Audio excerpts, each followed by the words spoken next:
God dang it. I hate it when it does that.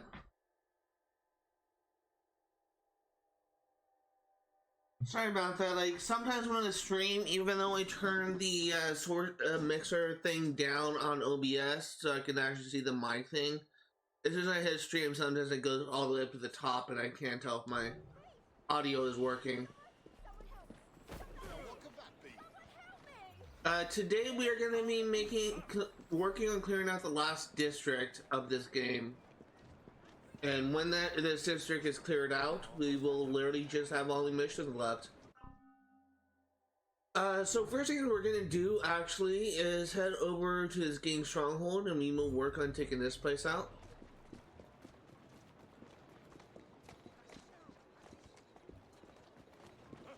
I actually feel really good about it today. So just for those curious, the reason why I'm not streaming Sims 3 Pets is I need a piece of equipment that I don't have the money to afford yet. And I probably won't have the money to afford it until I get paid. And basically what I need is something called a transfer cable. And there's no telling when I'll be able to actually afford to get a transfer cable. Well, there's two different versions of a transfer cable, and I need the newer one. But I don't actually know if I can actually be able to. I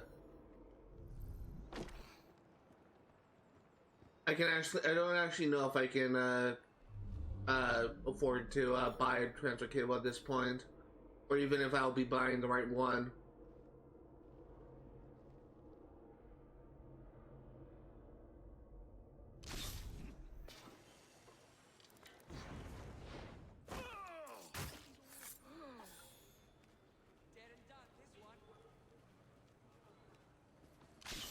There's one guy down. So for the time being, the Sims 3 patch is going on hiatus. I'll probably come back to that later once I get the equipment I need and once I make sure the save file is intact. I can't even load my current save.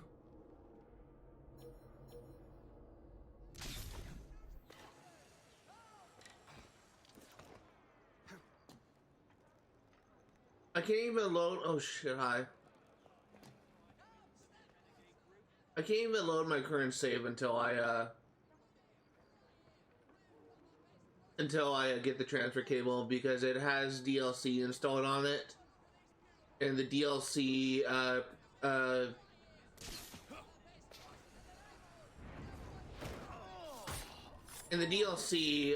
is what's really preventing me from being able to load my file.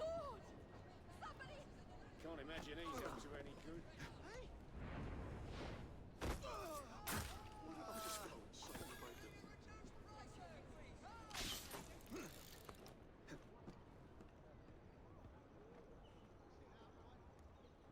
So for the time being, I say we are going to be putting Sims 3 Pets on hiatus, and then for this week only, we're going to be streaming AC Syndicate in its place, and we will be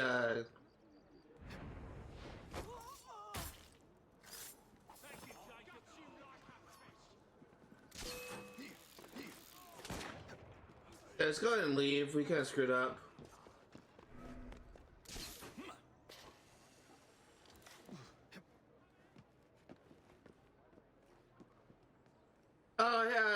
Sorry. Hey, Azure Archangel, found your link on Blue Sky. Well, welcome.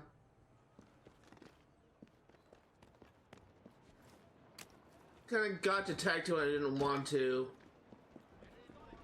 We're just gonna leave the area and reset it.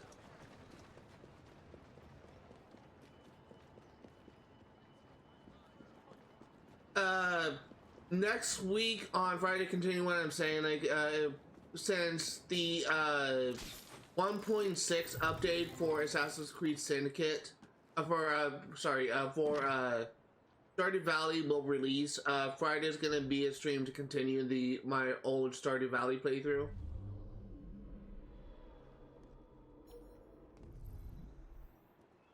So this is just kind of like one of those unique cases where I'm actually going to be streaming a game only for one day of the week.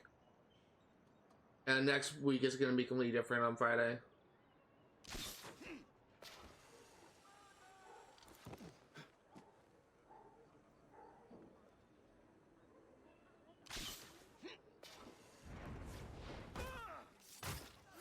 I have a sudden urge to be any place.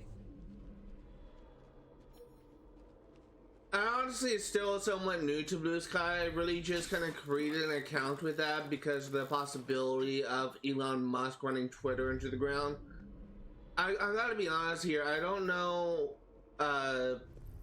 apparently like a lot of former Twitter users are transferring over to Blue Sky, but I don't know for sure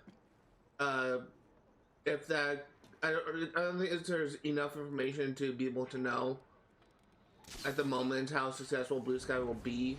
Assuming that if Elon Musk does essentially destroy Twitter, there will be a lot of people that will transition to like other social media platforms. But Blue Sky so far seems like a good like it's a good competitor for Twitter because how similar it is.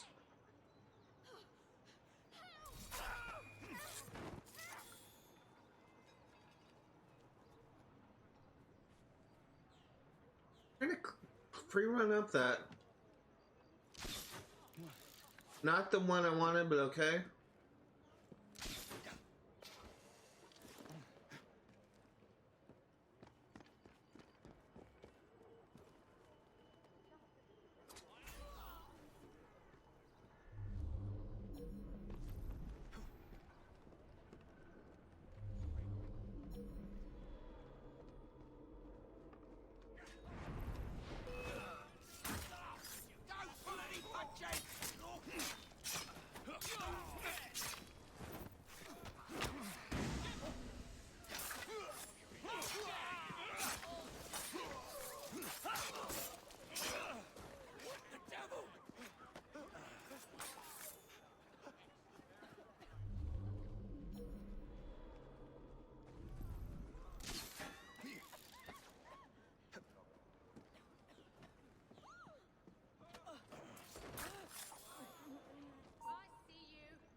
Hey, so far so good.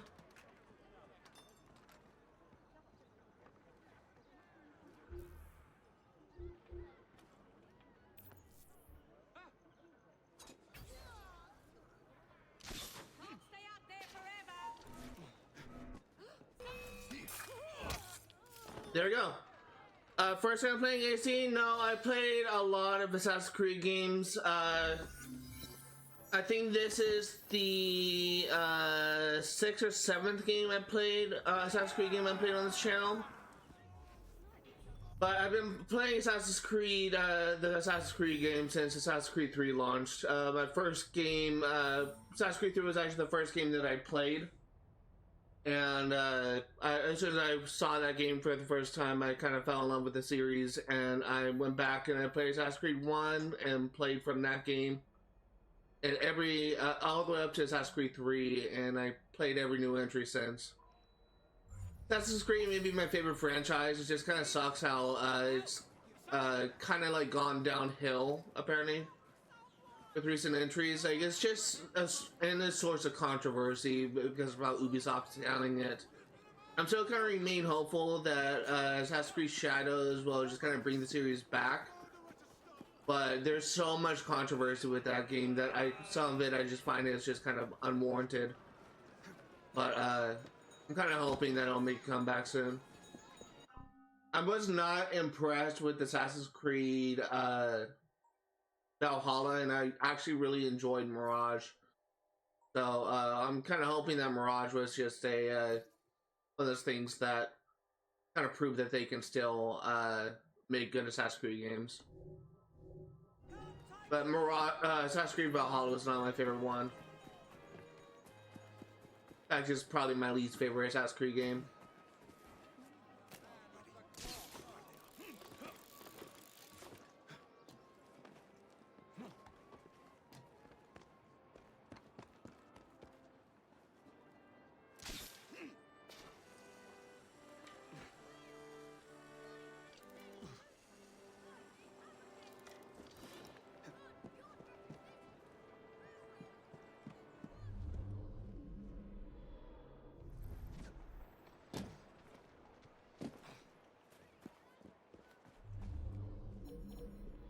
Where is... Suspect, to say the least.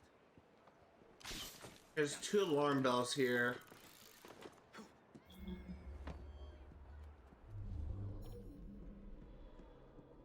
Oh, it's all out in the open?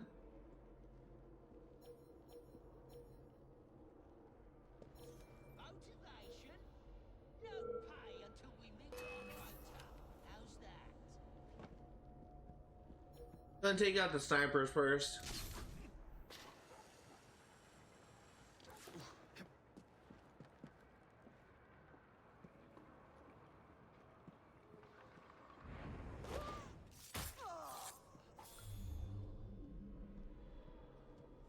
Take a look at it, see if there's any more snipers. I think I want to start working on taking out the alarm bells. I ought to bring in the dogs to motivate you lot. Little dip in the ankles might do you some good. This is not a good place to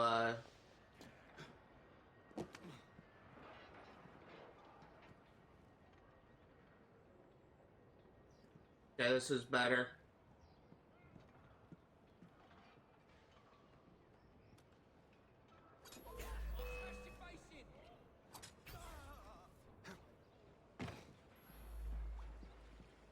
Intruder! There!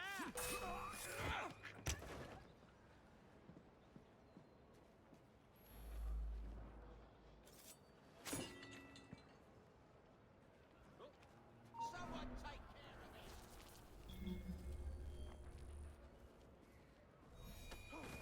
it. Hey, there we go. It's it says 1 alarm bell sabotage. Just go ahead and try and work on clearing out the other ones. There's so many guards over here, that's a problem. Let's try and take out the guy up on that ledge.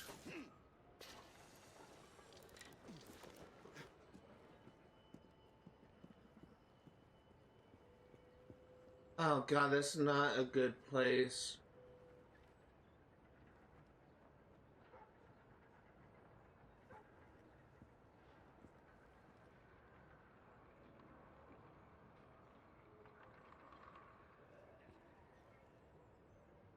I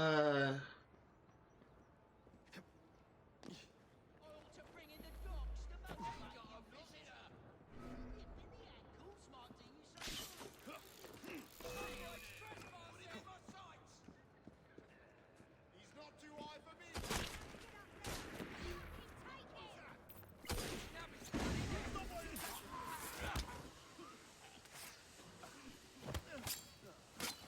Give him a...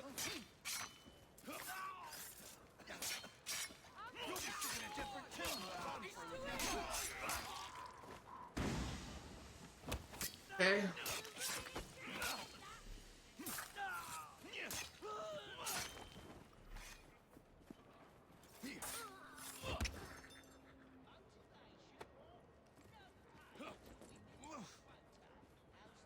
Come on. Hey, can I not sabotage this? Yes, I can. I'm out of smoke bombs, though.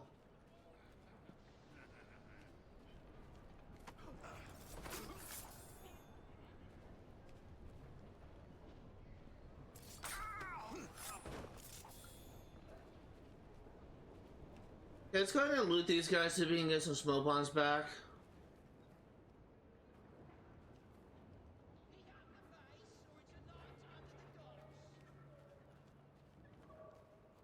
Oh, I had the auto loot enabled, that's right.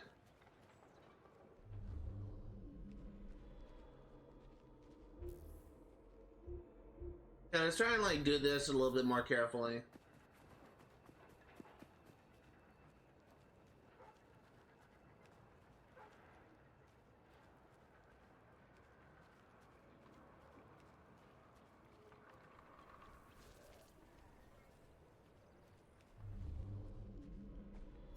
Children.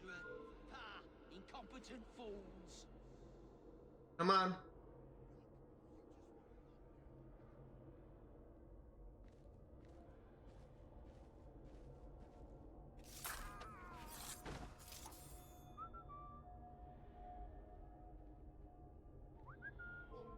on, over this way.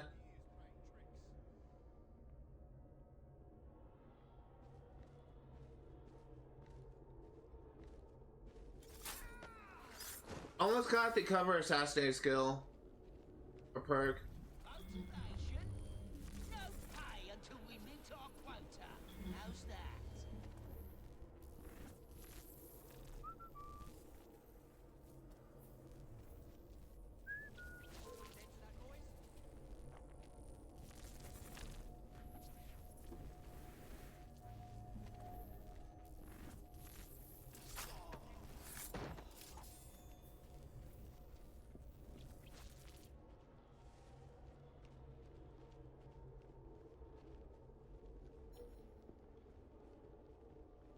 Pick up the pace, or it's a night under the docks.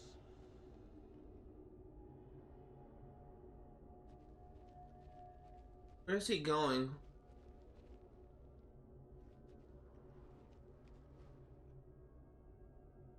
Oh, he's going that way.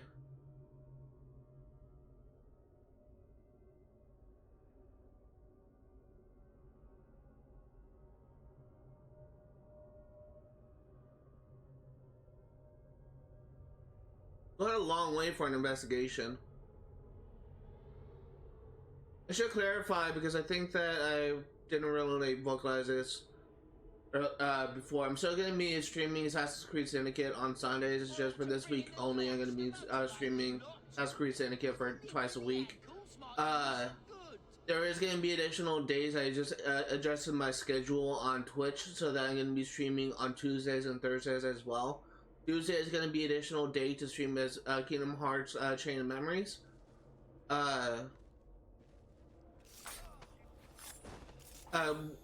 Thursdays is going to be additional day to stream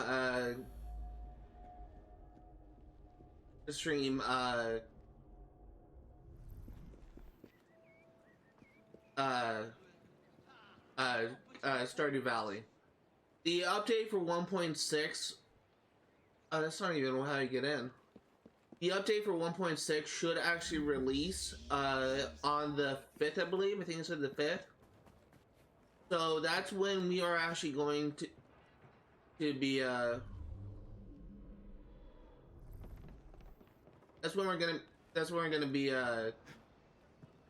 stream that's when we're gonna be starting with the stream. Pick up the pace, or it's a night under the docks. There's someone playing tricks on me. So I think the update comes out on either Monday or Tuesday. And actually, I think it's November 4th is when the update comes out. But I think it's either like Monday or Tuesday. So on Monday or Tuesday, we're gonna be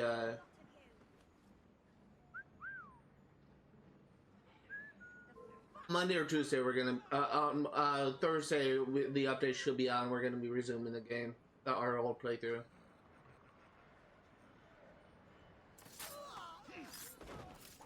Got a perk.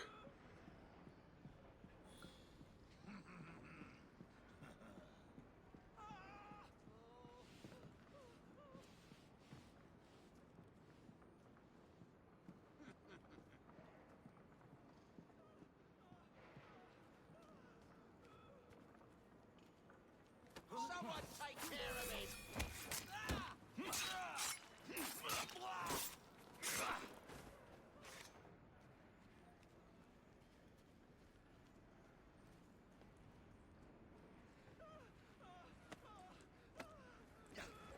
Gonna kill this last guard. We don't even have to worry about sabotaging the bell.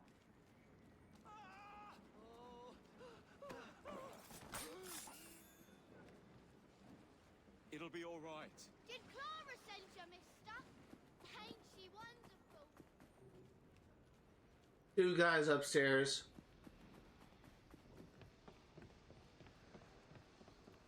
Shh. It's all right, kid. Thanks muchly.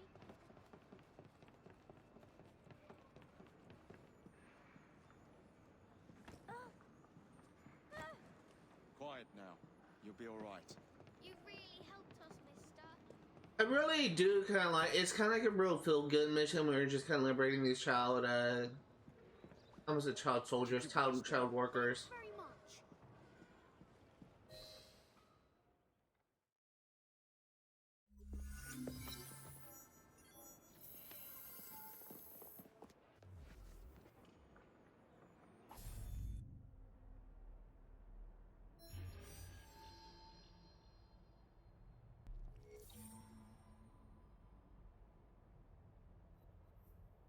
Okay, so next thing we're going to be doing is doing this bounty hunt. Before we do that, actually, we're going to be going to this shop. Restocking supplies.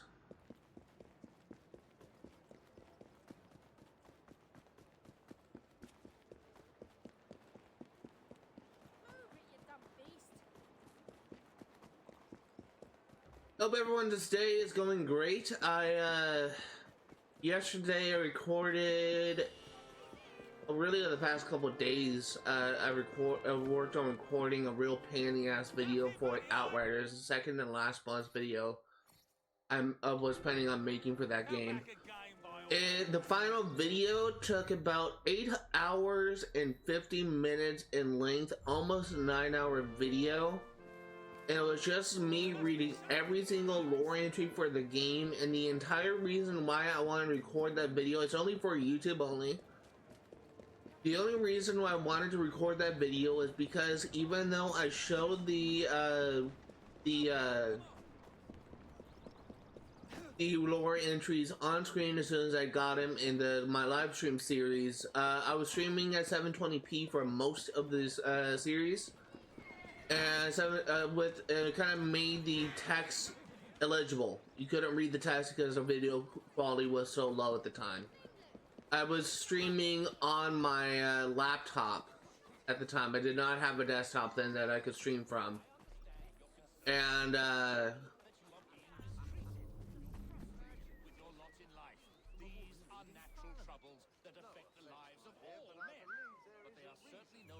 basically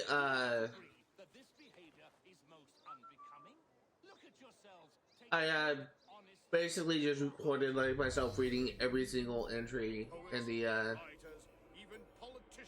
game, which was not very fun, but I did all the same.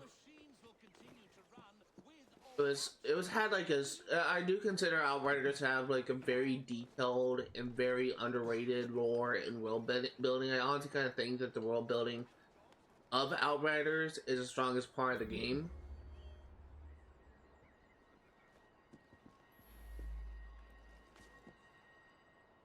But it's just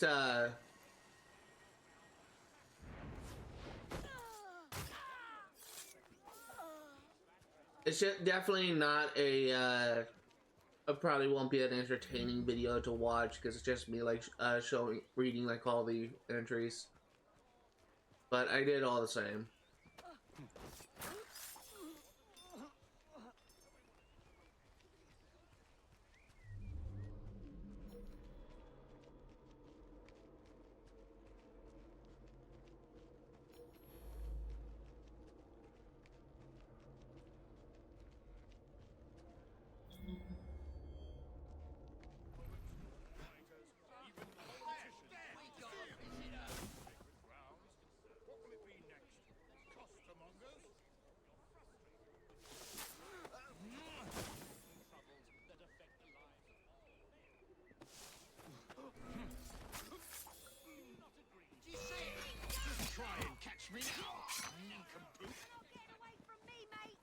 Get back here.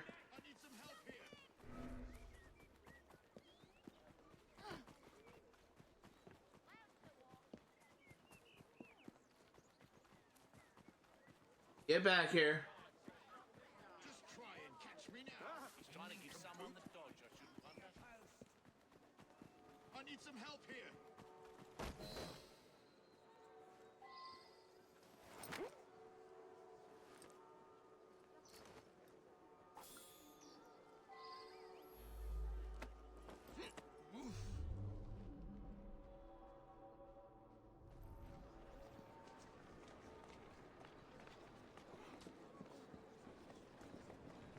I need a car.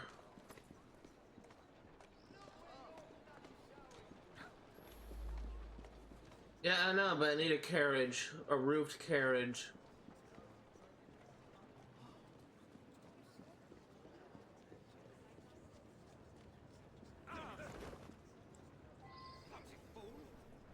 Get out of the way!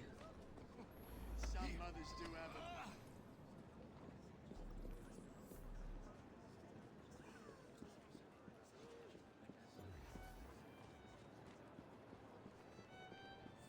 Yeah, that may be a carriage we can use.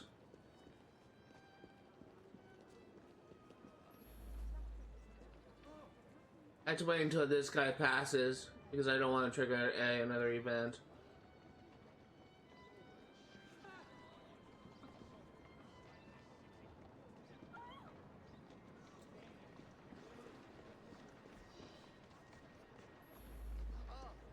I need a carriage. These are not cars that I can use. There's one.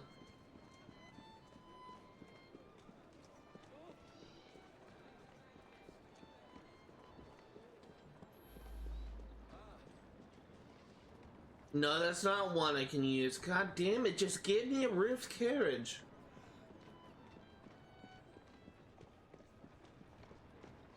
Never mind, I guess we're just walking there.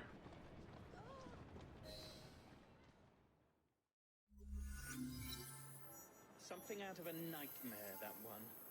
You did well.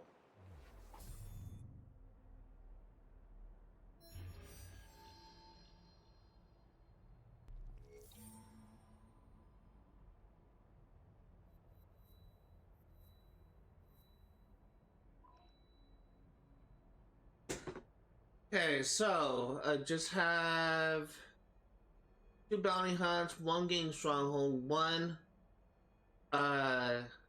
child liberation thing, and 2 Templar hunts.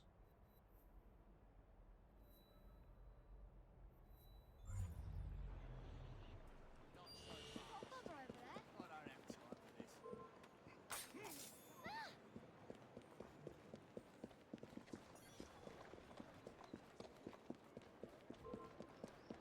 Watch it, you bloody ingrate.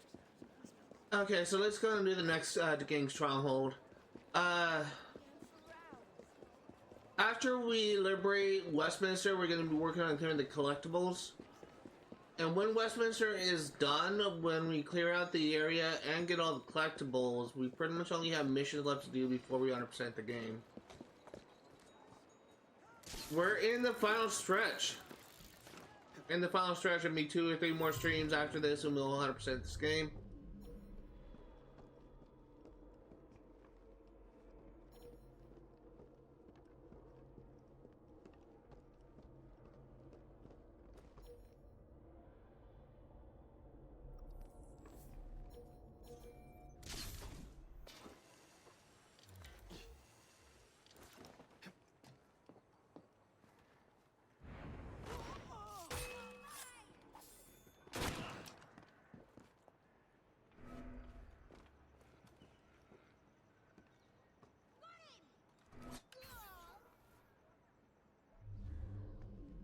Hopefully they didn't ruin things for me.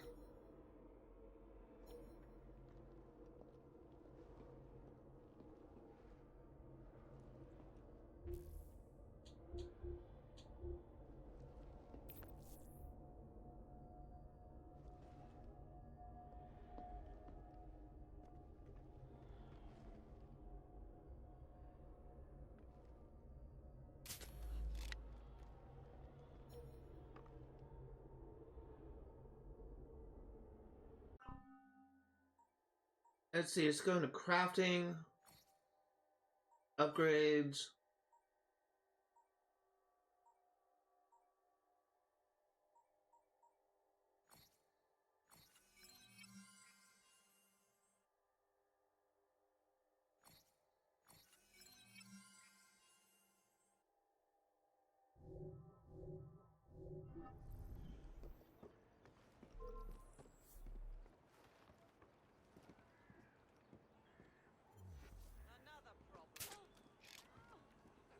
There you go.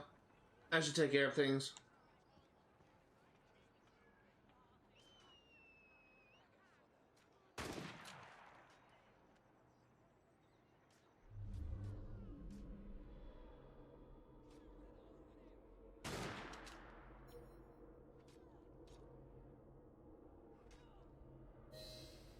They got the highest leader undetected. It doesn't really matter how we handle this. Gonna go back to throwing knives. I need to find the heist plans. I don't see them on the map.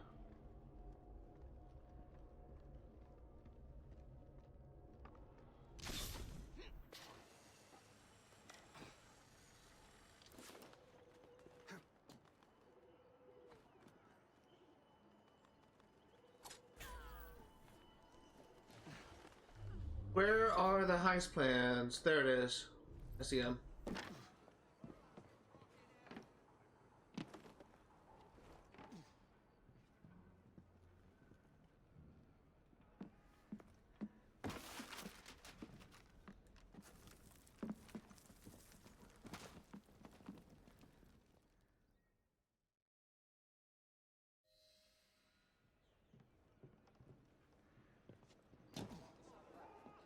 Someone take care of it.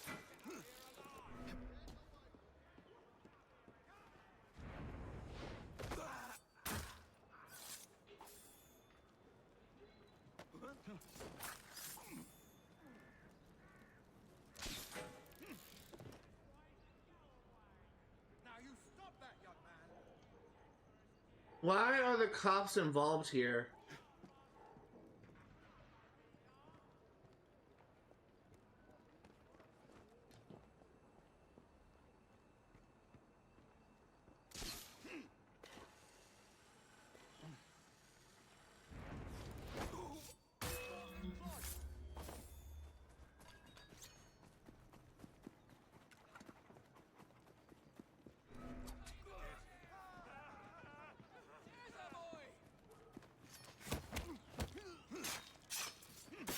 There you go, 100%.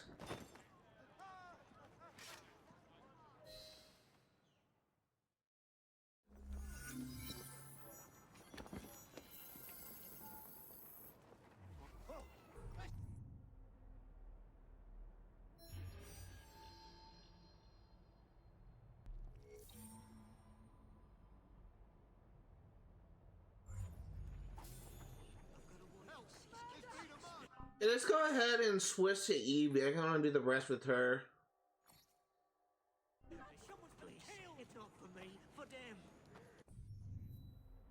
Let's do this child liberation thing. This should be the last one, and I think we should be able to get Clara O'Day up to level 5.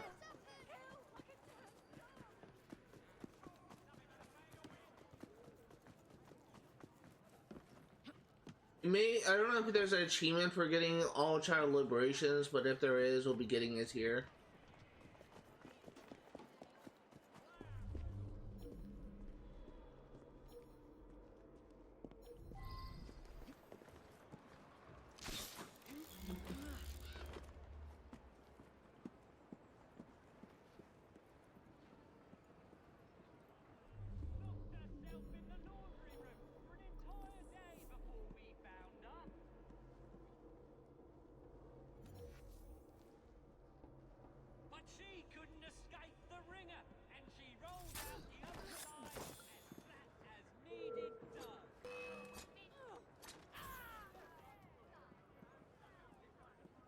Okay.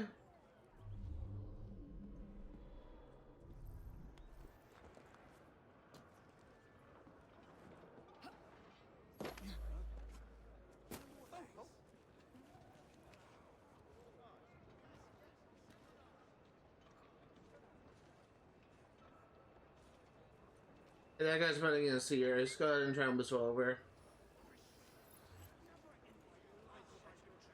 Just someone's gonna get quite the fright.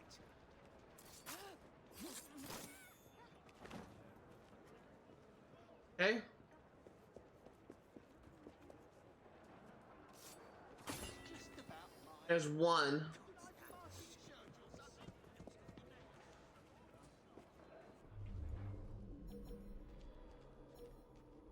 Let's go ahead and try and hide the bodies so they don't get suspicious.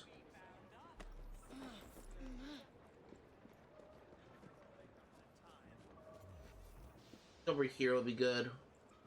Let's try and work on sabotaging the other alarm bell.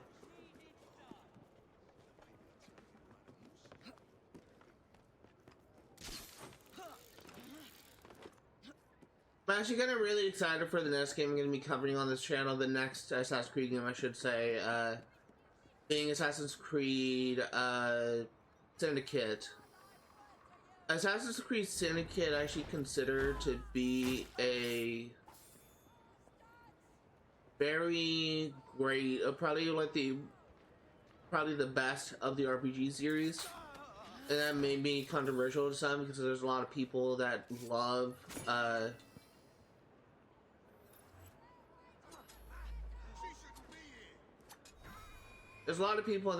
Assassin's Creed Odyssey, but me personally, I think that Assassin's Creed Origins was kind of the better game overall.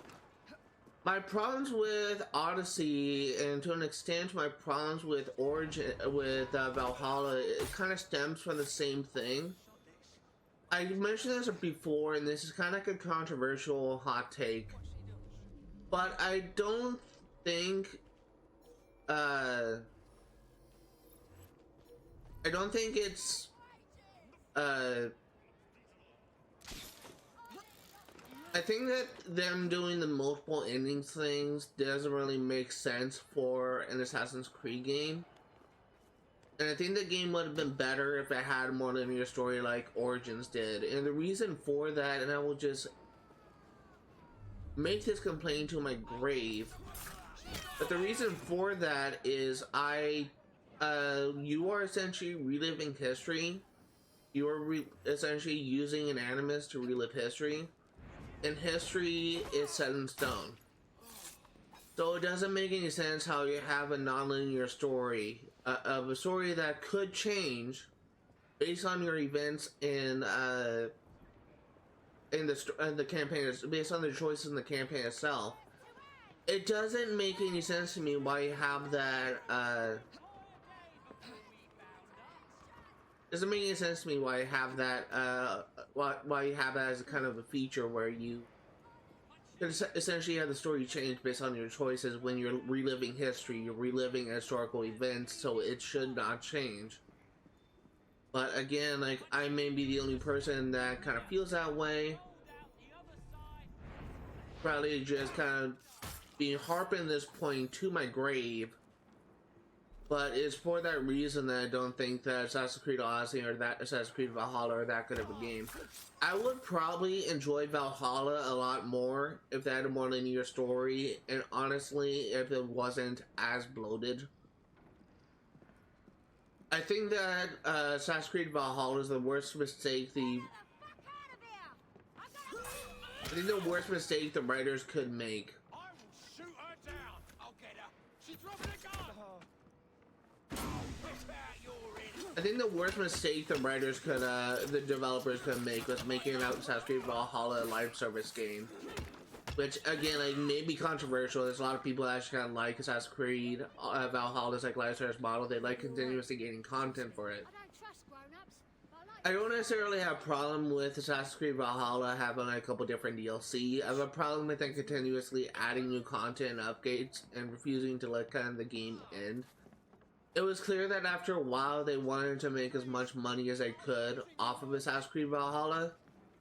And because I just kept on adding new content, it essentially became a game that it had no end until the final update. And honestly, because of that, I didn't really enjoy the game as much. Because it made it so that it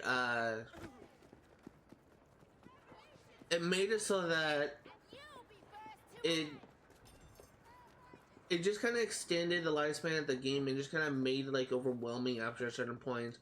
Like, it wasn't enough that they had like hundreds of collectibles in each area, but they continuously just added more and more and more to the point that it became overwhelming.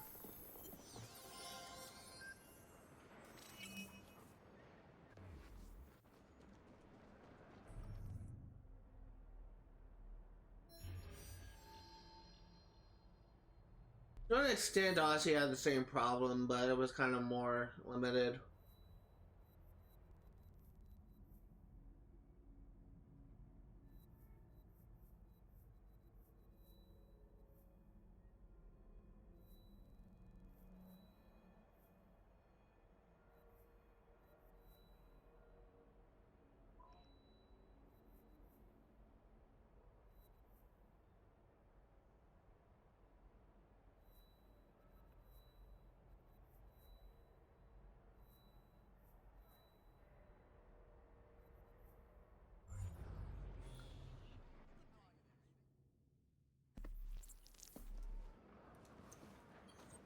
Tear those bloody fry twins apart and bring me the pieces.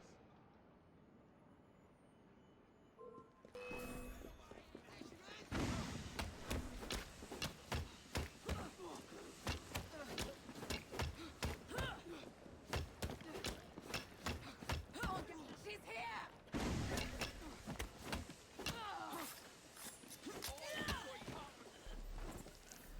Ida Graves dead.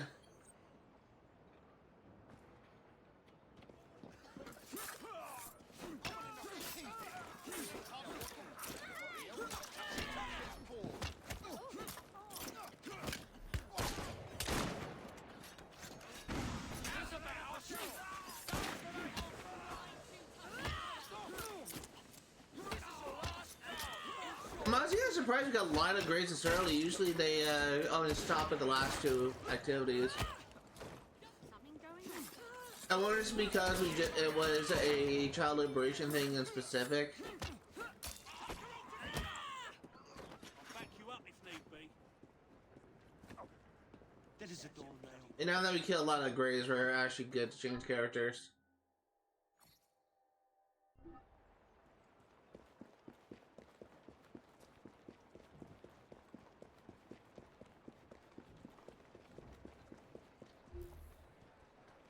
Hope everyone's day is great. I kind of had like an interesting day so far. My house is kind of chaotic as of right now. We've been having people over that have been kind of renovating our house. In particular, like for the past several days, we had painters repainting our house. And what was kind of frustrating was they were working like throughout the house. They were painting downstairs, they were painting upstairs, and when I had to like record videos, and I couldn't do it when they were just making noises outside my door. So for a while, I honestly probably could have had that Outrageous video finished a lot sooner. But because it was just kind of chaotic in my house, I had to wait until there's like a moment of calm. Everything was to your satisfaction. And it's not the kind of the end of the work we're having done to our house at this moment. We are also going to be having people replace the flooring of our house. We actually got the floor tiles in the garage. But we're gonna have someone that's gonna tear out the floors and replace it with a new one. And so depending on when that takes place, I'm hoping it's during the week, not at the weekend. But if it is during the week, it may disrupt my new streams on Tuesdays and Thursdays. We'll see.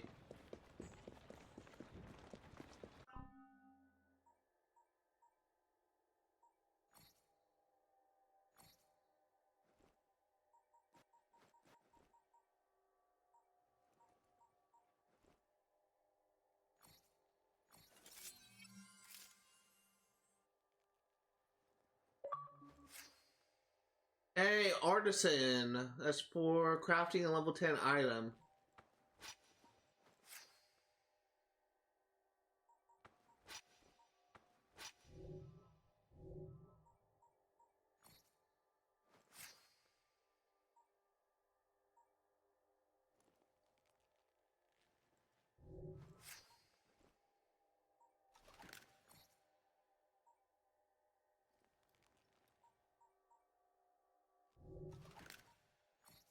Let's see what else we have. Oh, I just remembered we have a new outfit, don't we?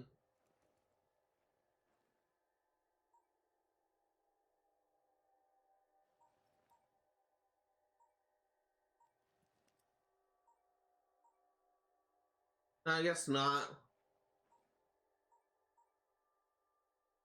Yeah, I don't think so. It may have been the Master Assassin outfit I'm thinking of. I guess we already equipped it.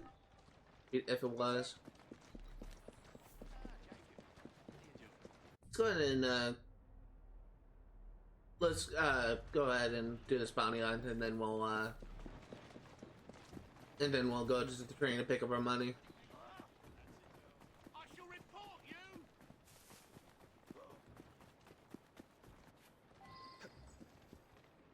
Spread out. We need to find the perfect spot to build our stronghold.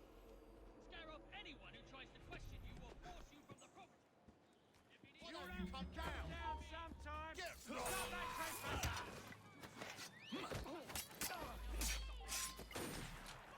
Strike this road down. Blind the bastard! He's gone into the ether. Show him what you're made of! Ha, I told you no one could stop me. Fighters, strike this road down. Come the fuck on! Or fuck the fuck off!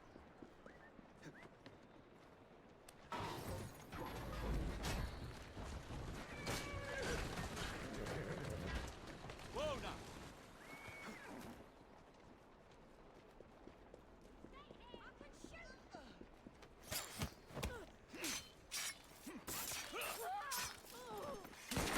I can shoot!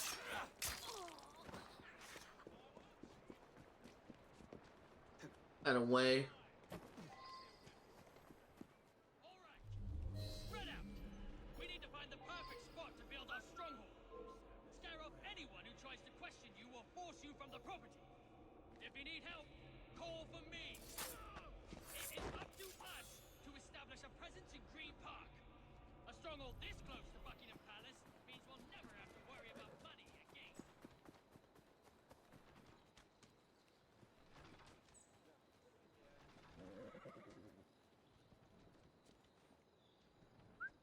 Hang on. What was that? Oh, ha! Scared to face me, are ya? All right, spread out. We need to find the perfect spot to build our stronghold. Scare off anyone who tries to question you or force you from the property. If you need help, call for me. It is up to us to establish a presence in Green Park. What are you doing, horse? All right, spread out. We need to find the perfect spot to build our stronghold. Scare off anyone who tries to question you or force you from the property. If you need help, call for me. It is up to us to establish a presence in Green Park. A stronghold this close to Buckingham Palace means we'll never I'll have put to an end to worry that about noise. money again. All right, spread out. We need to find the perfect spot. Scare off anyone who tries to question you or force you from the property. If you need help, call for me. It is up to us to establish a presence in Green Park. A stronghold this close to Buckingham Palace means we'll never have to worry about money again. All right, spread out. We need to find the perfect spot to build our stronghold. Drive with caution. Scare off Come on. anyone who tries to question you or force you from the property. If you need help, call for me. It is up to us to establish. What? I don't require a reason to end What? your life. Bugger off! I'll kill you, I will. Do not get in my way. Quiet, you. Settle down, Bunbury. If that's your real name. You can't stop me. No one can. I'm here to claim Okay. this territory for the Blighters under the orders of the Bladger herself. And so help me, I will finish what I've started. To what end? Not that it's any of your business, but if we build a Blighter stronghold, we can take Buckingham for ourselves. There's then the Blighters will rule all of London. a bunch of Mr. Lee will carriages be there. So proud of what we accomplished today. Right. Well, good luck with that.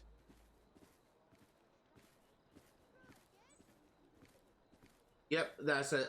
I can see the marker. My goodness, are you all right? Yeah, I think this is the last bounty hunt, maybe. what that's all about. That looks interesting.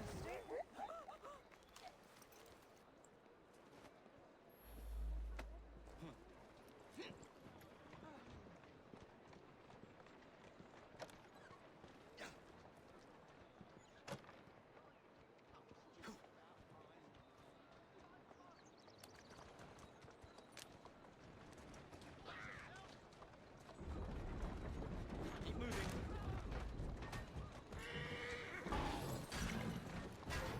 Doing fine, girl. Okay, here we go.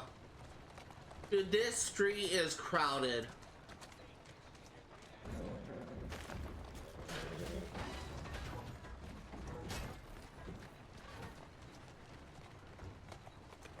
That's a girl.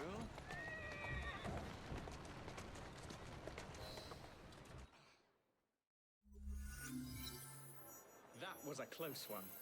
You've done well. Thank you.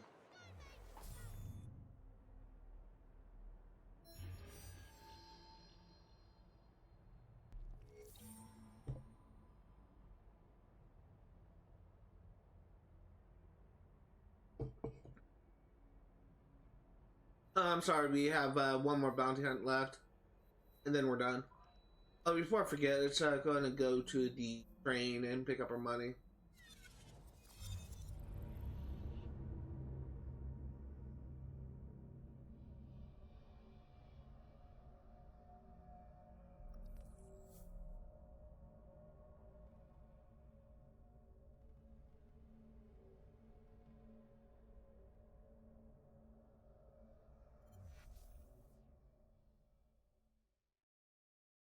A letter.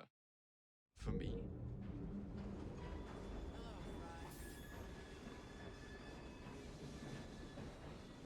I encourage you to take part in all the amusements in our city of Florence. I just want to see if there's like any other thing here, because Cardi is known to hang out here. I just want to see if she has anything to say.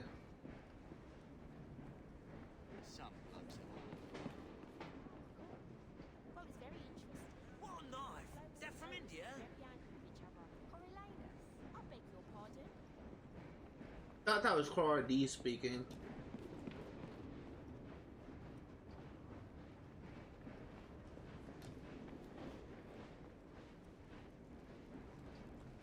A Gherkinite. That's not. Okay, well, let's go ahead and fast travel back to here. Where's the fastest fast travel point? I guess right here. Thanks, Marcus.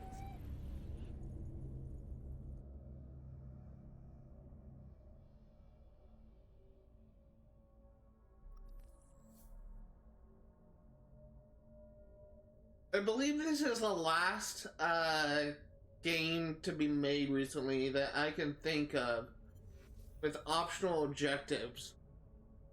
So I don't think, I may be misremembering with Mirage, but usually, if anything, the most a mission will have you do in any future games is has the option of stealth. That's all it is, an option. Like if we get detected in later games, it doesn't really like change up the quest that much. So that's something that is apparently that's kind of interesting about this game, is the fact that this is last game with optional objectives. So yeah, that's actually pretty nice. I wasn't really too big on the optional objectives in this game, especially the undetected missions. There are some missions with the undetected bonus that are so hard to achieve.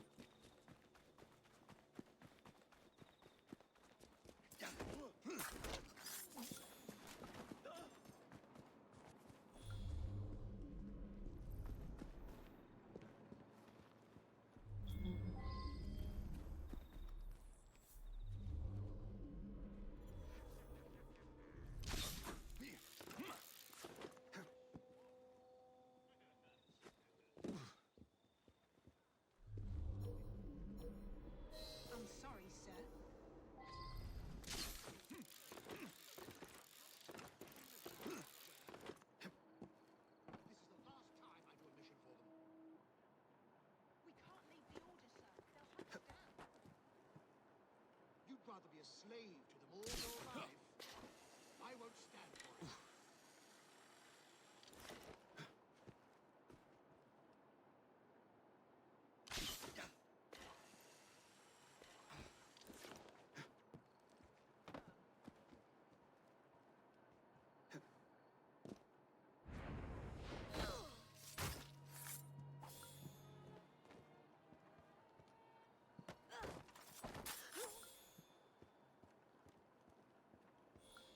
The dog is whining in the hallway.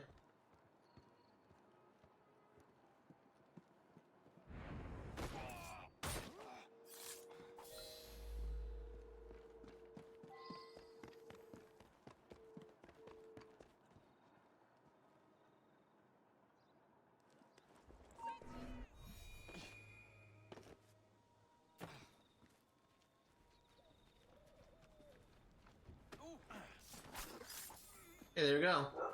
Kill both targets, now we're free to leave. If you're a dog barking, that's my dog. I can't really do anything about it. He barks at her own shadow. Hey, Naira. Nothing much. What's up with you?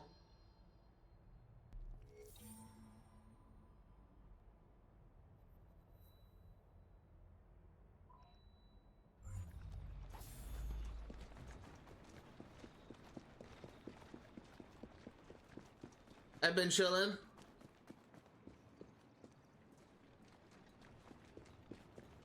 Don't know if you, I don't know if I told you, I might have, I forgot, but I recently reached affiliate last week.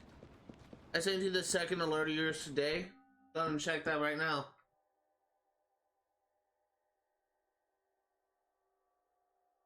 On Discord, or?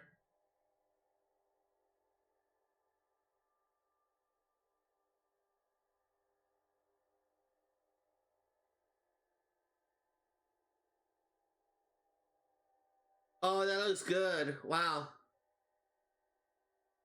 That looks really good.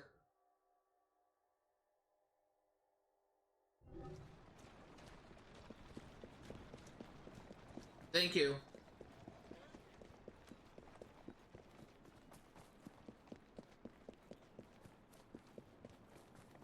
Actually, kind of, my main reason for kind of having that as an idea was there's a YouTuber slash streamer that I follow named King of Lightning, who for his subscriber alert or his follower alert, whichever one it was, he has like as like an antagonist from Jack from Assassin's Creed from Resident Evil 7. Where he says, "Welcome to the family, son," before punching the camera and revealing the alert. That's kind of like my inspiration for kind of having that idea, and it kind of fits with the character that you kind of created. But it looks really good. Thank you so much.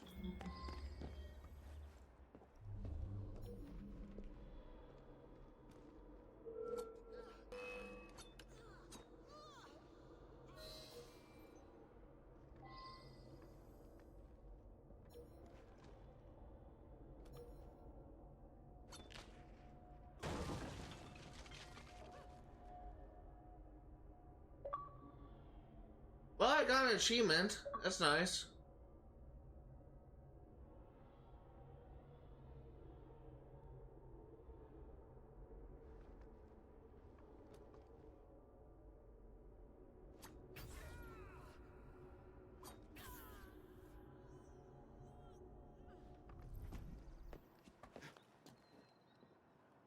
Sorry, my headphones are broken, so I don't understand much. Can you type it in the Discord chat when it'll be free? Going to be streaming until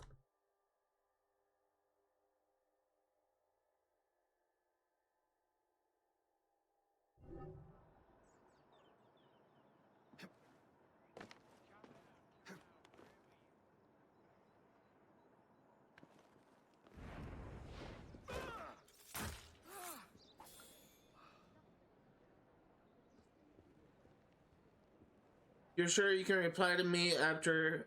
Alright.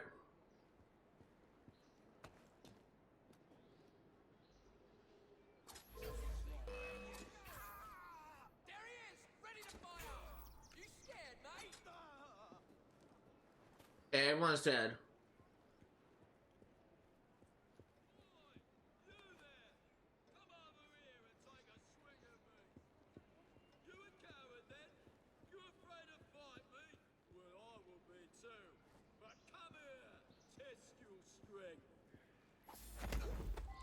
There we go. It would be wise to keep quiet.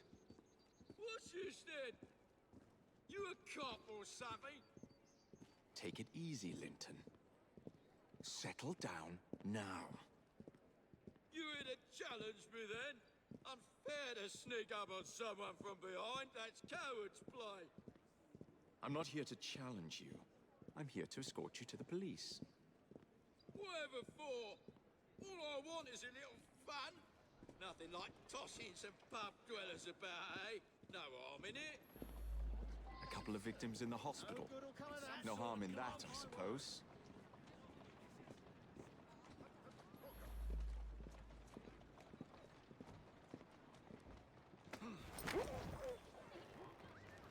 Keep on forgetting, it's something that kind of happens often, but I sometimes forget that people are not in the same time zone as me.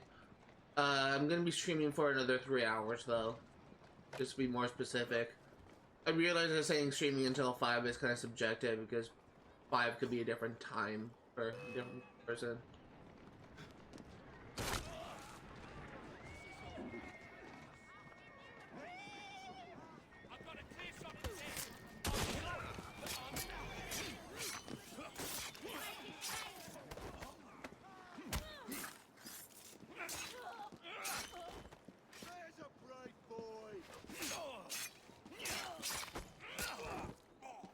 Okay.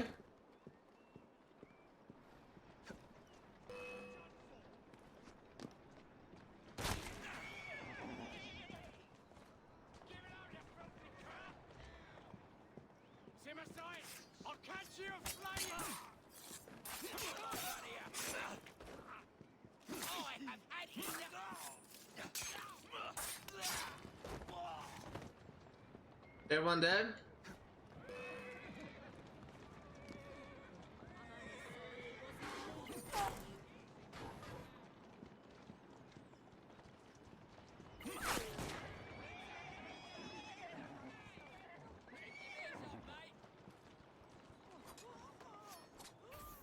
Any last words?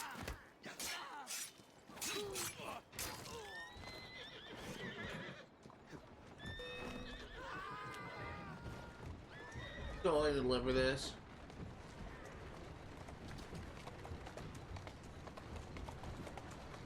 Easy! Easy now. Let's go. I'll skin you like a rabbit!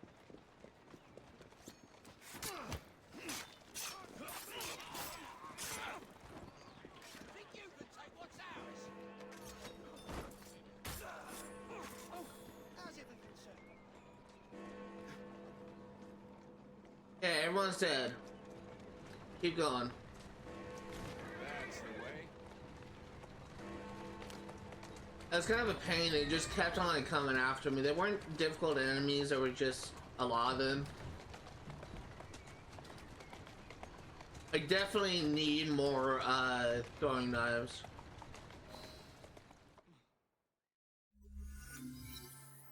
Best be going before he's sick in the carriage.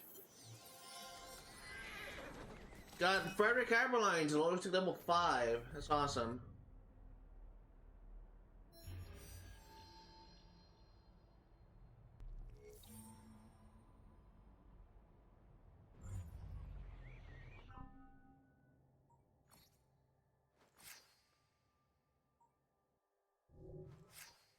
Firearms.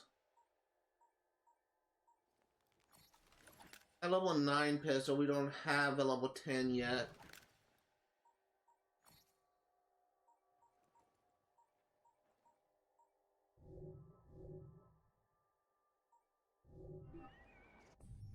Okay, we just have one more thing left to do in this district. We just have the Templar Hunt left. Technically 2 things left to do. Templar Hunt, again, technically 3. Templar Hunt and the game one, then we're going to be going around getting all the collectibles. Where is the nearest? go to this one.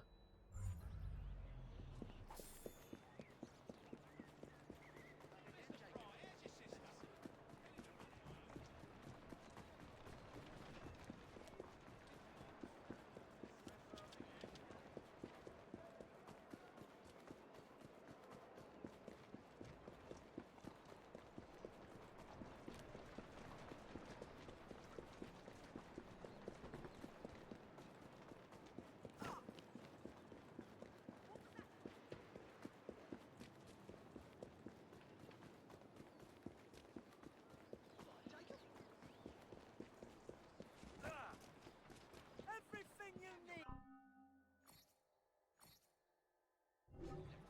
On this customer, you. Beatrice Gribble.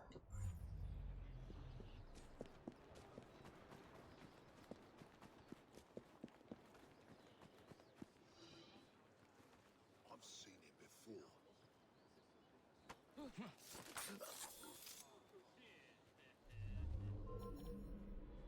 Asking for it? See how important this is.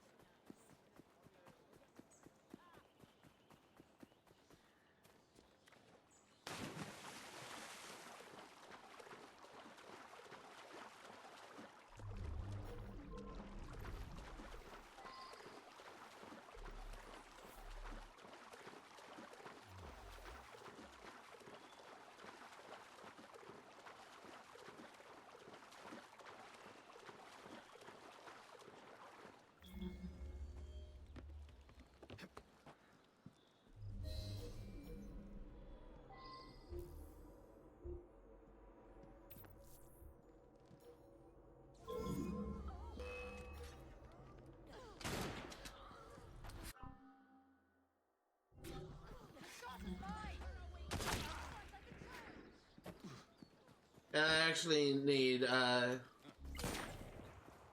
a wrong turn somewhere, boy. I won't miss.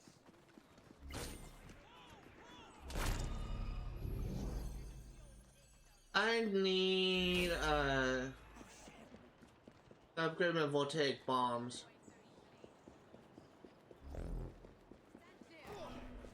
Still with us. I'll back you up if you're in any Coming back.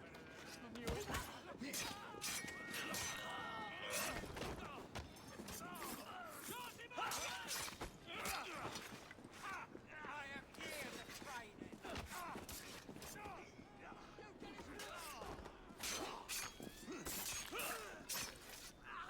Let's go ahead and go into crafting. There's some odd bods in this town.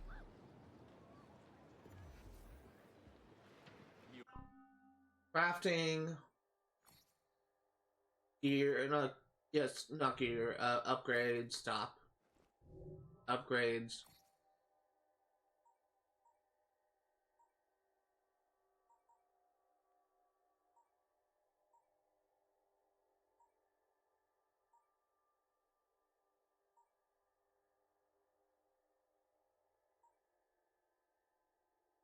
Yeah, well, if we can't get a voltaic bomb upgrade, then what we can do is, change our outfit.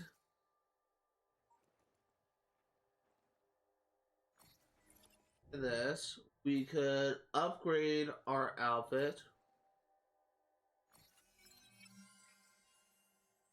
And that way, when we, No loss to humanity. go to the store to restock, we can, have more voltaic bombs.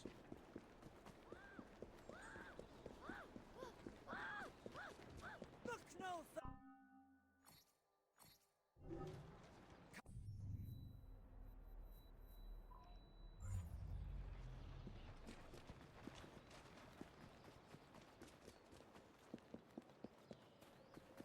Mr. Fry, how's your sister? Still in the running, I hope.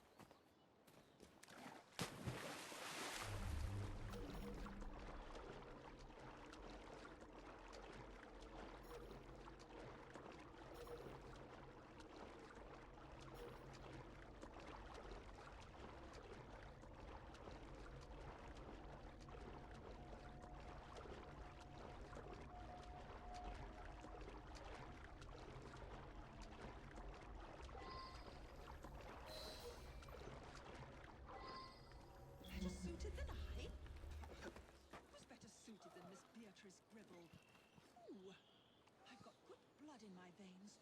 Royal ancestry in Spain.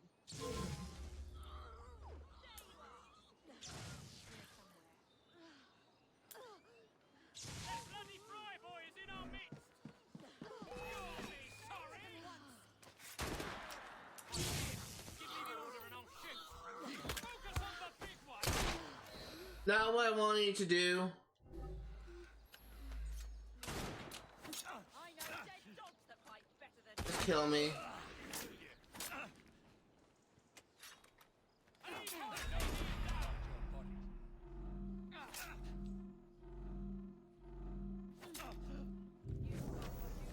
last triumph.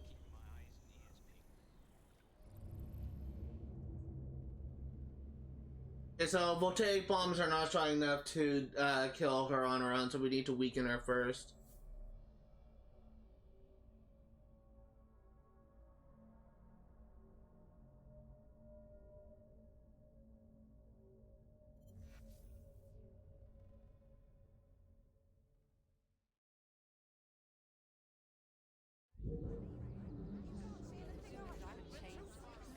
Some sort of political... Don't worry, little pal, as it's not. You'll see soon. What could...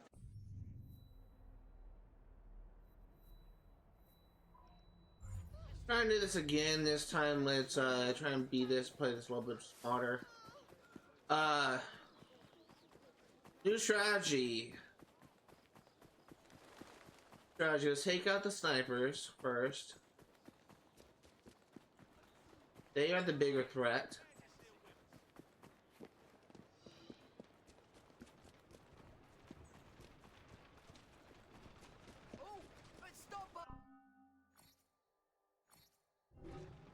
You have excellent taste. Standing by, Mr. Fry. Just give me a nod.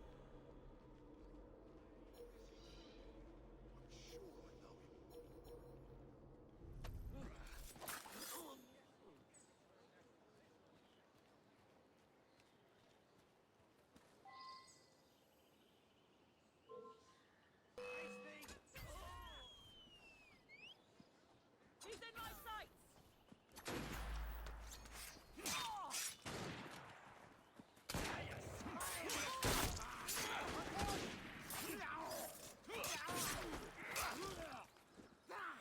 He's here!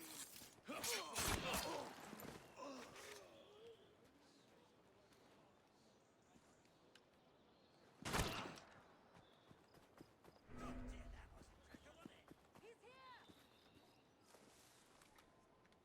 fight back now, will you? What I can do is throw throwing knives at her, and then switch to a voltaic bomb.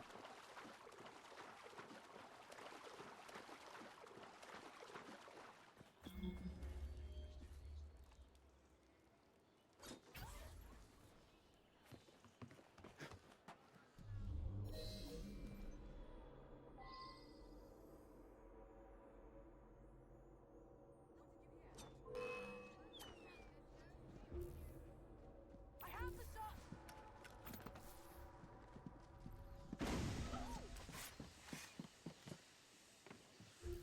Where did he come from? Firing now!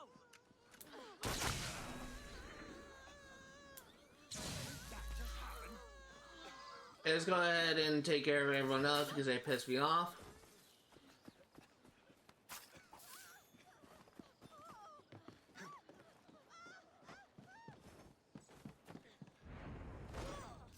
And let's leave.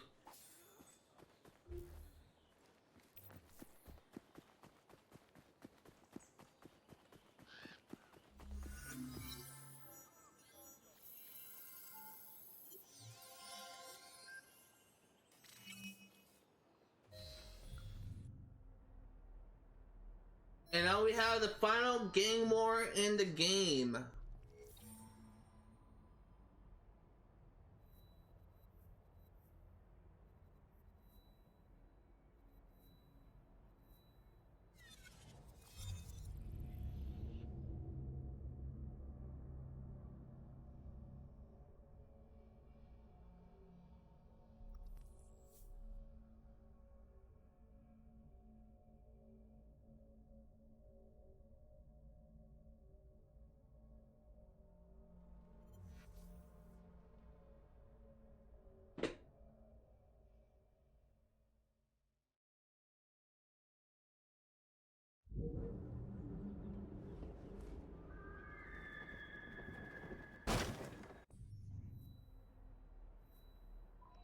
one of the main things, the person I was just communicating with not too long ago in chat, one of the main things that she's been working on was creating animated alerts based off of characters for my novel project. Our first book is very close to being done. I actually sent it in to a professional line editor to be published, to be edited, I should say. And when it's done editing, when I'm done with everything, I'm actually even looking to publishing it. I have a couple of options available to me, and it could be something that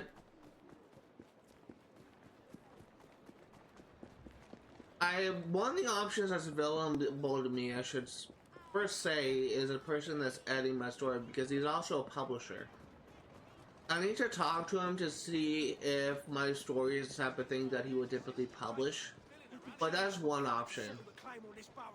There are also a plethora of other publishers out there, but not all of them would be willing to publish someone like me. So if the first-time author, number one, and someone who kind of writes in a genre that I'm writing in, I'm writing what I always knew the Rooks were strong, but I didn't think you stood a chance against the Bludger.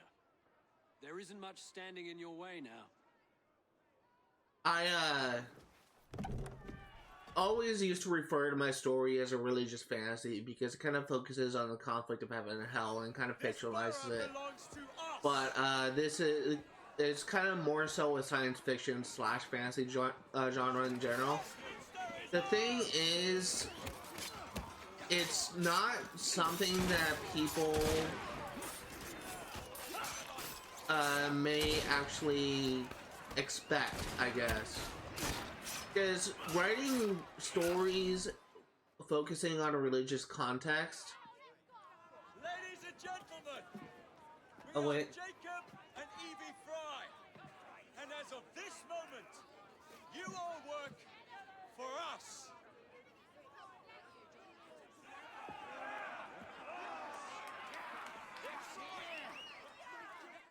Writing a story focusing on religious content like I am is kind of treading like a thin line. You need to be careful about what you say or do, because you're essentially touching on things that may be a sensitive topic for some.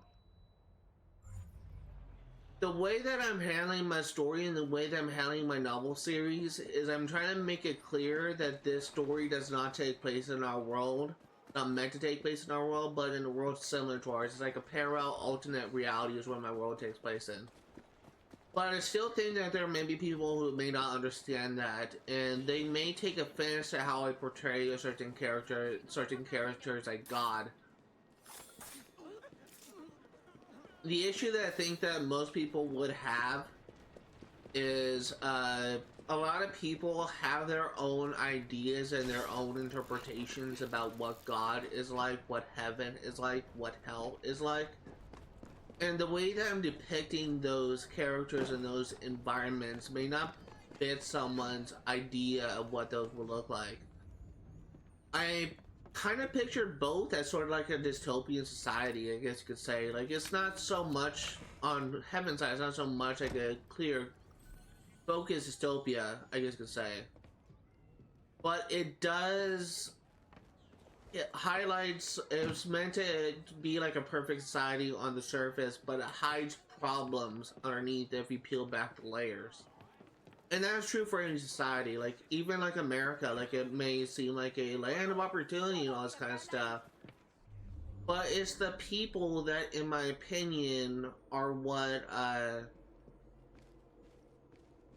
can cause problems for the other people, because America is kind of a racist country.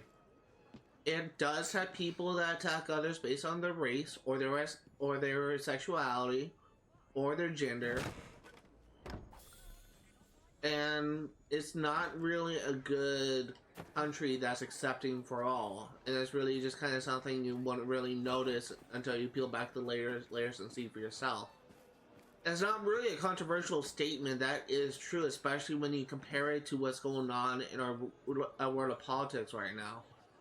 Every country, every city, every environment may seem like a good location at first.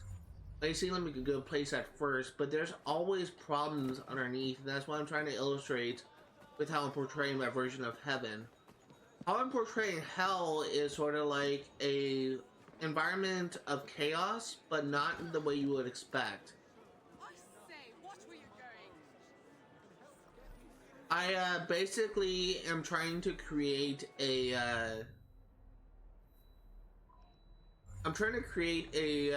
environment where there's no leadership in hell, because they were all like kind of arrested or defeated by the Heaven's Hide Agency, which is sort of like the FBI of heaven that goes down to earth to protect humanity from the threatened demons. What I will say is I'm trying to make it, well, that's not it. I'm trying to make it so that it's unclear about which side is the good side and which side is the bad. There will be some people, I want to kind of create a discourse where people are actively debating or trying to debate like which side is morally right. And I want to first emphasize that no side is the good side. Each side has their own like problems that they're attributed to them. For the Hide Agency, it's their pride, it's their ego, it's their blind belief that they are the good guys, to the point that they vilify the demons and are unwilling to see them anything else but the bad guys. Meanwhile, the demons, despite them, in my story, despite them initially wanting to be peaceful, they kind of were forced to be relegated into what they are now because of the environment that was created when the Hide Agency was created. And that is something that I wanted to emphasize with my story, that I kind of feel that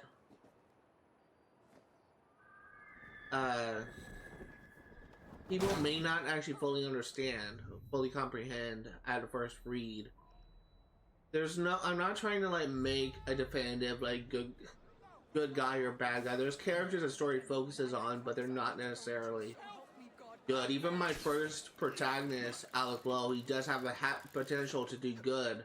He is meant to be the hero of the story, but he has character flaws that are kind of paint him in a negative light. He is proud, he's arrogant at the start of the story, but at the same time he's compassionate. He is able to look past what is kind of like seen before him and kind of is able to kind of see things in a broader light that he just wouldn't be able to see before. And that's what I'm trying to accomplish. That's what I'm trying to convey. Like, every single character, even like good or bad, they're not meant to be like black and white. They're not meant to be like labeled as purely good or purely evil. They're just kind of meant to be, or like, a lot of them are kind of meant to be sort of like the gray area. They are as equally capable of like doing good as they are capable of doing bad. That's really what I'm trying to convey.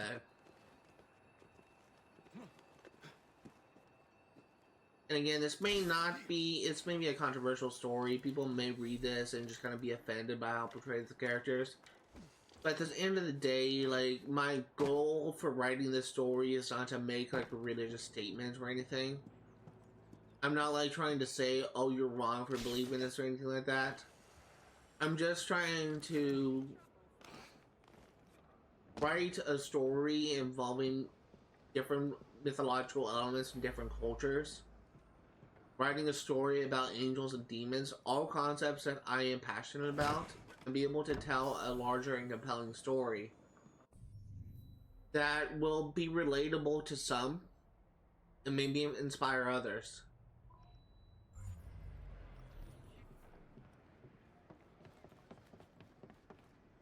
I forgot to do something.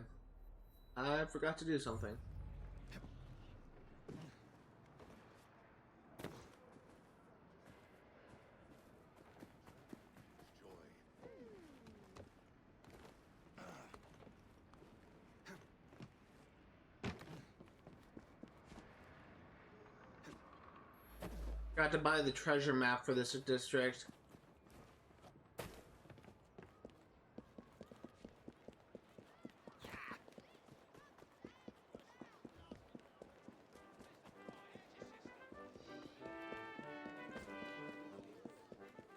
Everything you need to...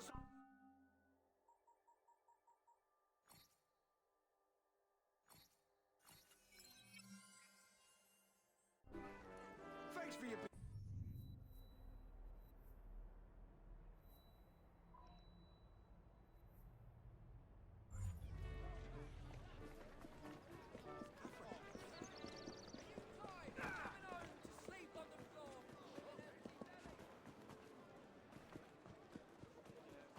Cut away from your area.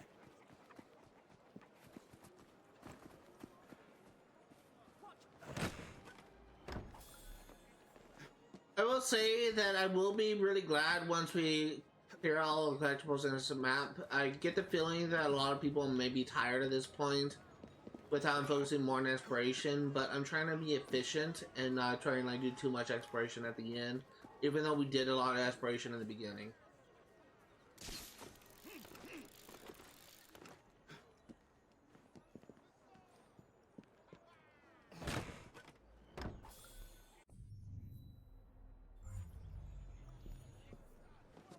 There was time when we cleared district, a couple districts back to back, and I do kind of feel that those points may be unentertaining some. I was trying to do this as efficient as possible, and I didn't want to like do a mission in the area that I had not cleared out, so that's kind of my main reasoning for that.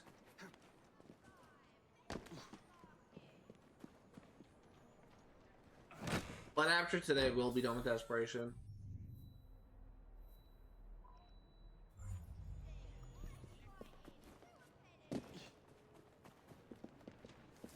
One thing that I will say regarding this game is, as I said before, this is sort of like the last traditional Assassin's Creed game. This will be the last game with optional objectives, but it will also be sort of like the last game for a while that's not city-based.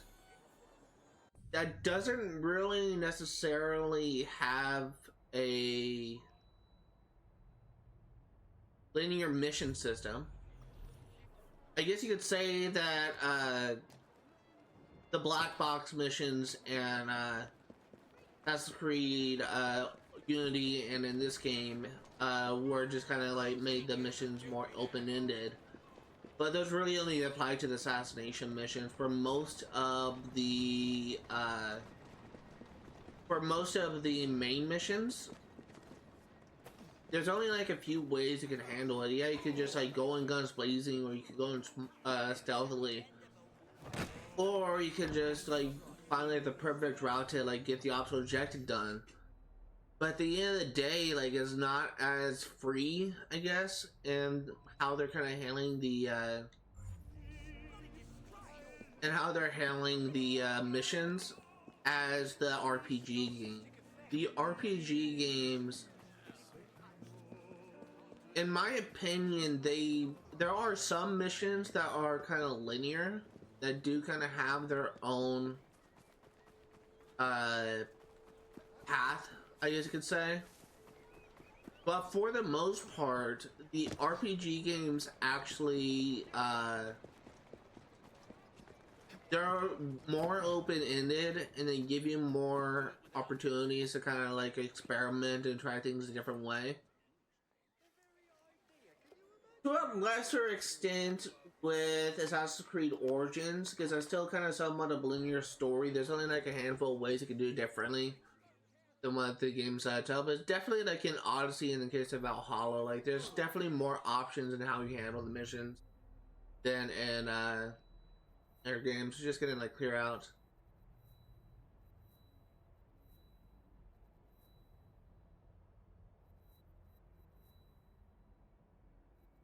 Just gonna clear out this block, and then we'll clear out this block.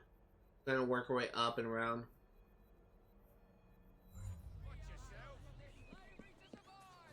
Despite my problems with Assassin's Creed Valhalla and my problems with Assassin's Creed Odyssey,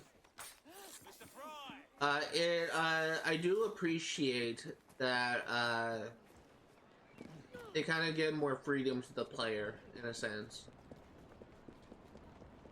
And it's kind of true for a lot of RPG games in general. Like, there's more freedom a player has to handling certain things.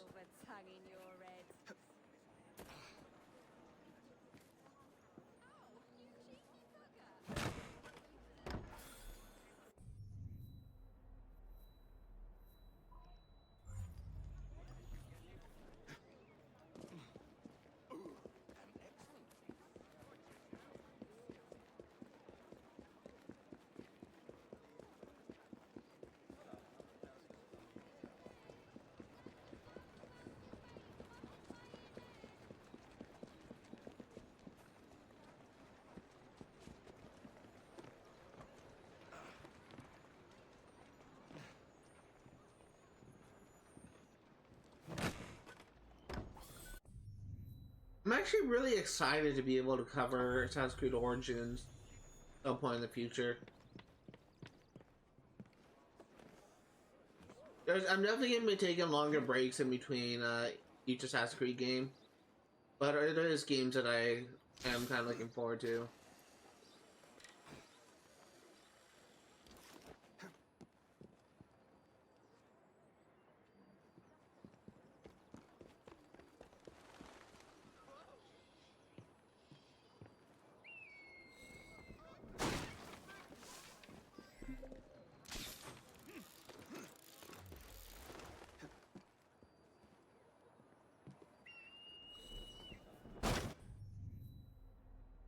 Also should be the last time. Oh, there's a chest. There's a couple things I missed there. Go ahead and grab those real quick. This also should be the last time where we have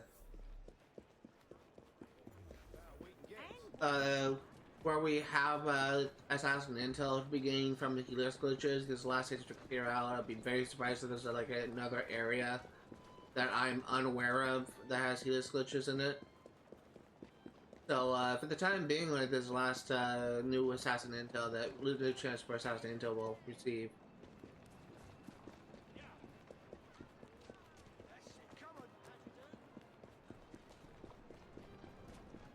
I do kind of wish that at some points, like I do kind of wish that the Assassin's Creed games I understand like why they made like the change to the RPG format, but I kind of wish that the RPG games didn't really had to change like that dramatically, because there is some sort of appeal with this format of game.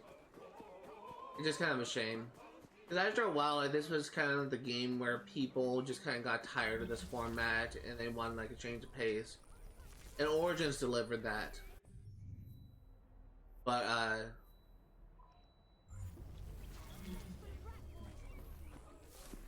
it's just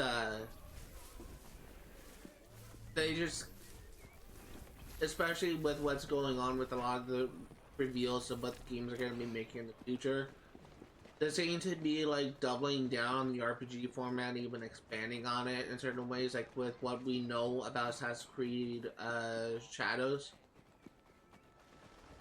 And I honestly am unsure about what to think. My biggest concern at this point is I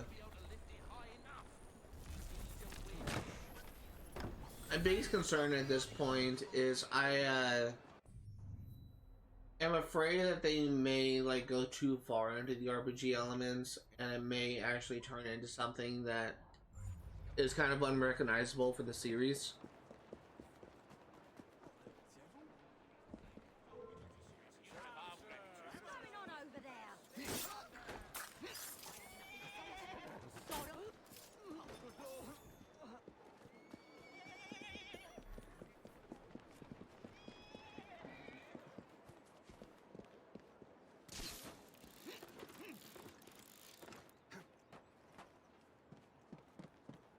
But regardless on what direction the series will go, I will still like be a fan of this game. I'll still play every new entry. I will still try to enjoy the games, but it's just it gives me cause for concern when I realize certain things. While we're on the topic of Assassin's Creed and the current series and all this kind of stuff, I'm kind of getting tired of seeing all these hate videos for Assassin's Creed Shadows. I mean, it kind of started with people hating on Yasuke being a protagonist in the story, even though his character is essentially like a blank slate. But we don't actually know what happened to him after a certain point. The unfortunate thing is, people just kind of saw that and just kind of went overboard. Like sometimes, like they were more racist in their attacks. But then there's people that thought that Ubisoft was kind of rewriting history, which again, like he disappeared off of historical record after a certain point, and presumably Ubisoft is actually going to be continuing off where records of him stopped. It's not like they're saying, oh, he instead of like joining Nobunaga, he joined like Totori, whatever. And he's now like a resistant person. They're not completely rewriting the story. They're just kind of expanding on it from where history kind of left off. And to me, that's kind of like a safe thing. Like that's not like gonna be something controversial. In my opinion, it's not the same. There's been plenty of games with Yasuke in it where they kind of play some situations where he didn't actually have a role in the case of Point Neo. It's just, I kind of wish that the criticism for this game would kind of stop. I really think that people may find things to enjoy about Assassin's Creed Shadows, but it just gets so much hate lately.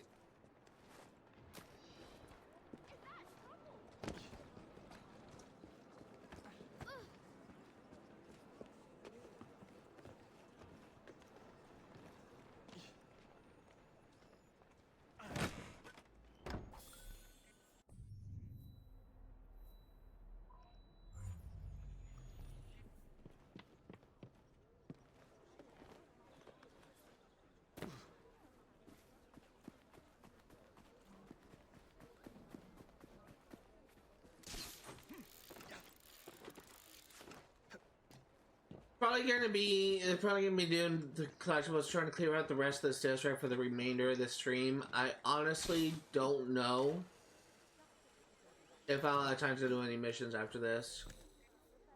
But we're just gonna be like working on clearing out the remainder of the collectibles.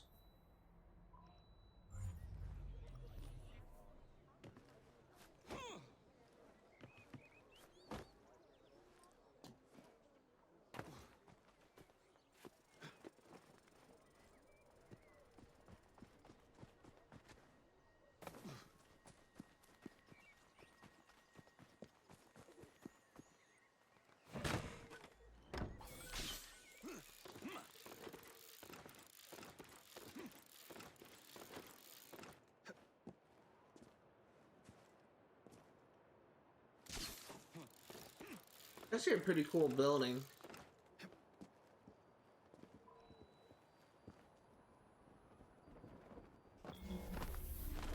Damn you, Jacob. Not what I wanted you to do. I want you to climb that spire. You moron. Why did he... He should have stopped at the edge. You shouldn't have jumped. I was just holding RT and A to climb up the building, the spire, and he just... RT and A to climb up the spire, and he just did a suicide jump off the building.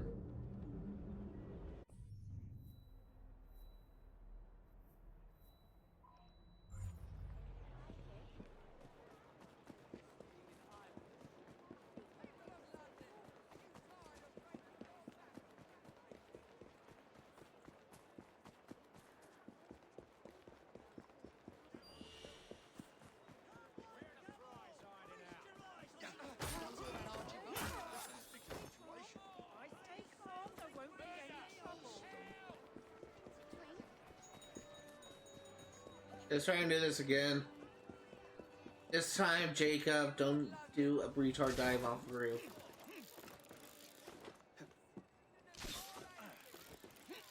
Normally I don't say that word, but that was honestly kind of stupid death.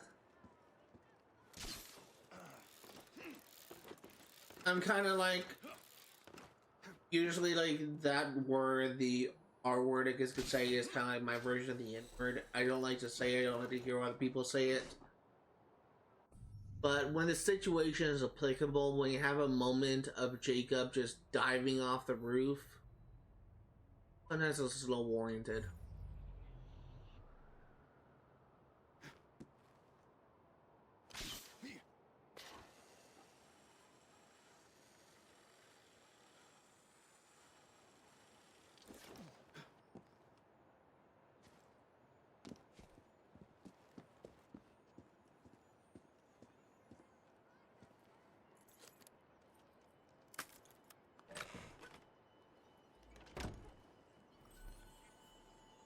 Death Knuckles.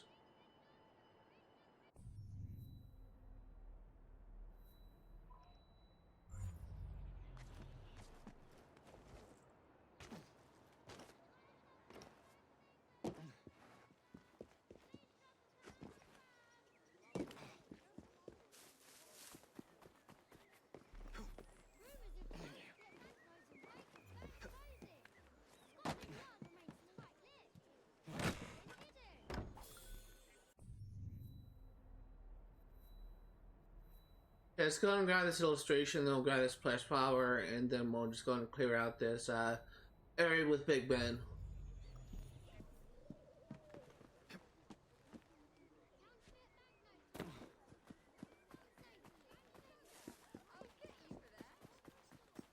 Then we're running past this press flower, not gonna pick it up yet.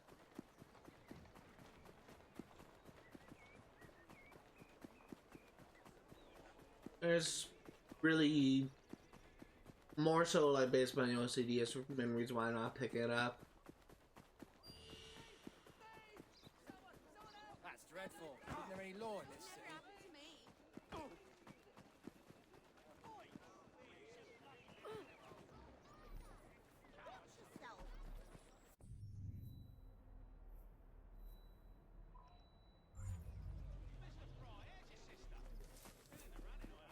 Some new database entries.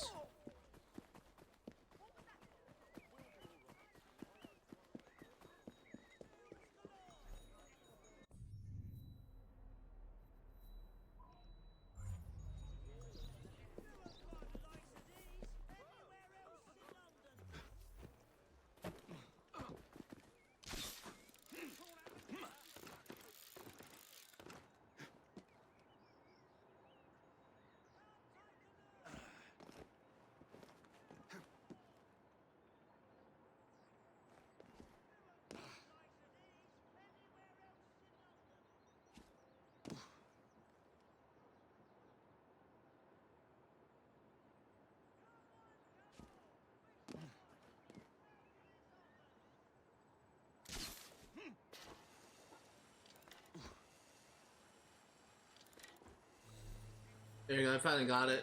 I was a little bit worried I was gonna get it because of the angle.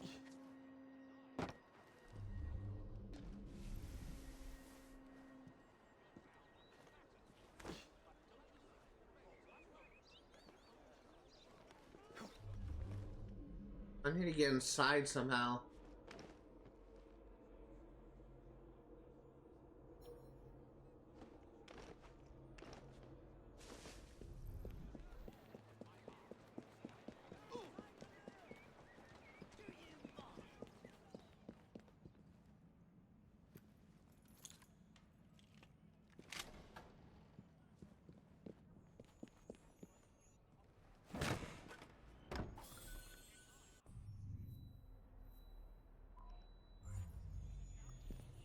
I remember coming into this area like at the beginning of the game when we were adjusting fuse boxes for Alexander Graham Bell. Good times.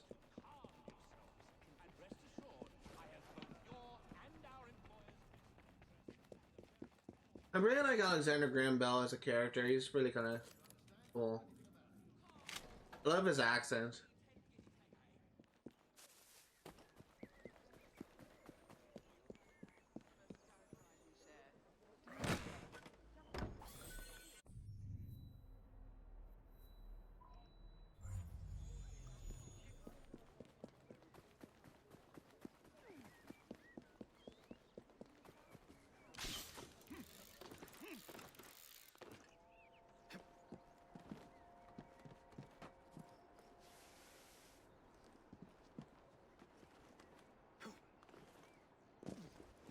Apologies if you hear my dog barking, I can't really do anything about it.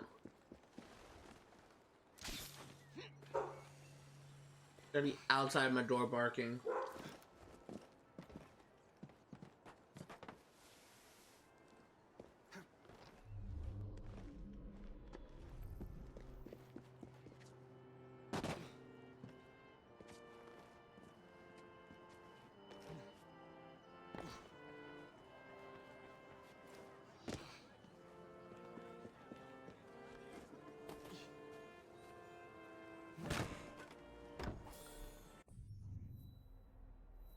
Let's grab this Helix glitch, then we'll grab that chest. And we will work on clearing out these 2 blocks here.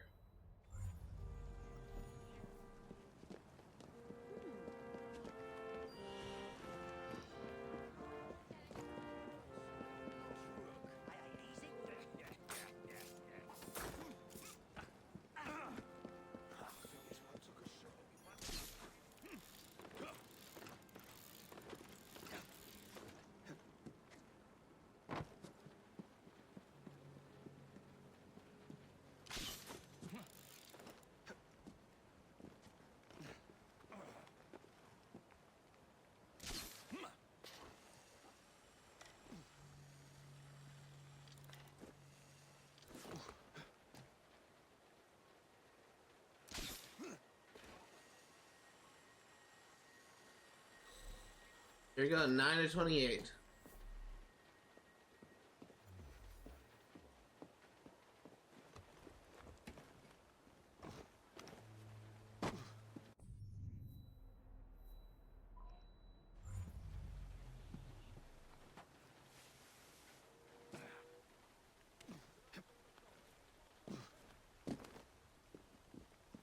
Looks like it's not up here, it's down below more.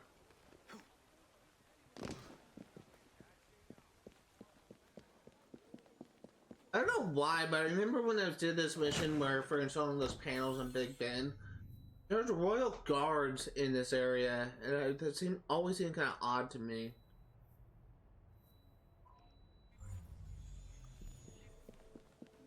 Another thing, we're going to be collecting our first beer bottle in this district soon. I always thought those beer bottles are kind of funny, because Sean has like a database section where he tastes those beer. Somehow, like, the Animus is able to recreate the beer that you collect. And Sean gives his reactions to tasting it. And it's always so funny to me. Because there's not... I think there's only 1 beer out of every single bottle we picked up that he actually liked. Every other beer he hated. And even, like, with the beer he liked, he still had his criticism. It's so funny to me to relight those entries and hear what Sean has to say. Sean Hastings is by far my favorite character in the Assassin's Creed series. If he were to be killed off by Ubisoft, pretty sure every single Assassin's Creed fan would cry. He is by far the best character, hands down. He's such a likable character, and it's kind of funny that he's since graduated from being the historian of the assassins to actually being an assassin. Him and like Rebecca are both kind of like graduating in a sense because we're both kind of like I guess I worked kind of tech support for Desmond Miles. in Assassin's Creed in the Ezio trilogy, and they now assassinate this game. When we're talking about Sean, I also really love Rebecca Crane. It was really just her voice that I like. That's like a really funny voice.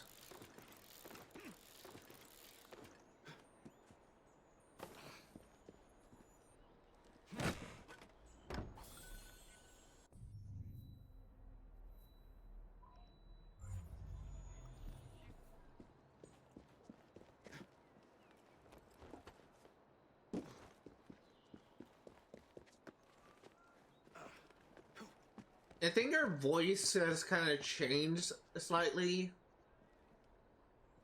since she was first introduced in Assassin's Creed 2, because I think she has like a, she either kind of changed the pitch in her voice, or she changed or she just kind of, I guess her voice got deeper as she got older or something. There's definitely, I feel like it has like a different tone than when you heard Rebecca in Assassin's Creed Valhalla, in comparison to how you hear her in this game, in the Assassin's Creed 2, I mean.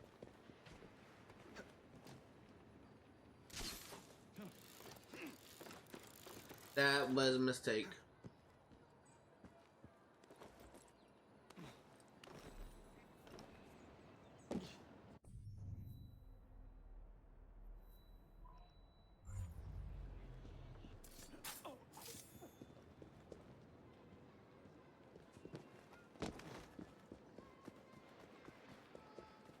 Actually, you may very well. We are definitely going to be getting the Secrets of London. We may also be getting an achievement for unlocking the secret outfit in Rouge's Vault.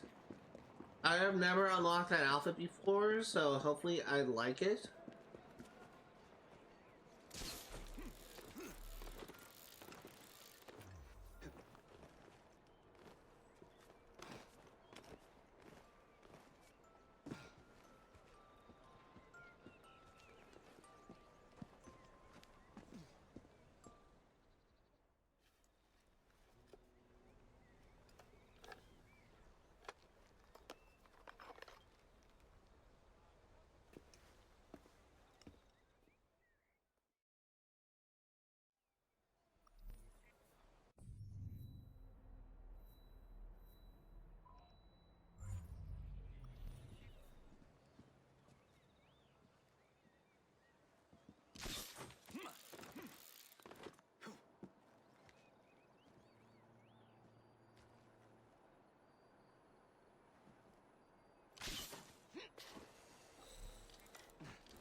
We actually get a few achievements today.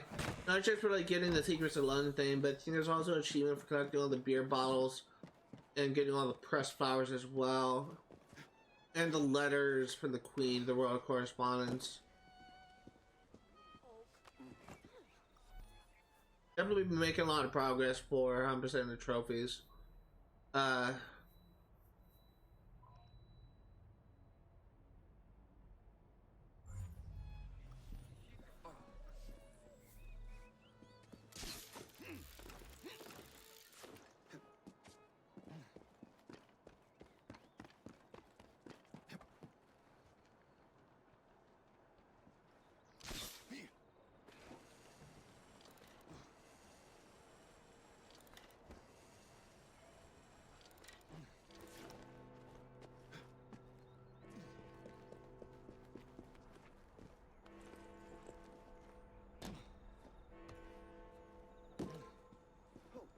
Trying to get away from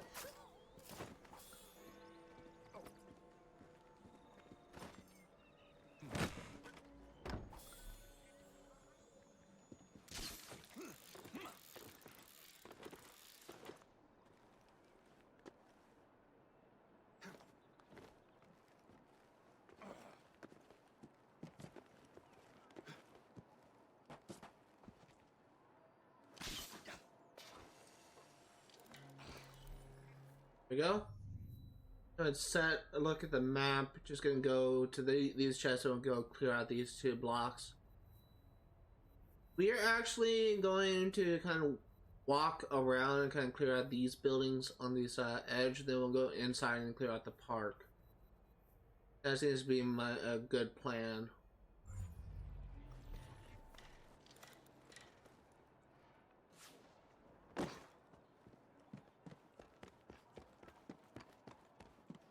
Oh, itchy ear. Itchy ear. Ugh.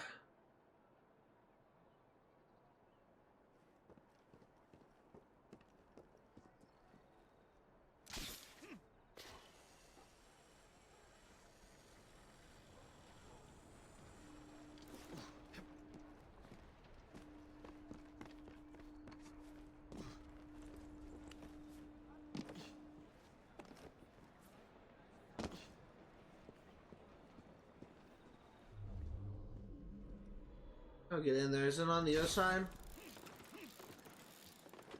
Probably on the other side.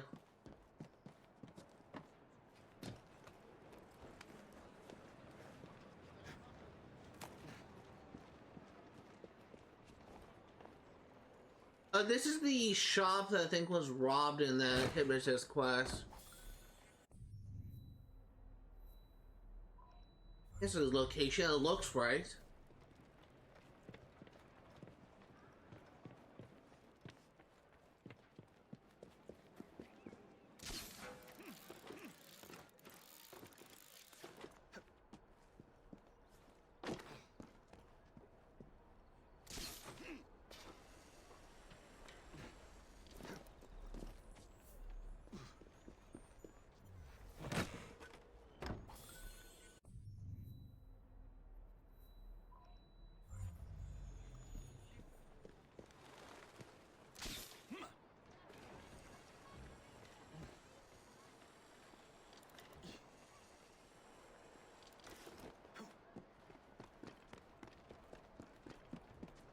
Let's go ahead and clear out this block.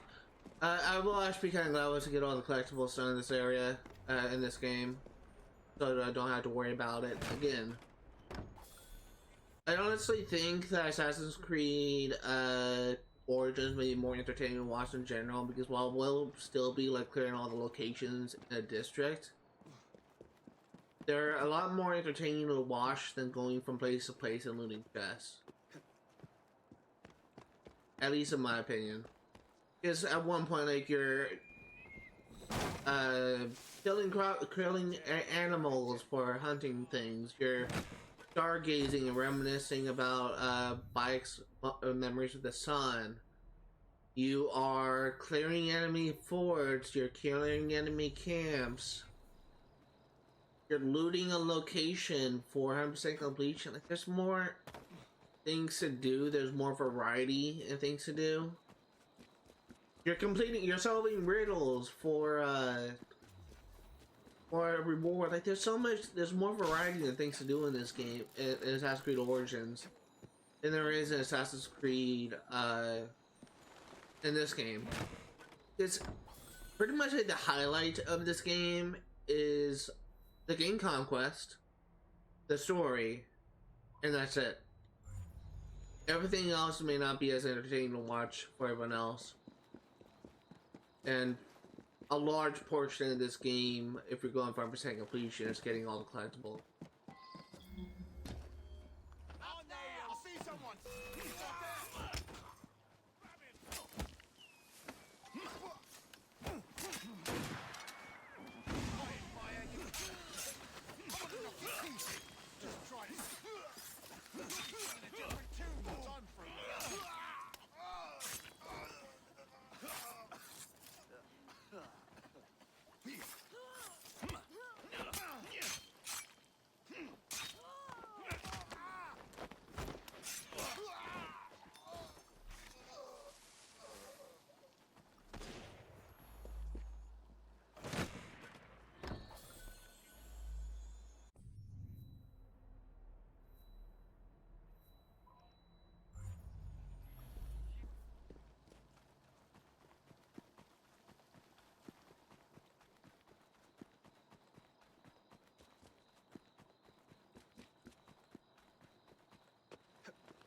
will say one of the main reasons why I'm added like new days to stream in this game is stream in general, I should say, specifically this game, is because of the fact that I recently became affiliate, and I know that I will start earning money via ad revenue. And I figured the more time I stream, the more chance I could get to get like a higher paycheck, I guess you could say. Because I can now essentially turn what a hobby into a career, which is what I've been trying to work for the past 4 years. So really the main reason why I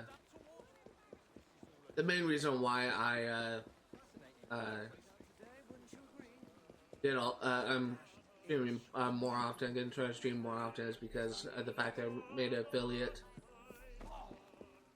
This will give me more opportunity to work on the games. The only reason why I had only streamed on the weekend before was when I made that decision. I was still in school at the time and didn't have much time to sit down and stream during the week, because most of the time during the week I was on campus, either working on homework or going to class. So I didn't really have much free time to stream, and the only free time I had was during the weekend. So the weekend was the only time I could stream. However, since I graduated, I've had more free time during the week, so I can actually spend more time working on this channel.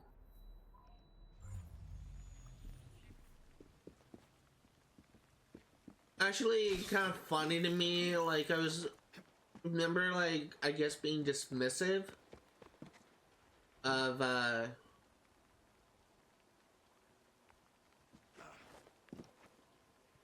remember being dismissive of some of the things that I learned, some of the things I guess I discussed in my class, and the reason why I was kind of dismissive about it is because I guess I was more so proud of my work, to the point that I just didn't want to just kind of take some advice to heart. And it's kind of funny to me, like, after I graduated, like, there's a lot of lessons, a lot of things that I appreciated, that I experienced, that I didn't realize I would have appreciated at the time when I graduated. And one of those main things was one of those lessons I learned in creative writing classes. All those times where I kind of heard criticism from my story, and I wasn't willing to accept it.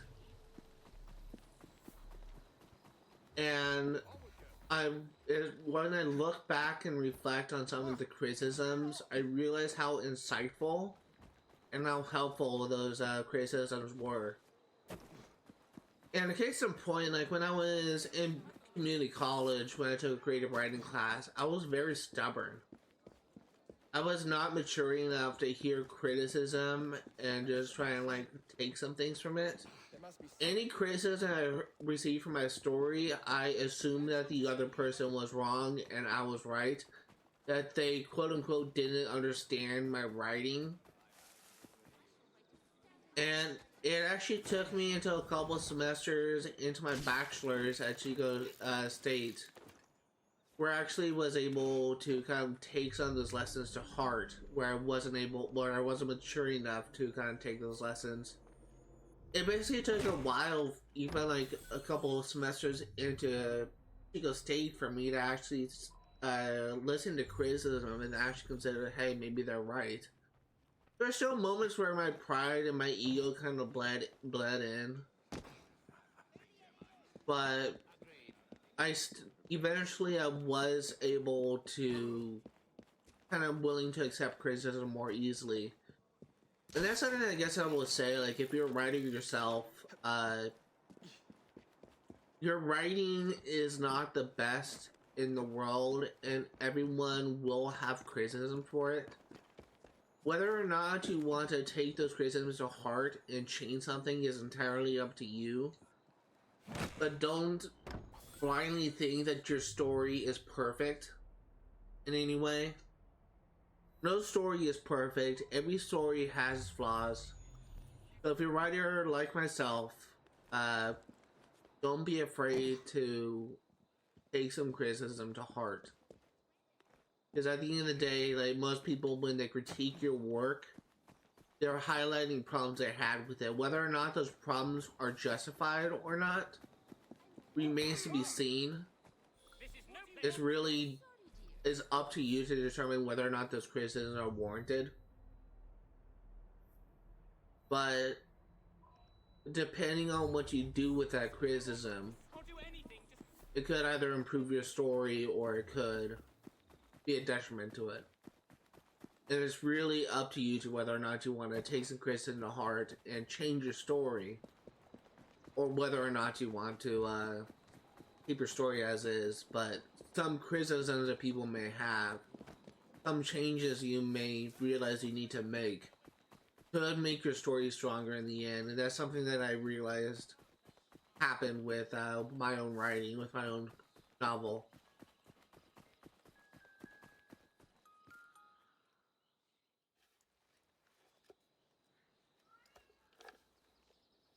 I feel like that I grew so much as a writer in the 4 years I spent at Chico State getting my bachelor's degree and getting my master's degree. Then I accidentally unplugged my computer, and I did in the 2 years I spent at community college. Actually, 7 years 5 years I spent at community college.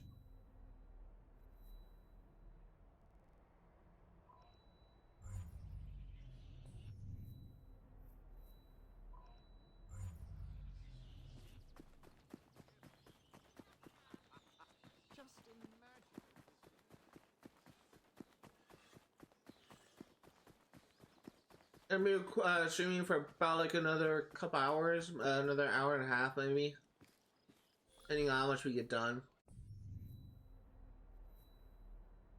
If we're probably gonna end the stream once we clear out all the collectibles, if I can be perfectly honest here.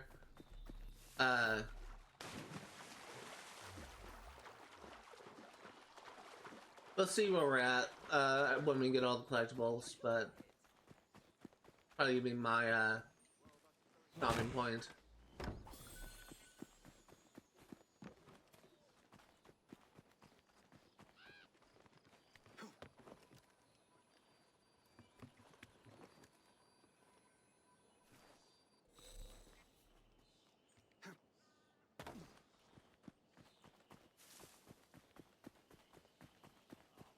Story I can't talk about in public.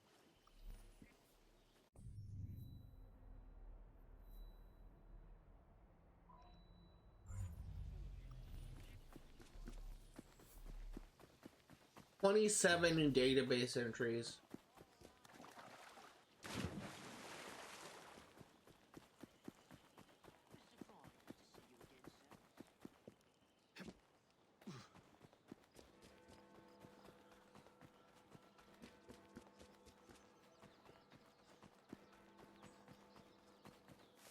I would love to visit London in real life. There's so many countries in Europe I would love to visit. So many cities in Europe I would love to visit. And London is one. There's a lot of places in England I would love to be able to visit. Like one of them is the Dover Cliffs I heard so much about.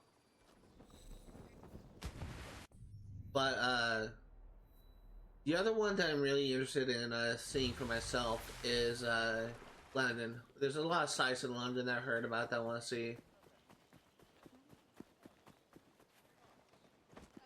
I get the feeling that if I were to drive in London, because of how European roads are kind of reversed in comparison to American roads, I am kind of worried that if I were to drive in London, I may get into an accident. Just me just driving in the wrong lane, in the wrong direction. I can see that happening from my dumbass American background. I wonder if that happens often to a lot of American tourists that try and drive in England for the first time. It honestly wouldn't surprise me.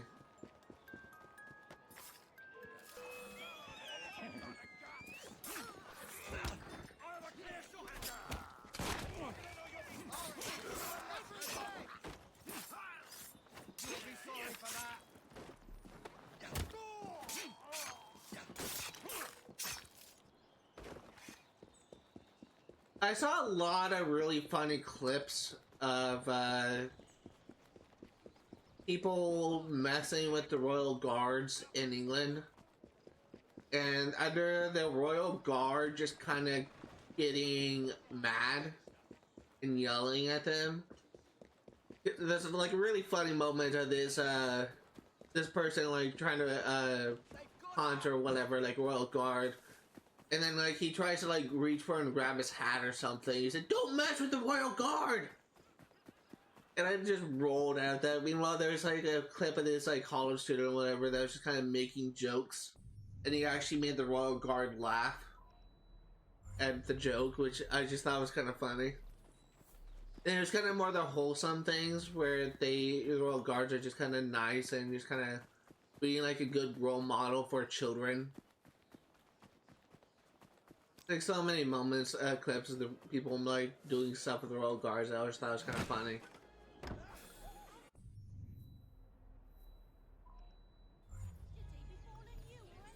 There's a lot of videos I've seen of England. I just think it's kind of memorable to me. I'm a huge Doctor Who fan in real life, although I kind of stopped watching at the Chibnall era. I watched the first 2 seasons of Jodie Whittaker's Doctor Who, but I stopped at the final one with I can't remember what series that was called. It's called like something specific, but it really kind of killed my enjoyment of the series when I kind of watched like Jodie Whittaker's Doctor Who on the Chibnall era of that show. I've heard that the series has actually been kind of good again.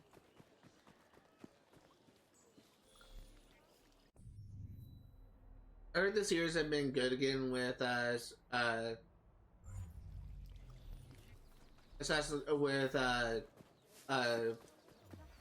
can't remember what the guy, what actor, the voice, the actor of the current Doctor is, but apparently that series is actually kind of good with them around. I actually kind of heard like a lot of really dumb criticism about that series because a lot of people apparently didn't like that the protagonist of the Doctor was trans in real life, which I just thought was kind of like a stupid criticism people had with that series. I think it's canonically the Doctor is bisexual. Like he's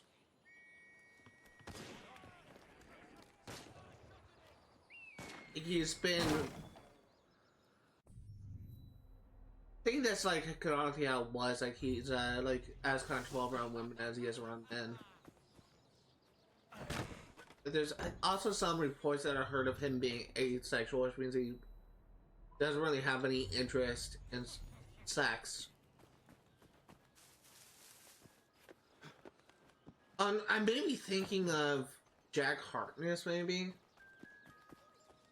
confusing Jack Harkness with the Doctor. How far did you make it? I got off at Shannon. The captain said he was glad to be rid of me. How's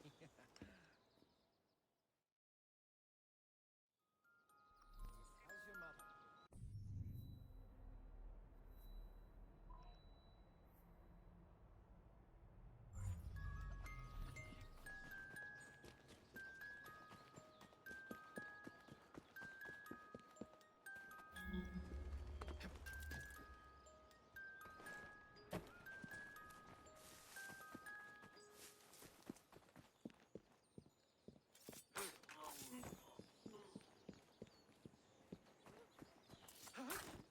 He's not supposed to be here!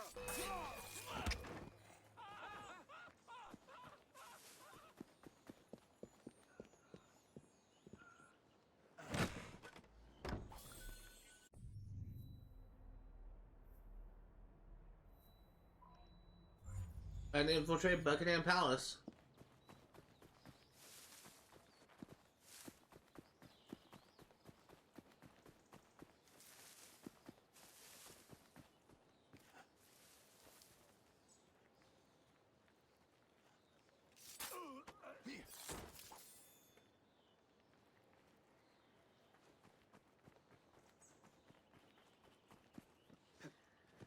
Veggie Man!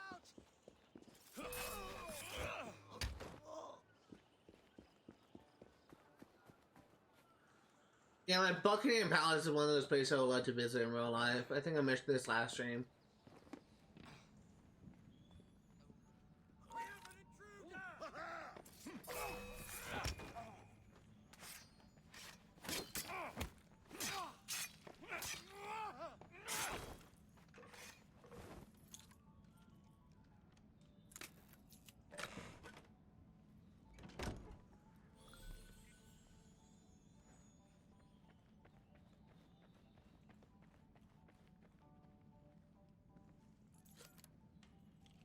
I hope the queen doesn't mind I'm robbing her blind.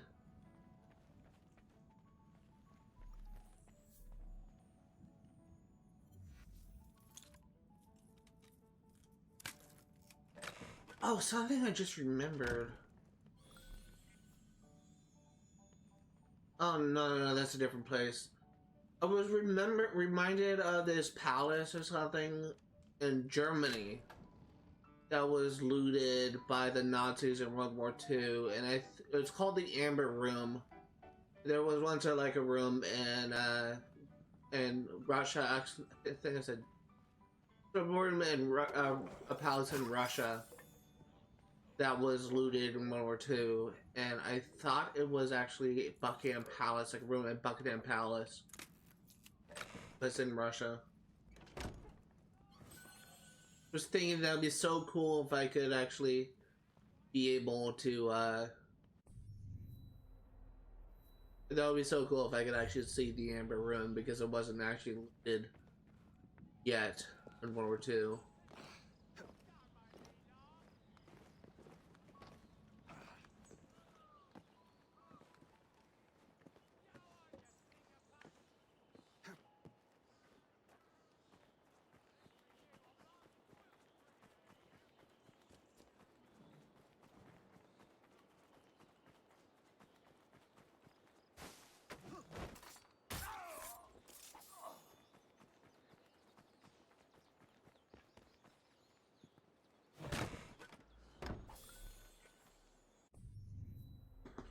Okay, let's go ahead and clear out this district. We're just going to clear out this lower half, and then we'll just go ahead and clear out this area. Almost down here.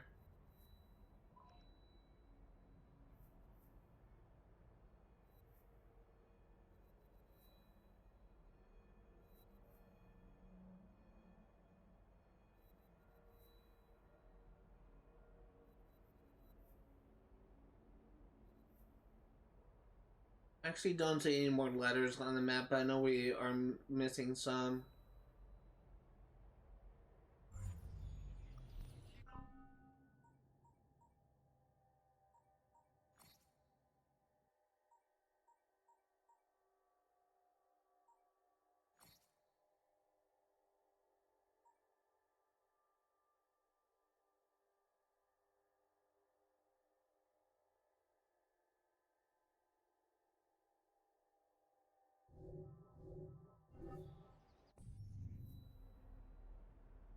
It's called Royal Correspondence. We're missing 7. Let's see, Assassin's Creed, Syndicate, Royal Correspondence.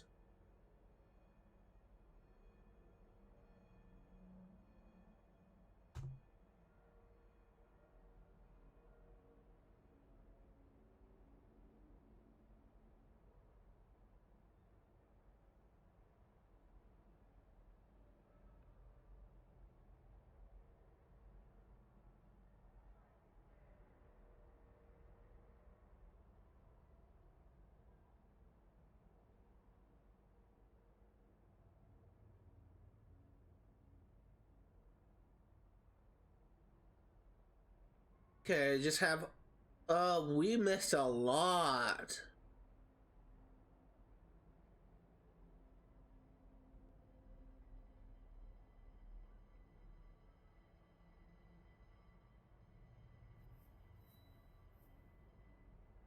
There's a letter we missed here. Oh, let me just go ahead and verify. Just have 5. There's one here that we got, one here that we got. one here that we got.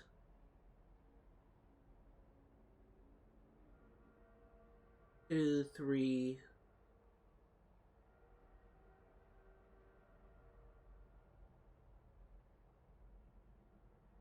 Oh shit.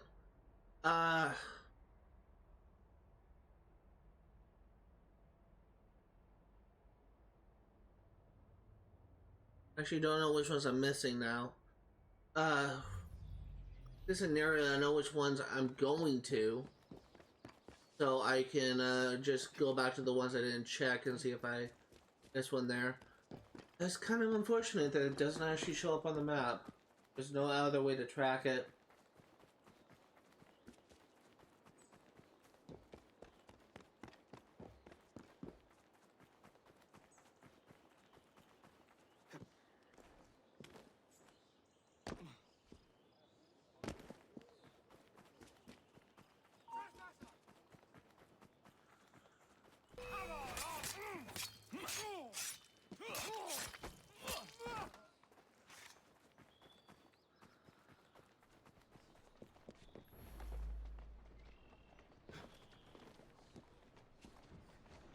Someone said something in chat, I basically have to rely on Streamlabs OBS. See the message? I just have the map pulled up.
I think we already got this one.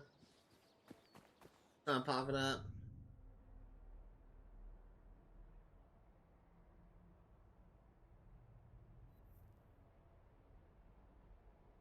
Okay, so if we got this one, know for a fact we got this one, we can just run back to this area and check. And we should, the only ones we should be missing then are near the, Buckingham Palace.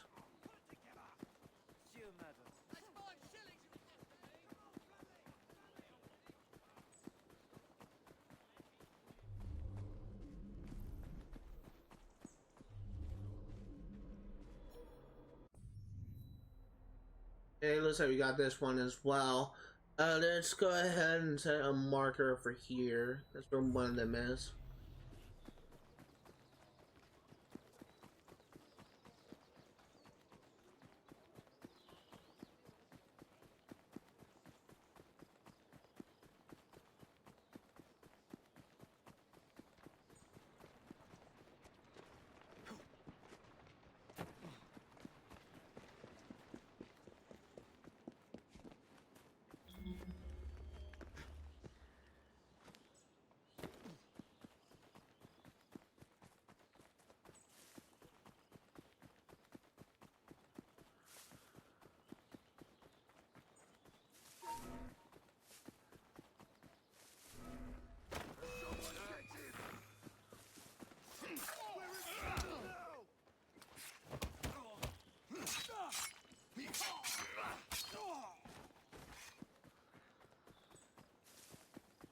Okay, where is this letter?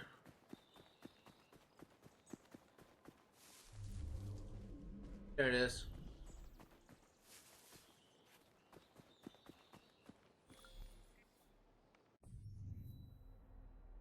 Next one is...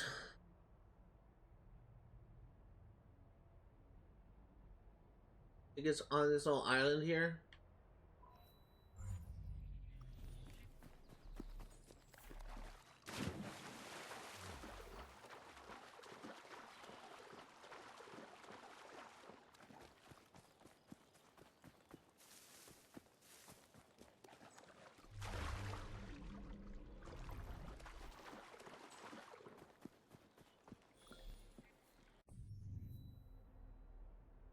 8, 9, 10. 11, 12 should be missing 5. 1, 2. Yep, that's all I'm missing.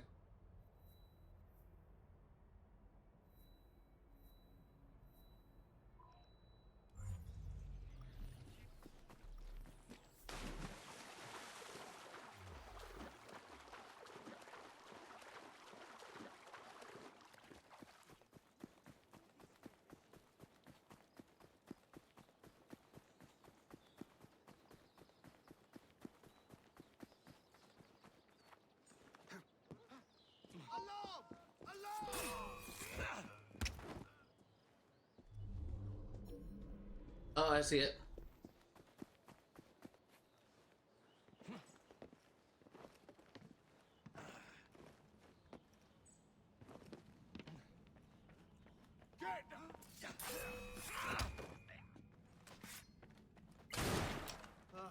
I hope he...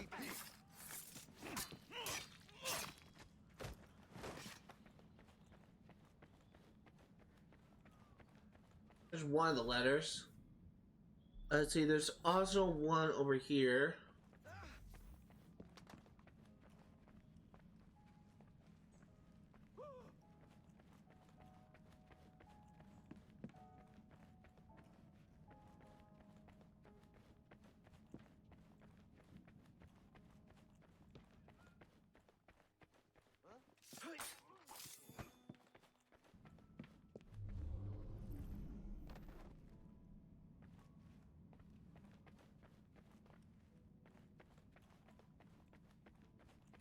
Well, I can't go that way.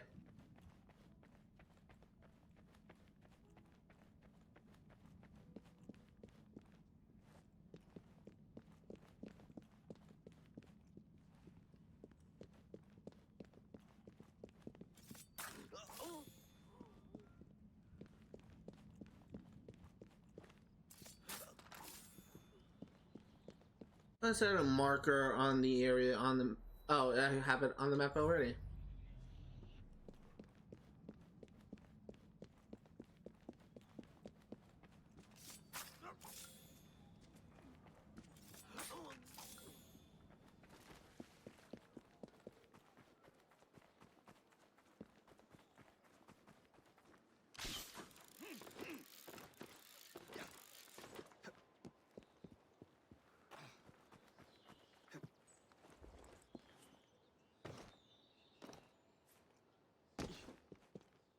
And there's one. The other one is over here.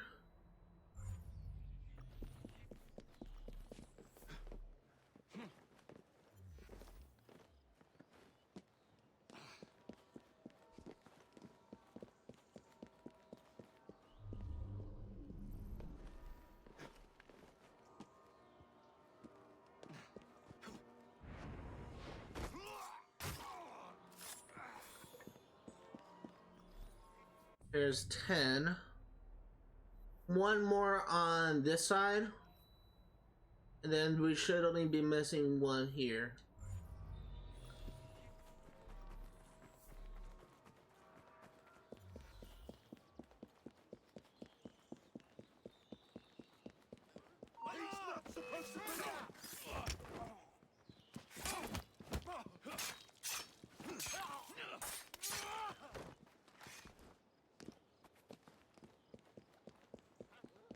Where do you think you're...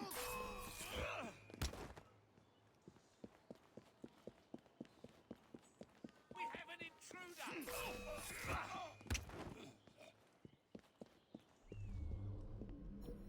It's upstairs.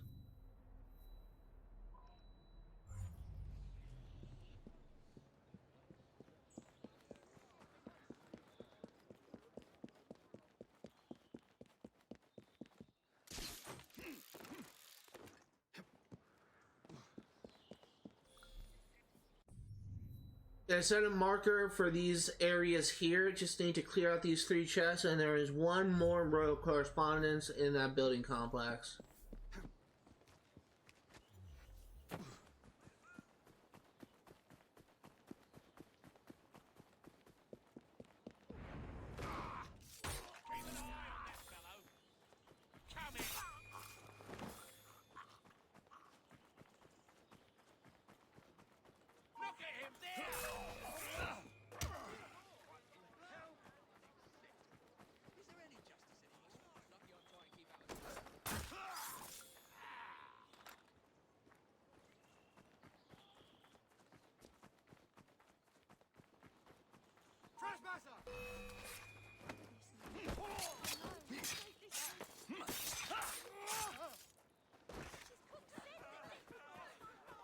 Yeah, pretty. Is this like a jousting area?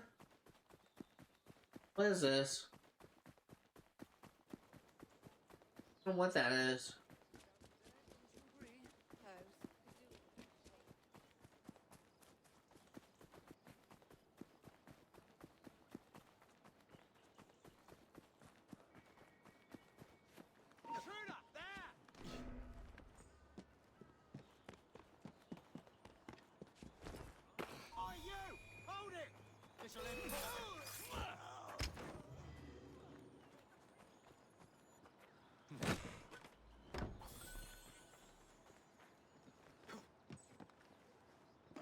Okay, let's go ahead and clear out this building. This should be done with restricted areas for now.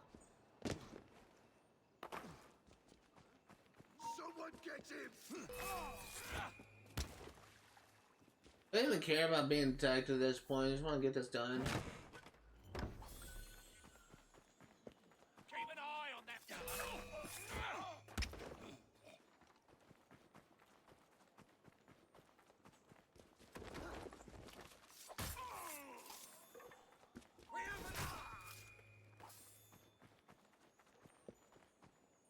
Okay, now there should be a Royal Correspondence here.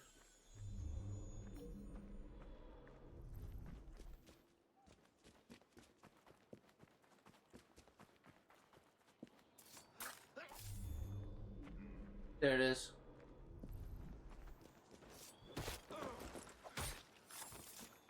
It should be the last one as well. Which may get us an achievement.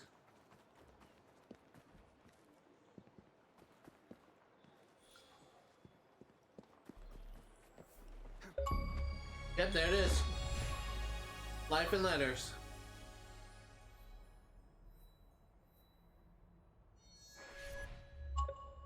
It'll also be the last pressed flower, which will get us another achievement. I should go ahead and grab this. Actually, we'll wait on that. For reasons that make sense in my mind.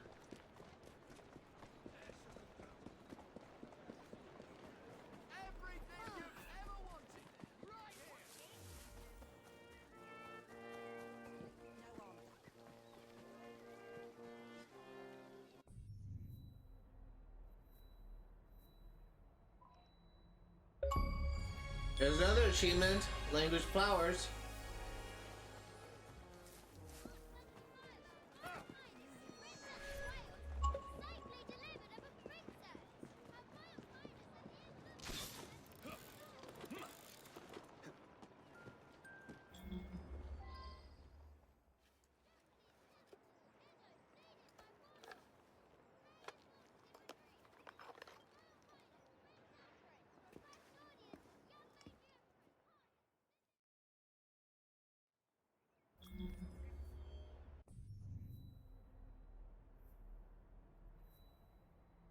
Let's go ahead and we're gonna clear out these guys, and we'll go ahead and grab clear out this area. And once we grab that last Secret of London, we'll be able to get another achievement.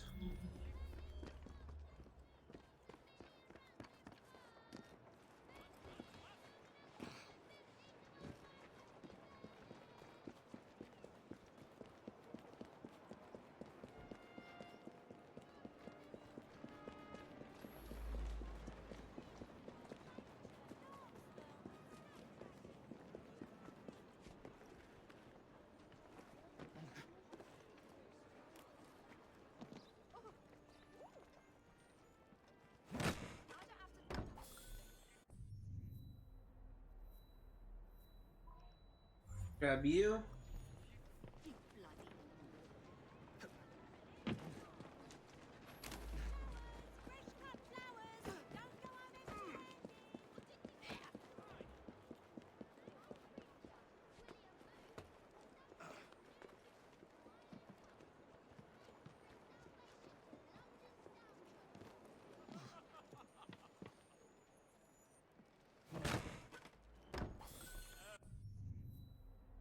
Let's grab this chest. It looks like we have a Helix glitch there. Yes, you're a new.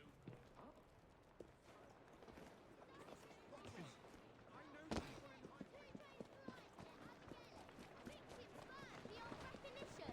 Railway officials call it the worst accident ever.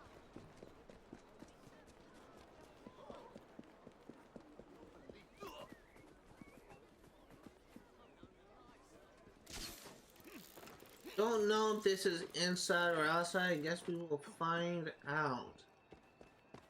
It is inside. What about the yes glitch? Is this outside or inside? Inside again, but you'll be able to get inside through here.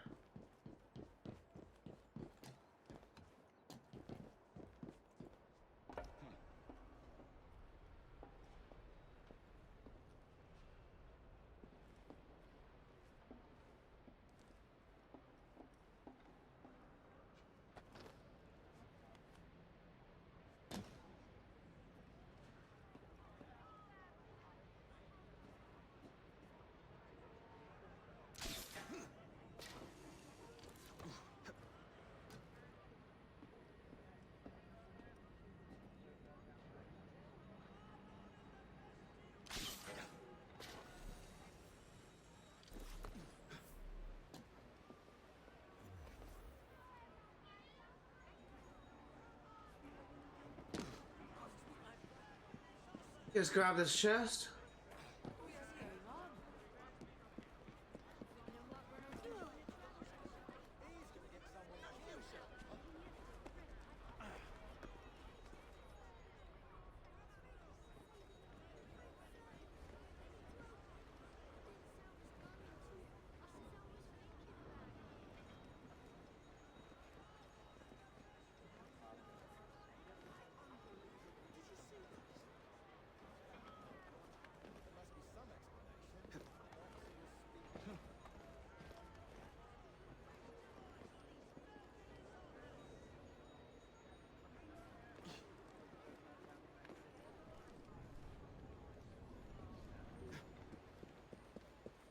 Just say there's probably like you need to ready to get up there, but let's say that's actually you're supposed to get up there.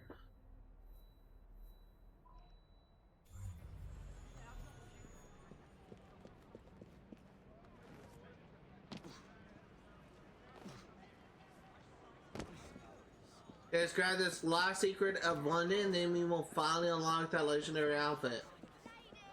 Hopefully it's the best outfit, looking outfit in the game. After all this work, it better be. We'll see.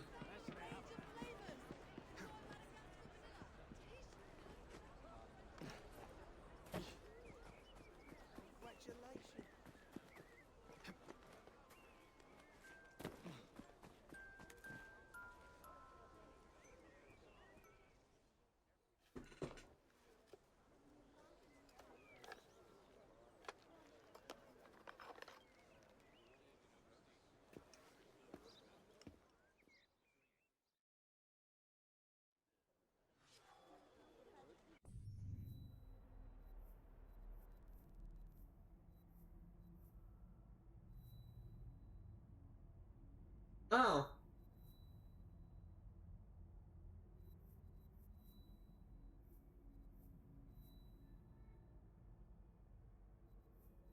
I have a few things to do.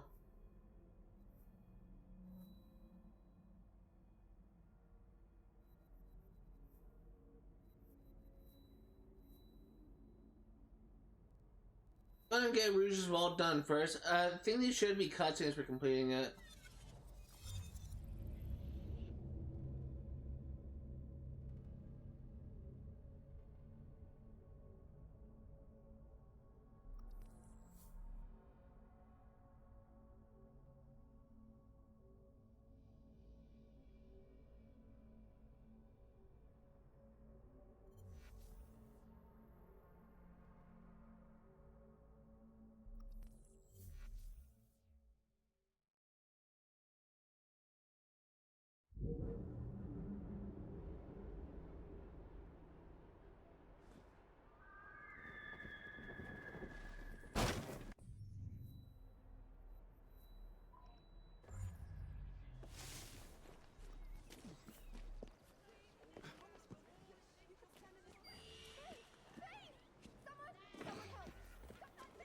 Let's go see what this legendary outfit is.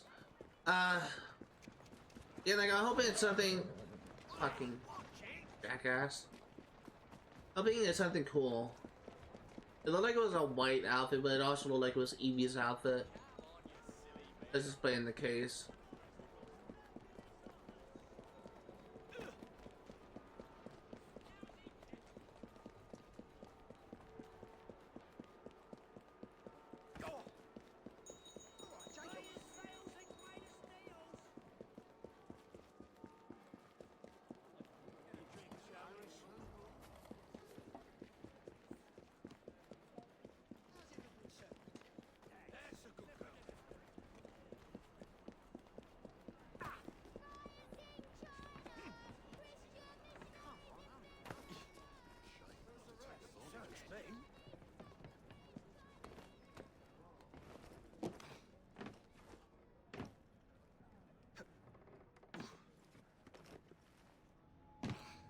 Let's go into what we got.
I don't suppose they've got another suit back there, do you?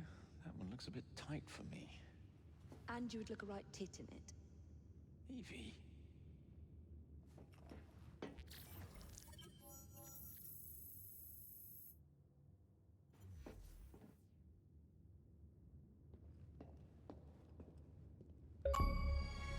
Oh, looks like it's only any outfit for Evie.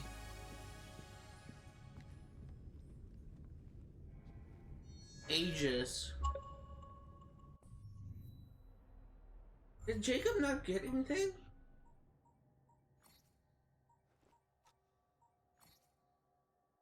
I guess not. Then what's his secret outfit?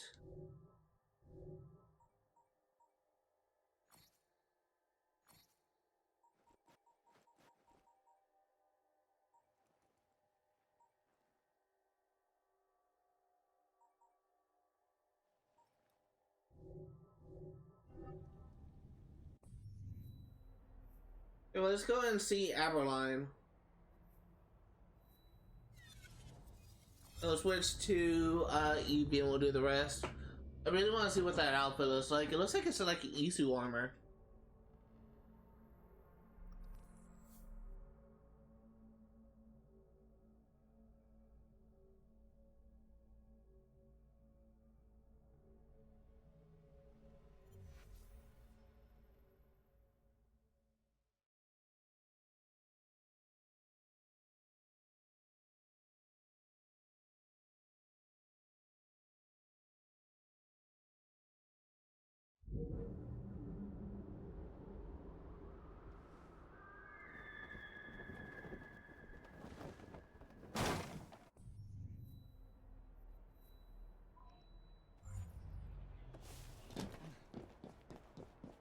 See what Abberline has for us. I think this should be just a cutscene.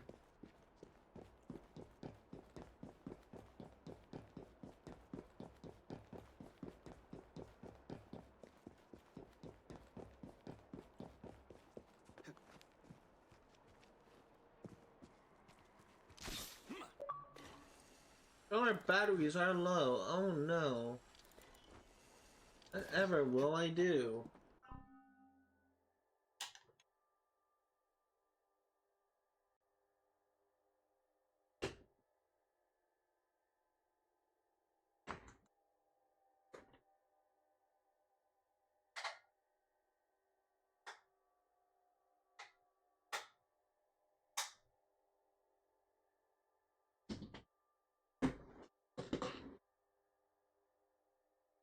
I'm honestly kind of amazed I haven't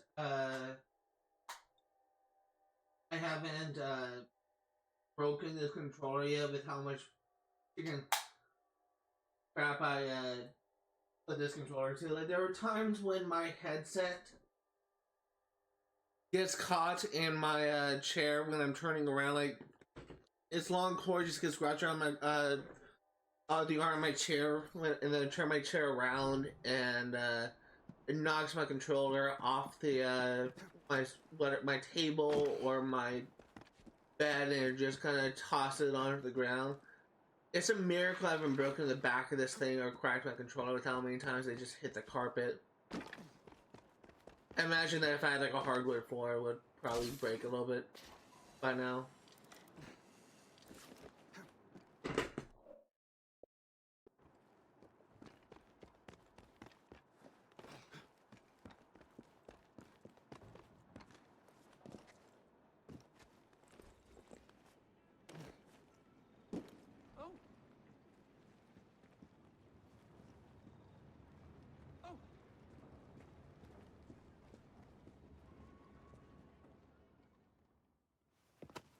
Oh, Freddy. I hardly recognized you in your police togs. You certainly scrub up well. I thank you for your help in collecting these bounties. I am impressed with all you have accomplished, and I wish you luck with your future endeavors.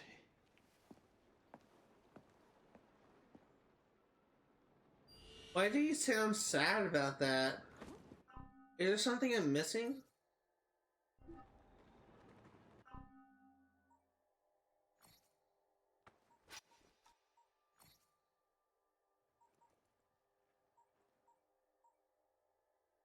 The Aegis. Decrease melee damage received by 10%. Decrease range damage received by 10%. Cool. I didn't notice I got that. It's a really cool look.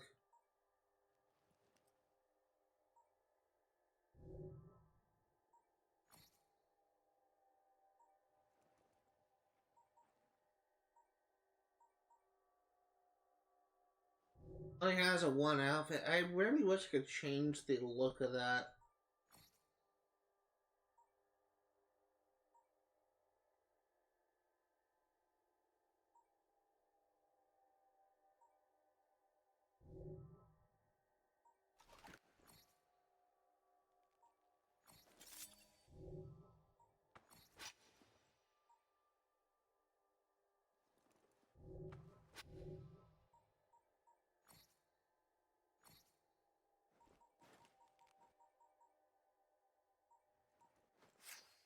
I can craft the legendary kukri. We don't have the the level 10 cane sword yet.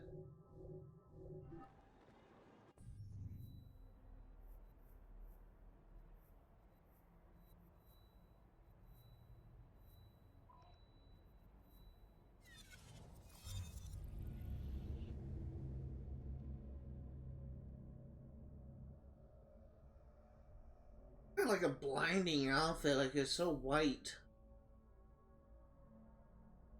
I don't know if I'm gonna have this outfit on for long. I mean, the stats are really nice, but I really like the aesthetic of it. It would be nicer if I could apply the colors to it, but they don't kind of take away the easy armor look.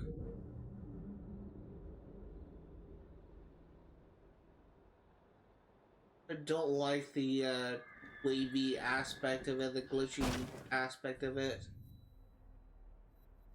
I may have it on for just a little bit longer, but I may just choose something else just for appearance sake. And I'm really a big fan of this outfit. I mean, it's cool, but it's not my favorite. I may actually switch to the Master Assassin outfit because I actually did kind of like the design of that. I'll have this on just for a little bit, but we'll probably take it off soon.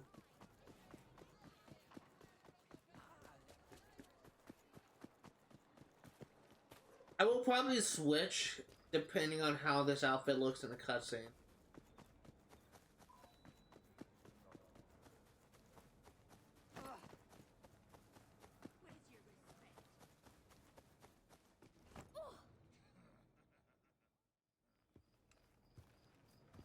done a wonderful job of helping the children of this city. So what you're saying is, I'm a hero. We pitched in what we could to properly express our gratitude. Thank you, Clara. This one's for you, knobhead. Yeah, I'm changing outfits. I don't like that kind of like glitchy look that's just so horrible.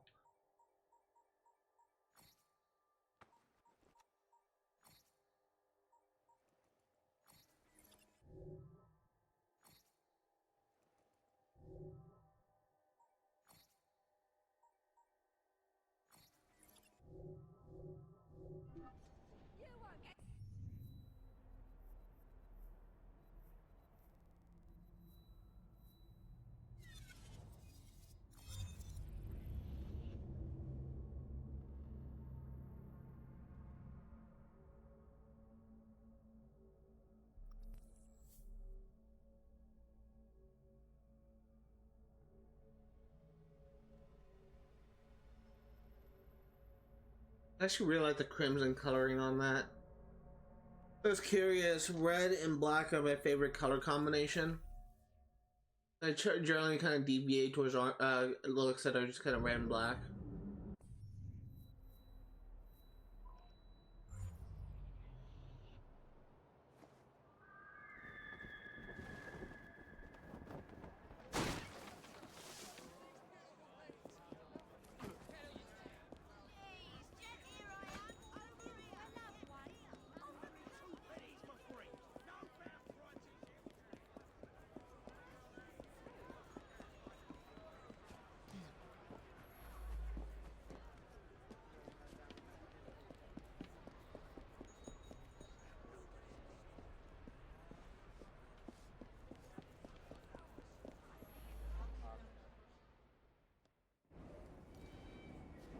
Good.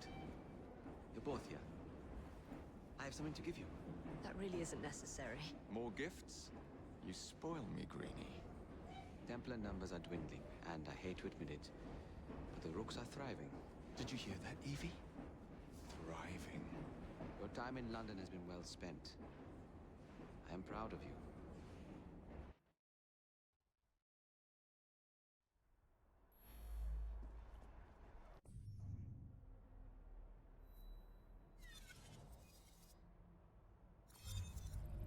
If there's a final cutscene related to the flowers, if there was one, it would be on the train.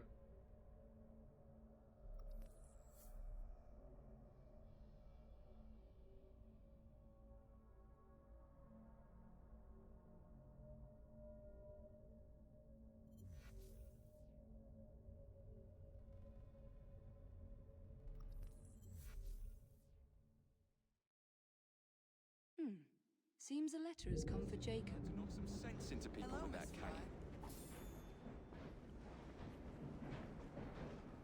Go to the north side of the train, then we'll check the south side.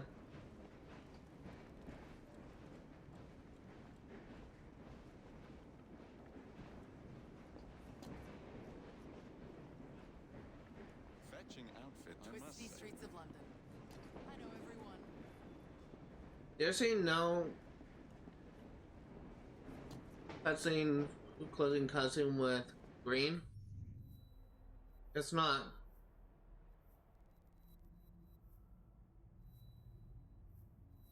Yeah, well, let's fast travel back here.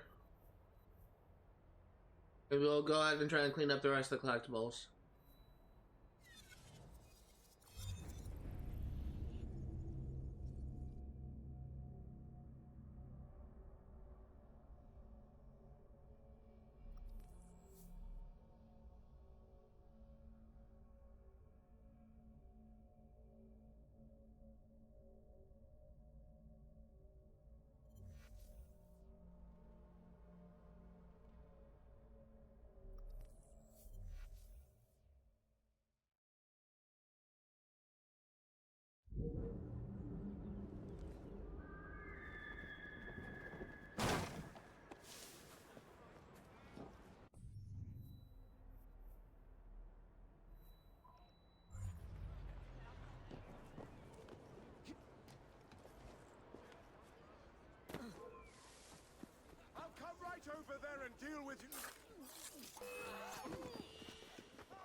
love the cane sword so much. It's such a cool weapon.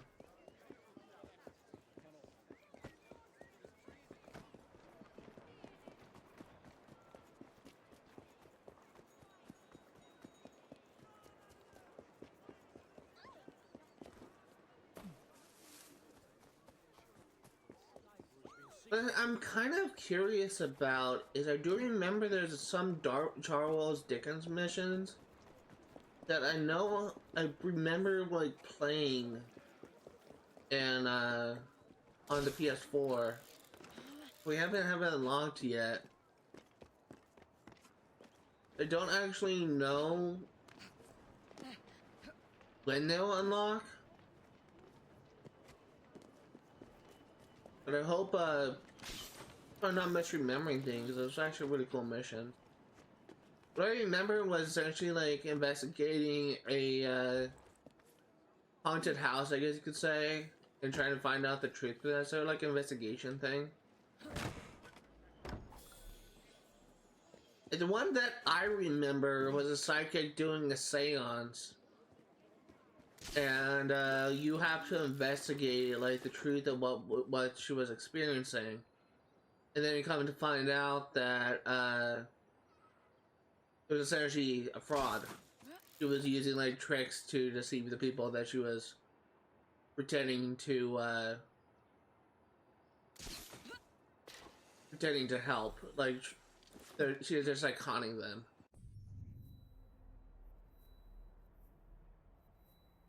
That's a mission that I remember vividly, and again, like I don't know if I'm just misremembering something. Like maybe my brain just fabricated that memory, and I just didn't know. It's been so long since I last beat this game.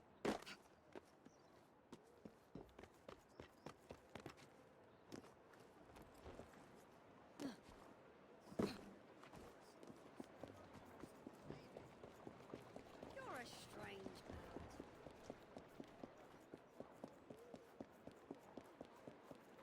Reliable sources. You want to start something?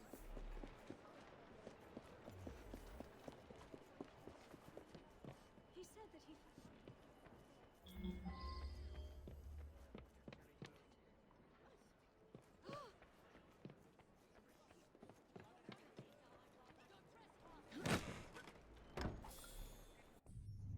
Almost down here.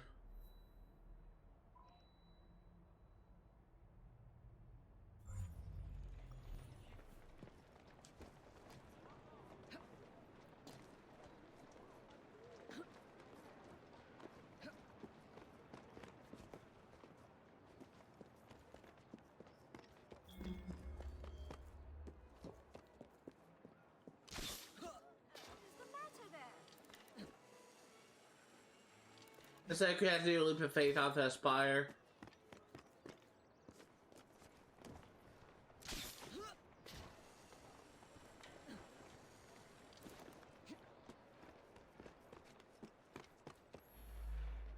Or not, maybe from this balcony.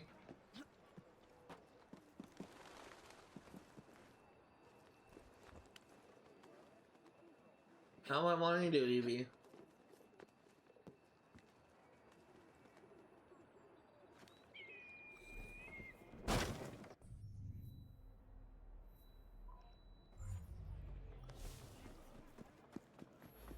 There's also maybe an achievement tied to getting all of the illustrations as well. I think I kind of remember that. As well as getting all the beer bottles.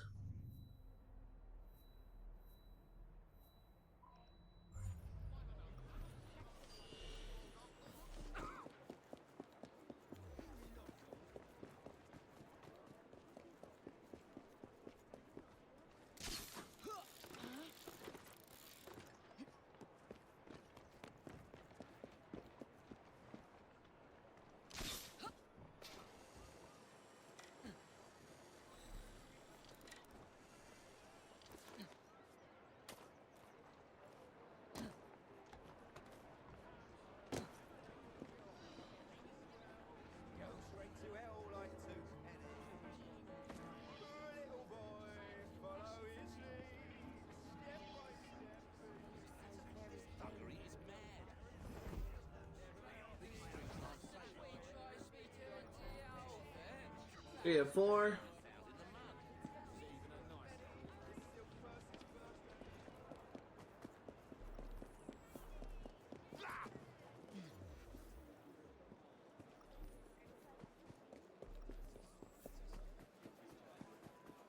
I'm so close to being done.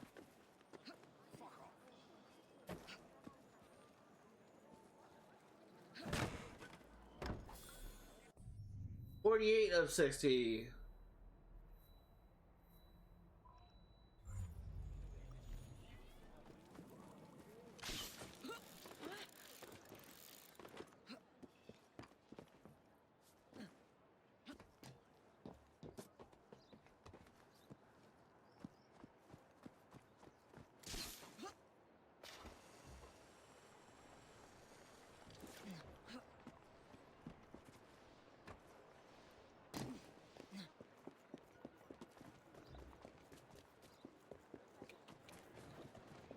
They should get an achievement.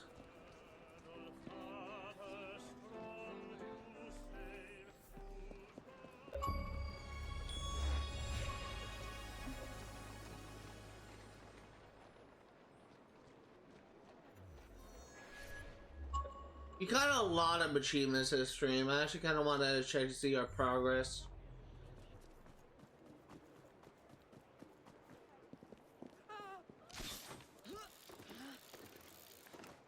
Also should be an achievement for getting every single Helix glitch if memory serves. I don't know if there is an achievement for I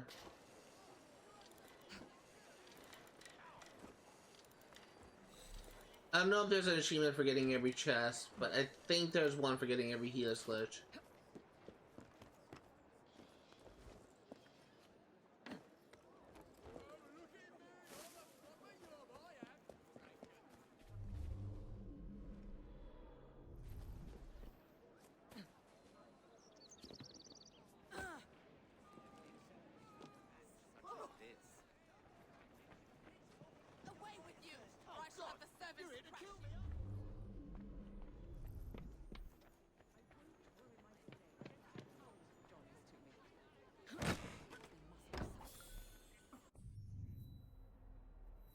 Okay, let's grab you.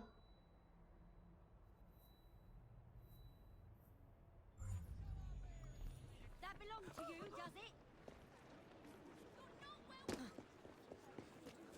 It's nice how the civilians react negatively when you are in their homes like this. Civilians in Assassin's Creed Unity just didn't really give a shit if you were in your home like doing their chests. Or she ignored you, but these people just kind of get upset. I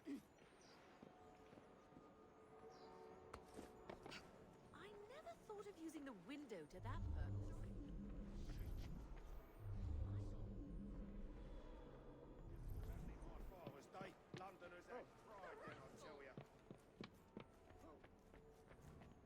This cannot be tolerated. Get out of here right now. See, let's go ahead and clear out this area. We just have a few things here, then we'll clear out this northern part and kind of work our way up. What right have you got coming in here like this?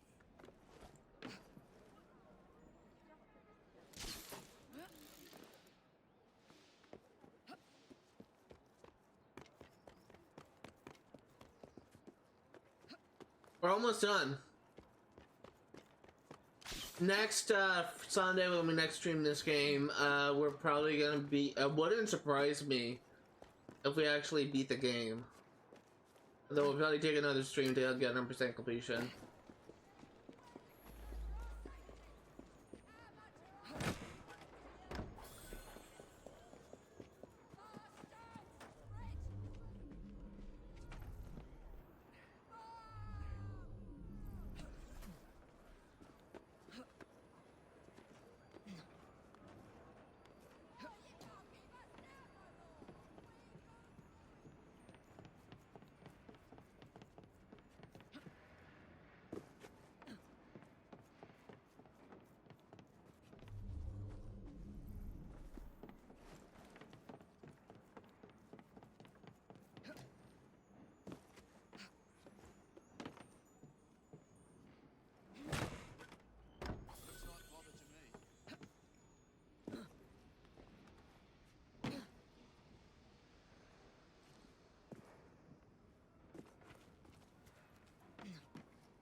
Where is this?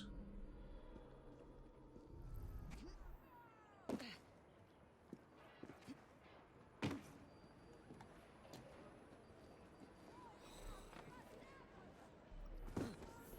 we're almost done. Almost done.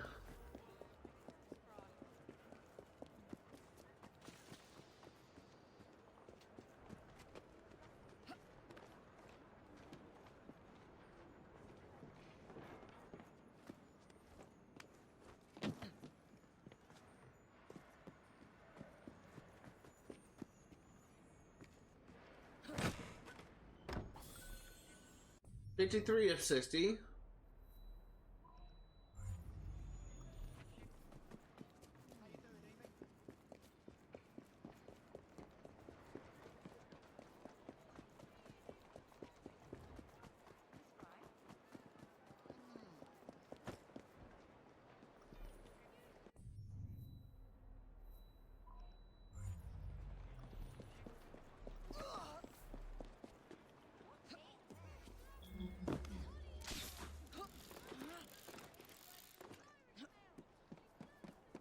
So, we are almost done here.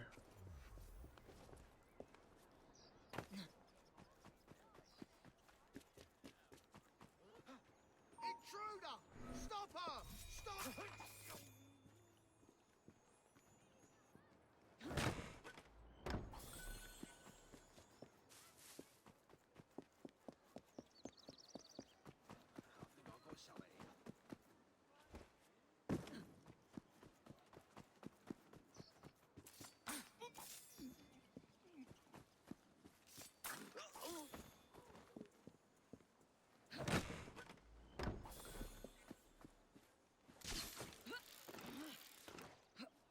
Where is this? It's over there.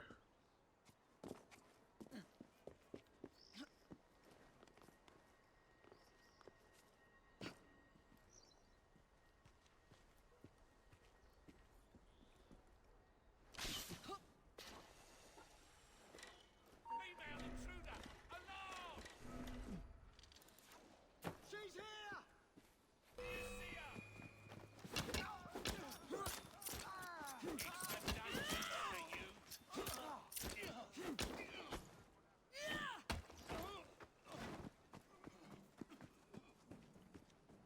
Okay, so I need to climb up this.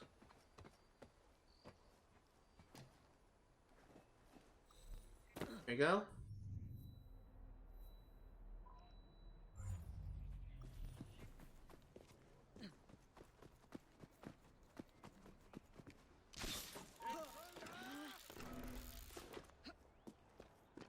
Weird how there's so many areas in this district with royal guards. I always thought they generally like patrol the Buckingham Palace. Then I guess like any other place a queen would frequent.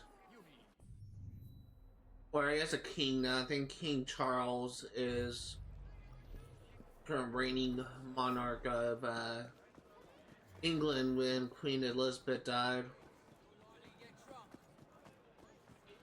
Which I will just go and say this. It is kind of embarrassing how our last president before Biden, not gonna say names, how he portrayed himself in front of the Queen. It's just kind of embarrassing. Is if you look up the videos of Trump and the Queen of England together, it's just like embarrassing. It's one of the things I'm just kind of like afraid of, because we're just like recovering, like our image is just recovering from the what Trump did to it with him being in office, and how he just kind of made us like the laughing stock of the world. And now there's a chance he could be president again.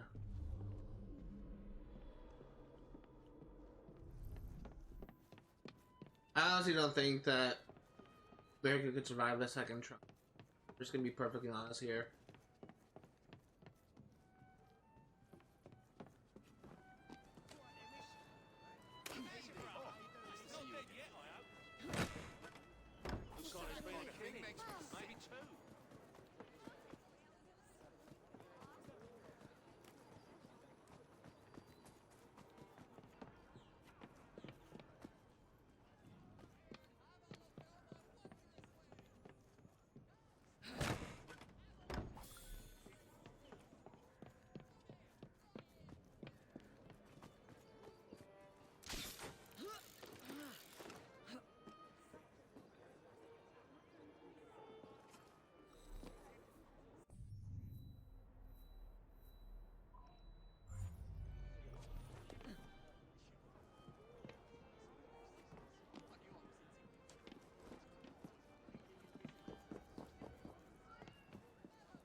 There you go. What's happening? Almost done with all the chests.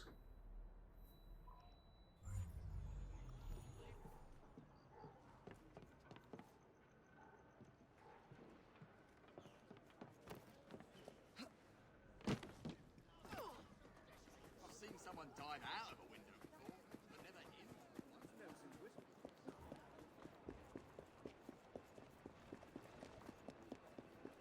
I will say that once this game is done, this is a quick reminder, even though the next thing on the schedule is Darksiders 1, where I might 100% play through that game. It's not going to be the next game we cover on this channel, because I am planning on going back to Infamous 1 and trying to get the platinum for that game again.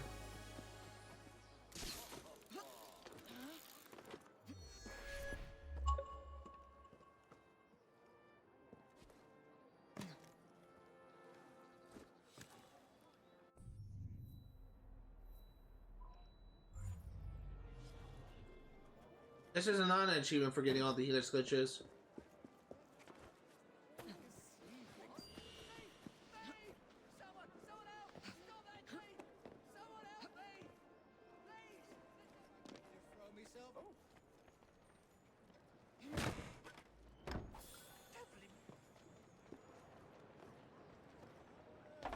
We did it! We freaking did it! We got 100% in every single district of the game. The only thing I like to do is to do the missions. But I think that's gonna do it for today. Let's check. We're now 83% completion. That's awesome. Ugh. That is freaking awesome.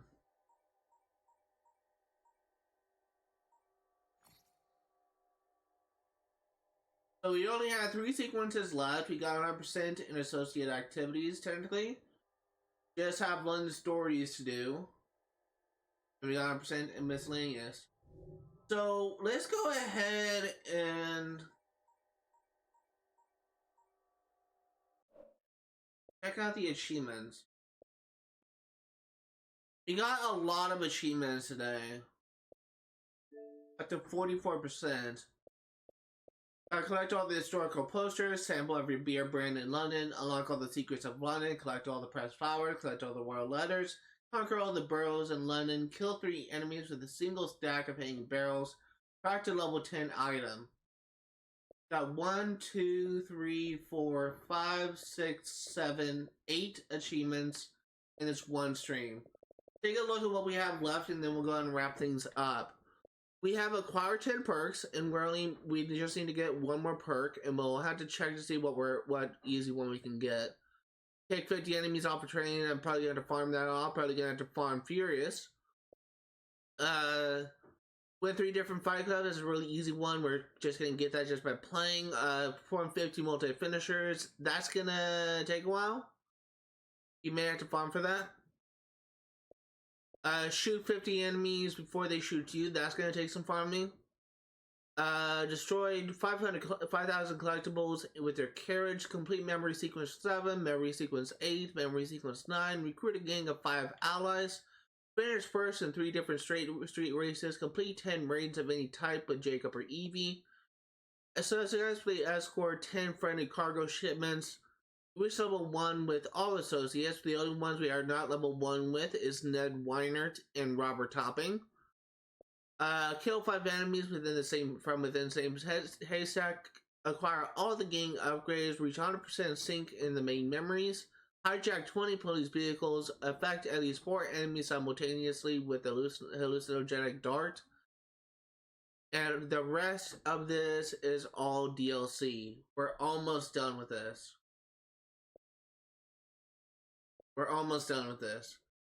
Let's go ahead and go back into Assassin's Creed Syndicate. There's one more thing that I want to check, which is under progression perks. Which one are we really close to? Is this one we can take out now?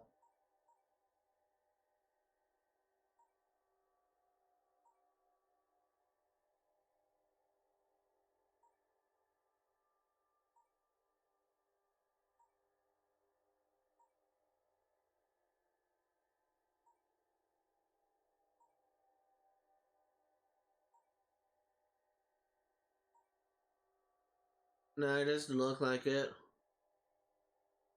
Oh, we're kind of close to double air assassinated, but I may get that just by playing.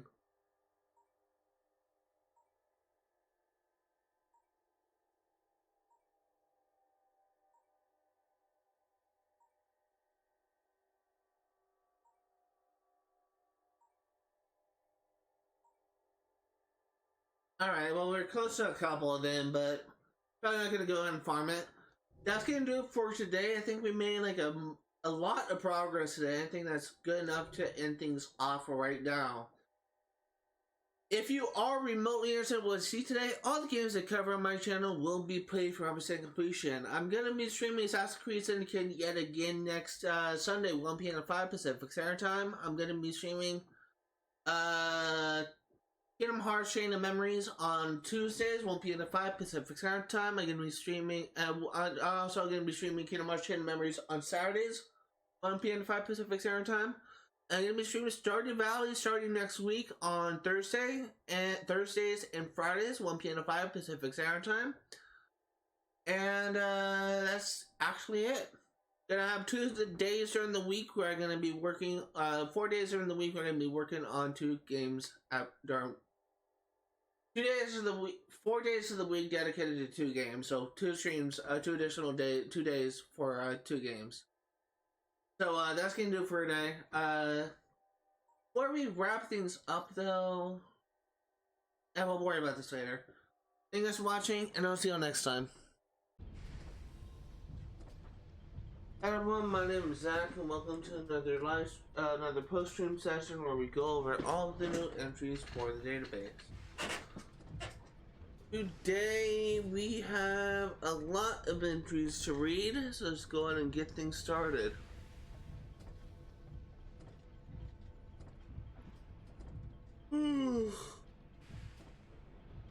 It says he just woke up. I actually first woke up at about 5 a.m.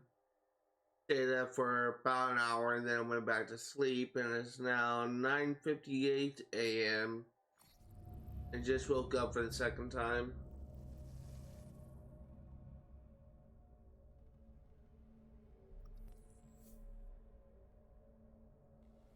I also watched my first slasher movie in years, which is Halloween, the 1978 version, the first Halloween movie. That was my first Michael Myers movie I ever watched. I watched 2 other slasher movies. I watched the first Friday the 13th, and I watched Freddy vs. Jason. Those movies actually really kind of I kind of enjoyed, but I remember like getting a little bit scared with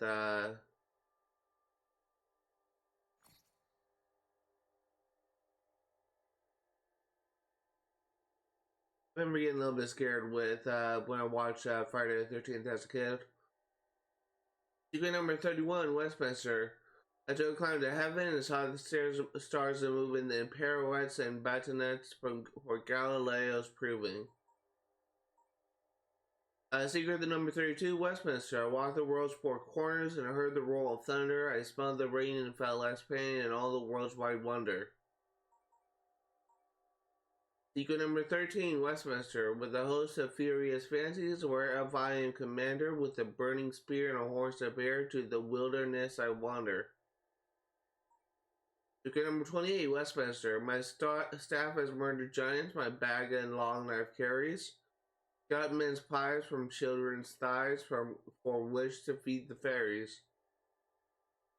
That's a bit, sorry about that. Secret number 1, Buckingham. But I will find Bonnie Maud, the merry mad Maud, and seek whatever betides her.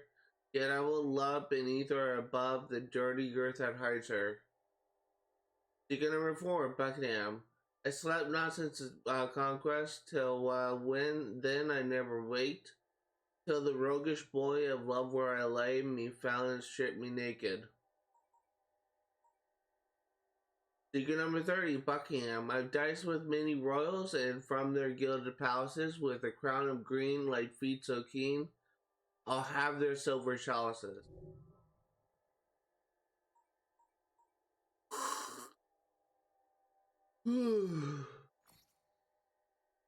Bounty hunt.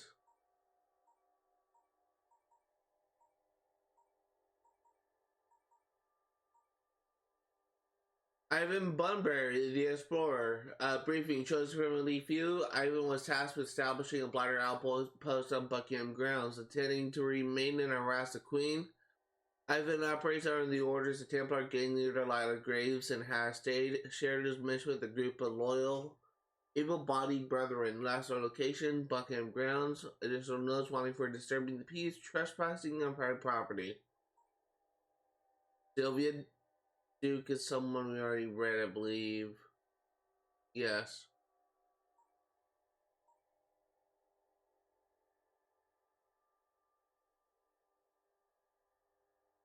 Harrison Harley, the slaver. Minor canon in Westminster Abbey. Harrison Harley has led a life of blind servitude, devoted to the Church of England over the years. However, he has become increasingly dissatisfied with what he perceives to be ungodly allowances in the Abbey and plans to burn the magnificent building to the ground. That's the location, Westminster Abbey, wanted for condoning the use of slave labor. Wade Linton, the young drunkard. Wade Linton is known for two things: random acts of violence and public drunkenness. A criminal since the age of 12, Linton is now 22, and his list of crime has only increased. I've recently caused disturbances in the national parts of town. Law enforcement has taken quite an interest in him. That's the location, the borough of Westminster. Additional notes wanted for disturbing the peace, random acts of violence.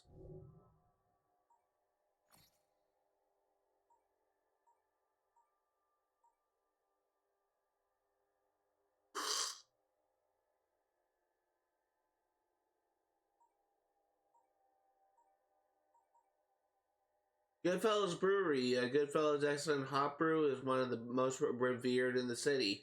The Westminster factory was bought anonymously several years ago and was handed over to Lila Graves, leader of the Westminster division of the Blighters Gang. There's rumor that this brewery thrives on dirty money and child labor, but no one has yet dared to investigate. Optional constraint: do not trigger alarm.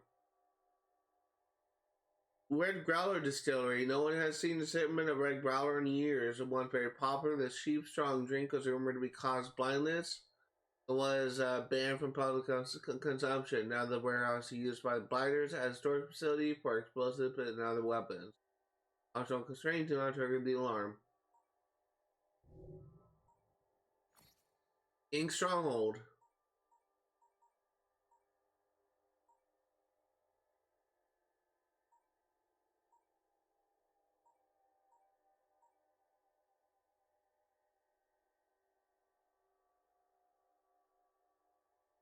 Westminster Stronghold. This Blighter stronghold, headed by the heavyweight champion Lila Graves, now stands on the area once frequented by sailors and fishmongers.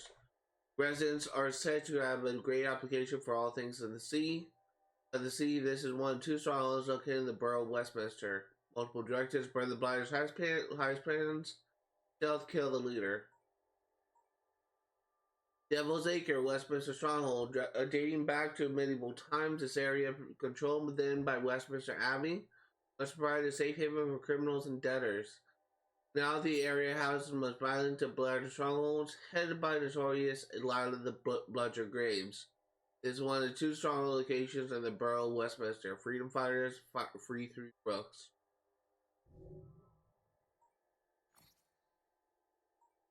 Beatrice Gribble. As the location, Buckingham Grounds briefing. Despite her best efforts, Beatrice Gribble was never welcome in the high society. Her one and only dream was to be one of Queen Victoria's ladies in waiting, but after being repeatedly denied the position, she resolved to make sure that if she couldn't get the position, no one else would. She has informed the Templar Order of her plans to kill Queen Victoria's consort. Absolutely shocking. Kill the target with a voltaic bomb.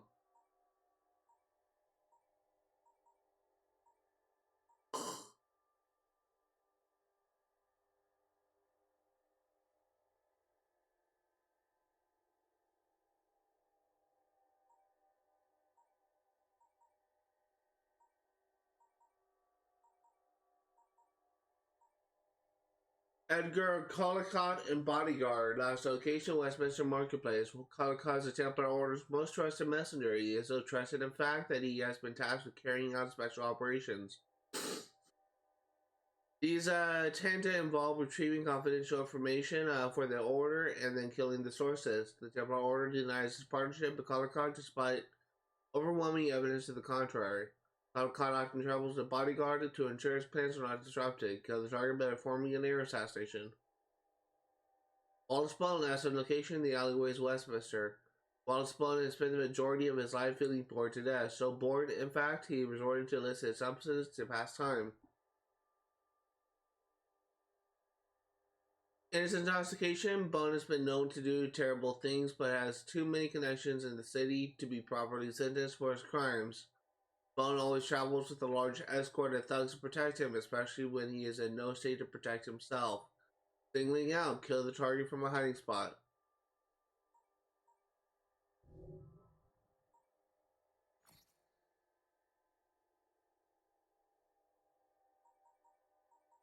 Westminster, fight the Bludger's gang and conquer Westminster. Lila Graves, with her upper class parents, notice young Lila's inclination toward violence and foul language, and did everything they could do to raise her daughter properly.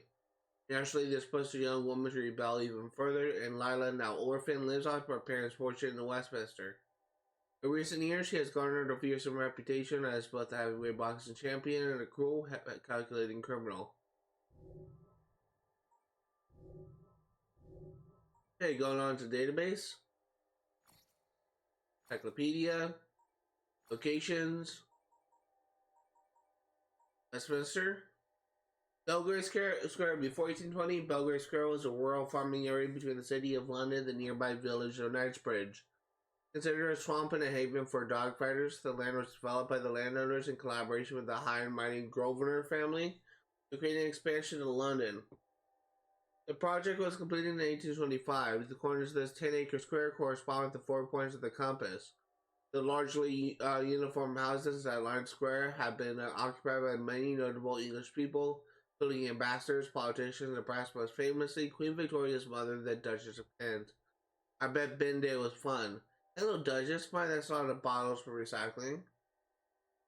Chapel Royale, originally the banqueting hall for the Palace of Whitehall. This building was constructed in 1622 for the designs of Ed Eagle Jones. The banqueting hall was used by King James I to host receptions and performances that combine poetry, music, dance, and costumes. I can't tell you how close those words are to my literal definition of hell. These performances or masks are absolutely embarrassing travesties.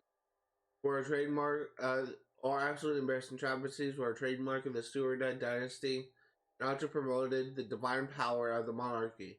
That's just why I can never trust a man named Stuart. Of course, none of this did much good for Charles I. His disputes with Parliament sparked the English Civil War, and old Charlie was executed in front of the banqueting hall in 1649. Always embarrassing. When the palace of Whitehall burned down in 1698, the banqueting hall was the only building survived. Banqueting hall without a place without a palace is not much of a banqueting hall. As my mother always said, so the building was converted to replace the also burned down Chapel Royal of Whitehall. These really were times when anything could happen, but many buildings burning down.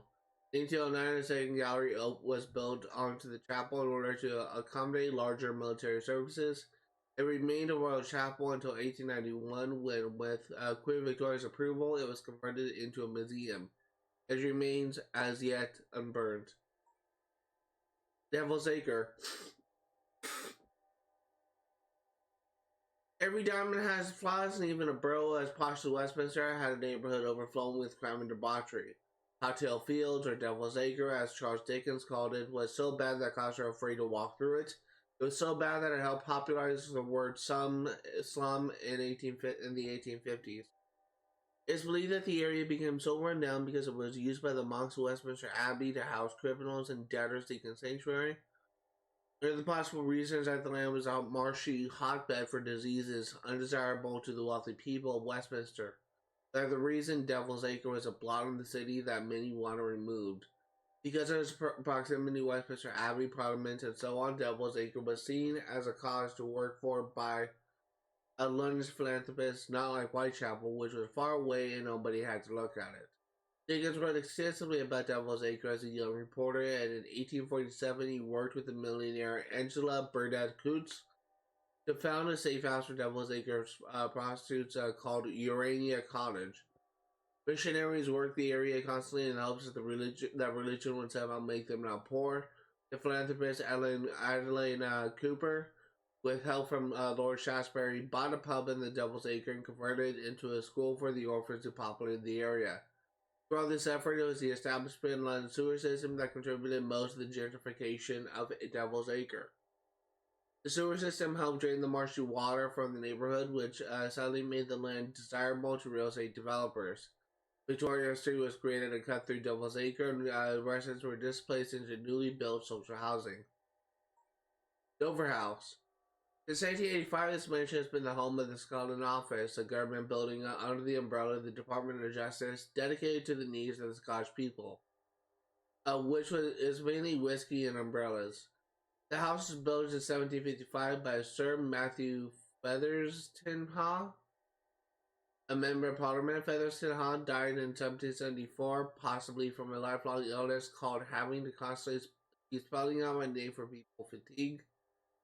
As widow sold the property to Prince Frederick, Duke of York in Albany, 13 years later. The prince renovated the mansion, giving the mansion a signature portico and circular hall, for trading the property for Lord Melbourne's home in Piccadilly in 1792. The mansion was then known as Melbourne House, which wasn't given the name Dover House until 1831. When George James Wilbur Agar Ellis, another sufferer of name spelling fatigue, who had just purchased a mansion the previous year, was given the much easier title of Baron Dover. Agar Ellis and his son would be the last private owners of Dover House before the government made it the Scotland Office. Green Park. In 1660, King Charles II decided to make the walk desired to be able to walk from Hyde Park to St. James Park without having to take his feet off of royal soil. It was really down to earth like that. He commissioned the creation of what he called Upper St. James Park to bridge the unroyal gap between the aforementioned parks. The park was officially renamed Green Park in 1746. An explanation for the name change comes from a probably untrue story when Queen Catherine discovered that King Charles had picked flowers in the garden to give to another woman. She ordered the flower beds in the park to be removed in a fit of jealousy, making the park entirely green. To this day, there are no flower beds in the park. Personally, I'm more concerned that he was picking flowers out of the park to give to some woman. What's the matter, mate? You can't find a florist? In June 1840, Edward Oxford attempted to assassinate Queen Victoria as her carriage passed just outside Green Park. Fired twice on the carriage and missed. It was subdued. This was the first evade attempt on the Queen's life. She was pregnant at the time. That's great. Horse Guards. The Horse Guards is the official headquarters of the Household Cavalry Mounted Regiment, the squadron that makes up the lifeguard of the monarchy. The site used to be a tilt yard in the Palace of Westminster in the 16th and 17th centuries. The Tudor dynasty held extravagant jousting tournaments on the site that were reportedly attended by thousands of spectators. The tilt yard was also used for fireworks and bear baiting matches simultaneously. The first building on the site was constructed in 1641 after the tilt yard was closed for what historians have called some serious disturbances. Don't ask. The first horse guard was built in 1665 and torn down in 1749 after the building deteriorated to such a degree that soldiers and horses were in near constant danger of being crushed by falling debris. I think I've used those builders. Construction of the horse guard seen today began in 1750 and the Queen's Household Cavalry moved into the building 5 years later. In the ensuing years, 2 areas of the horse guards gained a reputation for the, shall we say, non-military activities that took place there. The first was a cockfighting pit uncovered in the basement. The second was a public coffee house that attracted prostitutes. You know how they adore lattes.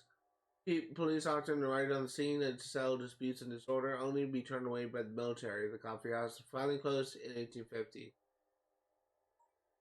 Montague House.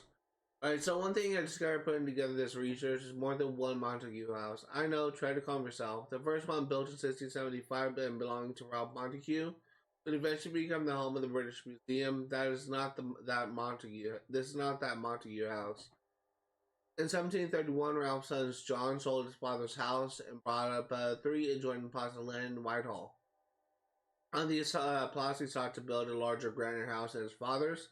Sigmund Freud would have had some things to say about this. Mind you, that bloke said a lot of stuff, and most of it was about your mom. Hey, my first year mom joke. Anyway, in reality, the second Montague house was a relatively modest mansion by the standards of the day.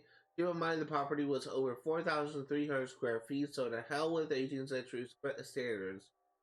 John Montague died in 1749, and the house became the property of his daughter Mary and his son-in-law George Brundendale.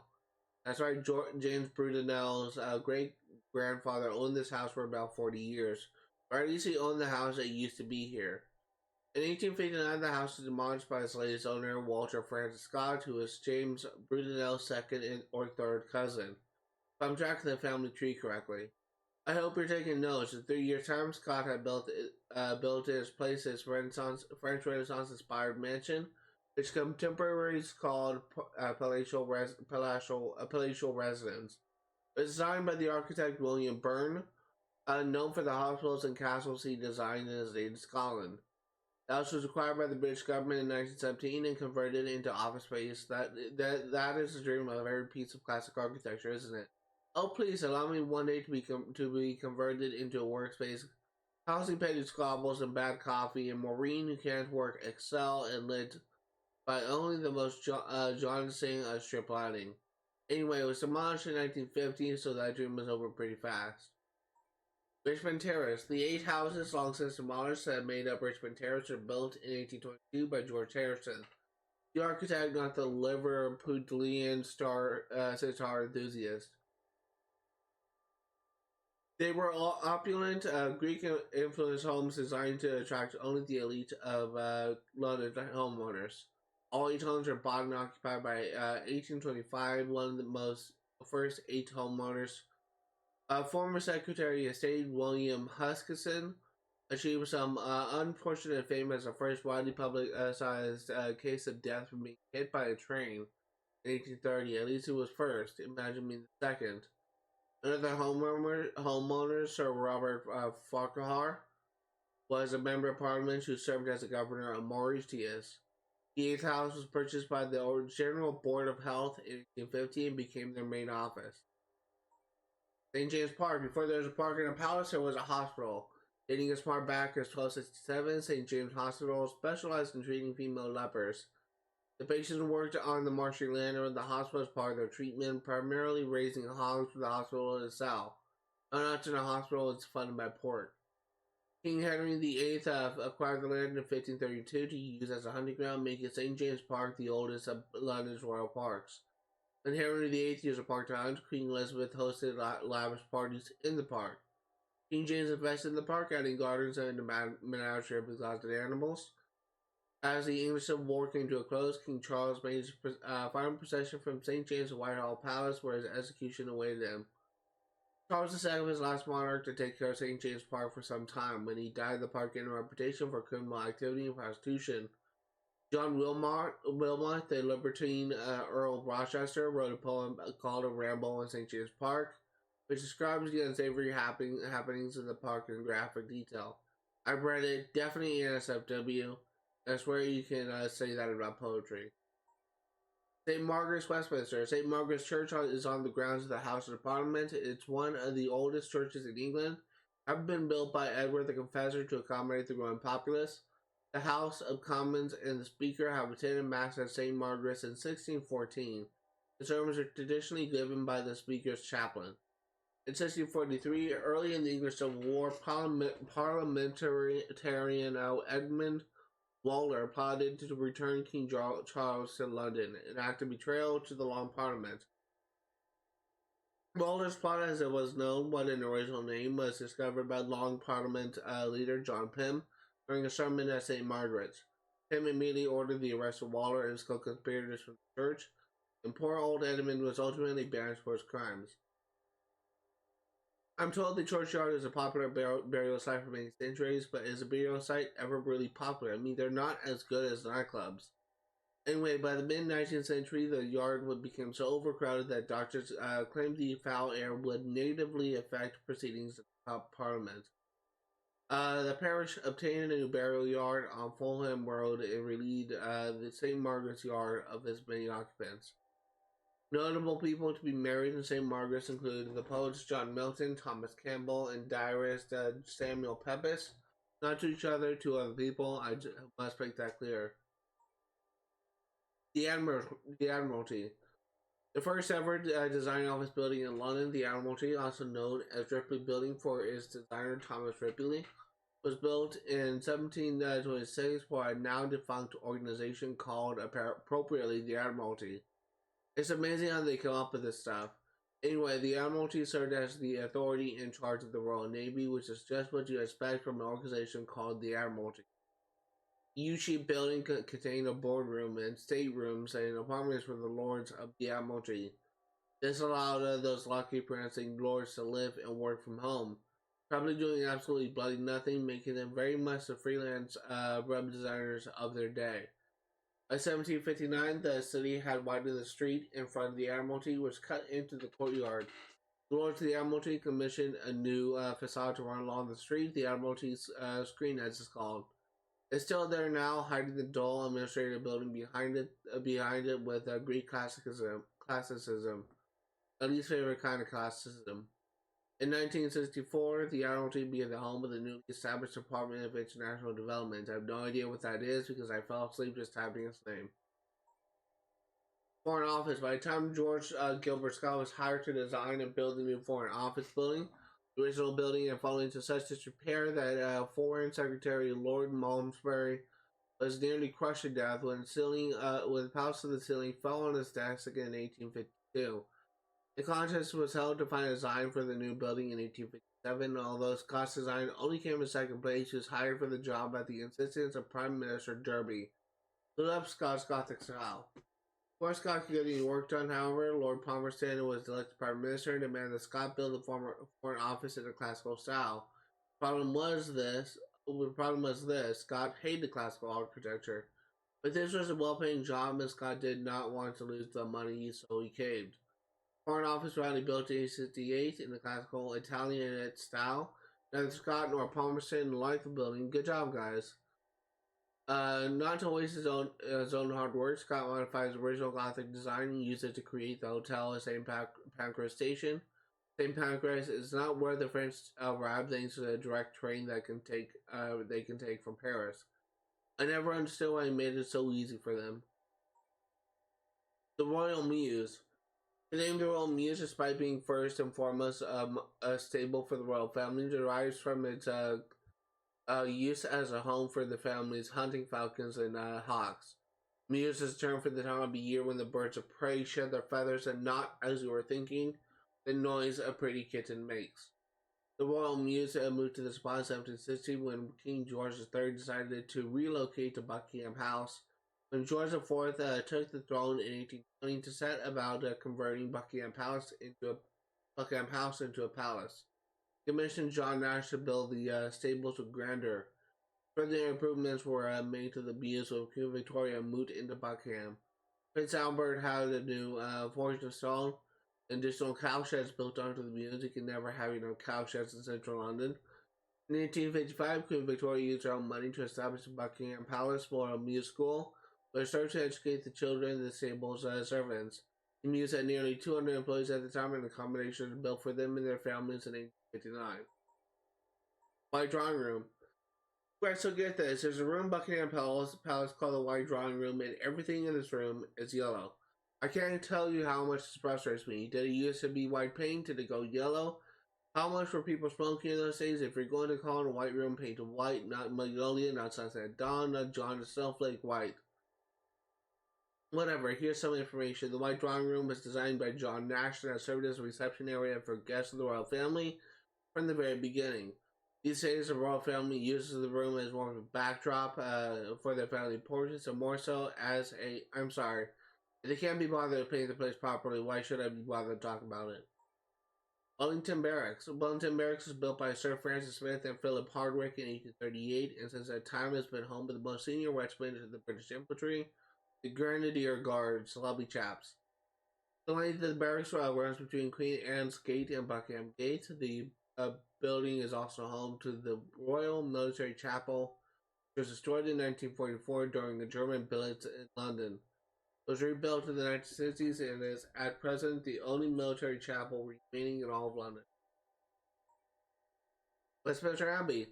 Westminster Abbey is a monarchy's personal church and has been the coronation site of England's kings and queens since William the Conqueror took the throne on Christmas Day, 1066, best Christmas gift ever.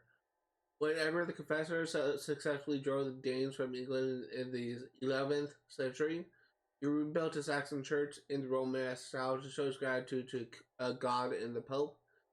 King Henry III took the throne hundreds of years later, and he in turn rebuilt the church in a Gothic style as a tribute to Edward the Confessor. To pay for the project, Henry had to divert funds for the kingdom, which people at the time didn't appreciate very much. The result was Westminster Abbey as we know it. The church has remained largely unchanged since the 13th century. Despite its name, Westminster Abbey is technically neither an abbey nor a cathedral, but a royal peculiar, meaning it is under the jurisdiction of the monarchy and not the Church of England. We have quite a few royal peculiars in this country over the years. The rest we have seen. Your tasting notes. Brian's Renegade, Pale Ale, Alistair Benedict Brewer, Sean tasting notes. Of course, a clear, bilious yellow color. I've never actually seen a color described as bilious before now. But that's what Alistair Benedict Brewer seems to be aiming for, and by God, they nailed it. Rotten green dominates the flavor profile, which is an unusual choice, balanced by a musky flakiness reminiscent of the water that pulls at the bottom of a poorly drained gym sour. And not a nice, clean, modern fitness center either. One of those sweaty concrete monstrosities from the 1970s in somewhere like Londonsborough, where large men with broken noses gather outside with large signs to poke fun at patrons leaving neon gym wear.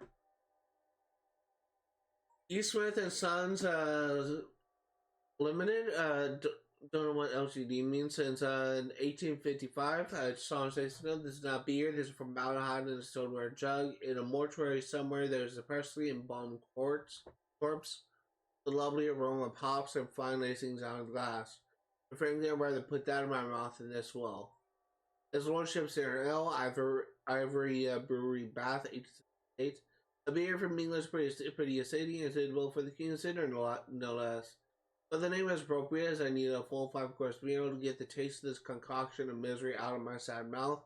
Just like someone drained the water table from Highgate Cemetery, taking the bits out and bottle it under the light of the blood moon. I did some historical digging on the side where he buried and burned to the ground in 1879, and do you know what? I'm glad. I helped the fire brigade set back and watched it burn, then salted the earth because I knew that sometimes the place become so defiled and what's happened there that it can never be put into wholesome use again. This is bad beer. Sons of Adam, our stout, Irish brewers, Dublin Scout. Strong taste to know, presumably named because the ingredients have been sitting about since roughly the days of Enoch. A proper Irish style should be pitch black, creamy in texture with rich yet subtle notes of coffee and toasted malt. This is like someone watered down a pot of roofing tar, despite the whole thing with burning tires. The mouthfeel is akin to licking a greasy rat, and how I know that is a story I will not be telling you. I shared the sense of memory profile with my mate of mine from Cork, and he actually bursted. Please don't send any more data on this one. Pressflower Anemone. Anemone hepatica forsaken. Anemone was a nymph beloved by Zephyr. Flora jealous of her, banished her from the court, transformed her into a flower. Blows before the return of spring. Zephyr has abandoned this unhappy beauty to the rude caresses of Boreas, who, unable to give in her love, harshly shakes her, half opens her blossoms, and causes her to be laid. Language of flowers. Daffodils, Narcissus, majored self-love. The ancients attributed the origin of this flower to the metamorphosis of a beautiful youth named Narcissus. Having sighted the love of the nymph, Echo became enamored of his own image, which he held in a fountain and pined to death in consequence. Mignonet. Rosetta odorata, your qualities surpass your charms. Nearly 100 years have run their courses. Mignonet, first bloomed in our chimes, is brought from Egypt. Language of flowers. Persian iris, Iris persica, message. There are more than 30 species of iris, both bulbous and with other roots. In their brilliant and diversified colors resembling those of the window, these beautiful flowers have been named after the messenger of the gods. It is well known that the fair iris was the bearer of good news only. The language of flowers. Strawberry, Fragaria monophylla, perfection. This humble plant delights in the shelter of our woods and covers borders with that delicious fruit which belongs to any who pleases to gather it. Yellow daylily, Hemerocallis flava, coquetry. This fragile beauty is made the emblem of coquetry because the flower seldom lasts a second day. The language of flowers. Illustrations. Number 41, a picture cell in London. Number 42, a picture cell in Paris. Number 43, an illustration of pauper children in the South Metropolitan District School, Sutton.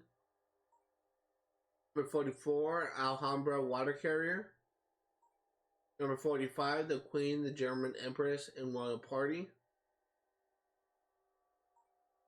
Number 46, the dinner of the Royal Literary Fund, the King of the Belgians in the chair. Number 47, holiday time, the booking for an excursion train. Number 48, spring in Covent Garden. Number 49, French communists in London. Number 50, the Tower, 7th day of June 1915. That's it. Royal Correspondence, April 27, 1865, to the King of the Belgians. Most beloved uncle, your two precious little letters on the 23rd and 25th. I trust me deeply that you should think of writing to me when you are feeling weak and unwell is too kind. Dr. Jenner has written daily to me, and he laments deeply that you did not in the beginning follow their advice and did not take enough nourishment, which would have prevented all this sinking and weakness. Beloved uncle, I earnestly and seriously entreat you never to neglect the doctor's advice again, and to think how valuable your life is for all Europe, not to speak of me and her children. We have most extraordinary weather, real July, with a perfectly cloudless sky and deep blue sea. It is indeed quite marvelous and not wholesome. His American news are most dreadful and awful. One never heard of such a thing. I only hope it will not be catching elsewhere. I heard from the dear Countess the extract I sent to you before was from Vicky, and she is the most favorable to the idea of Prince Christian of Augustenburg. And the thing that would now be to see how by degrees it could be naturally brought about. I will send you the copy of what she says about tomorrow. I hope to hear your opinion.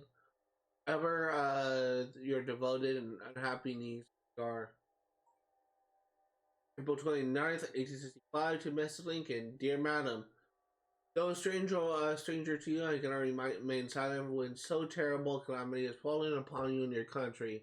I must express personally my deep and heartfelt sympathy with you under the shocking circumstances of your present dreadful misfortune.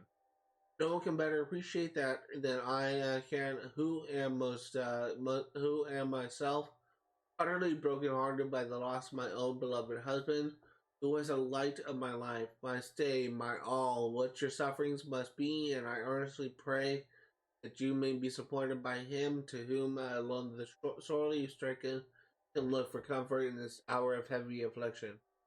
With a renewed expression of true sympathy, I remain, dear Madam, your sincere friend, Victoria R. May 21st, 1865, from Miss Lincoln. Madam, I have received the letter which your Majesty have had the kindness to write, and am deeply grateful for the expression of dear sympathy, coming as I do from a heart which, from its own sorrow, can appreciate the intense grief I now endure. Accept, Madam, the assurance of my heartfelt thanks, and believe me the deepest sorrow, your Majesty's sincere and grateful friend, Mary Lincoln. I wonder if she is the wife of Abraham Lincoln. June 13th, 1865, to the Prince of Wales. My dear Bertie, I fear I cannot admire the names you propose to give the baby. I'd hope for some fine old name. Frederick is, however, the best of the two, and I hope you will call him so. George only came over with the Hanover family, however.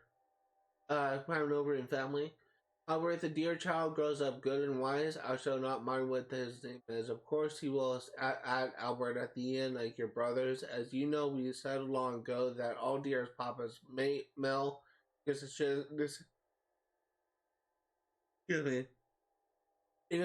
should bear that name to mark our line, just as I wish all the girls to have Victoria at the end of theirs. I lay great stress on this, and it is done in a great many families. January 22nd, 1868, to Earl Russell. The Queen can assure Lord Russell that he need be under no apprehension of her not arriving in time for the opening of the Parliament. If she has a whole Monday open, she can go when she likes. With Alberta, she has no longer cause to fear a bad passage. To enable the Queen to go through what she can only to compare to an execution, it is of importance to keep the thought of it as much from her mind as possible, and therefore the going to Windsor to wait 2 whole days for this dreadful ordeal will do her positive harm. The Queen has never till now mentioned this painful subject to Lord Russell, but she wishes, one for all, to just express her own feelings. She must, however, premise her observations by saying that she entirely absolves Lord Russell, his colleagues, from any attempt ever to press upon her what is so painful an effort. The Queen must say that she does feel very bitterly the want of feeling of those who ask the Queen to go to open Parliament. That the public should wish to see her, she fully understands, and has no wish to prevent quite the contrary. But why this wish should be of so unreasonable and unfeeling a nature as to long to witness the subject of a poor, broken-hearted widow, nervous and shrinking, dragged in deep mourning, alone in state as a show, where she used to go support by her husband, to be gazed at without delicacy or feeling, is a thing she cannot understand. She never could wish her bitterest foe to be exposed to. She will do it this time as she promised it, but she resents the unfeelingness of those who have clamored for it, and the suffering which it will cause her, nervous as she now is. She can give no idea, but she owns a hearty but she owns she hardly knows how she will go through it. Were the queen a woman possessed strong nerves, she would not mind going through this painful exhibition, but her nerves from the amount of anxiety and constant and unceasing work, which is quite overwhelming her, as well as from her deep sorrow, are terribly and increasingly shaken, and she will suffer much for some time after. For the shock of her, to her nervous system, which is this ordeal will occasion, is hard when she works and stays away all day until late at night, not to be spared by at least such trials. February 6, 1866, from the Queen's Journal. A fine morning, terribly nervous and agitated. At 10:30, Windsor left for London with the children, ladies and gentlemen. Great crowds out, and so I had for the first time as my great misfortune an escort. Dressed after luncheon, which I could hardly touch, wore my ordinary evening dress, only trimmed with miniver, and my cap with a long flowing tulle veil, a small diamond and a sapphire coronet rather at the back, and diamonds outlining the front of my cap. It was a fearful moment for me when I entered the carriage alone and the band played, also when all the crowds cheered, and I had great difficulty in repressing my fears. But our two dear affectionate girls were a true help and support to me, and those so thoroughly realized all that was going through the crowds were most enthusiastic, and the people seemed to look at me with sympathy. We had both windows open in spite of a very high wind. I entered the house, which was very full. I felt as if I should faint. All was silent, and all eyes fixed on me, and there I sat alone. I was greatly relieved when all was over, and I stepped down from the throne.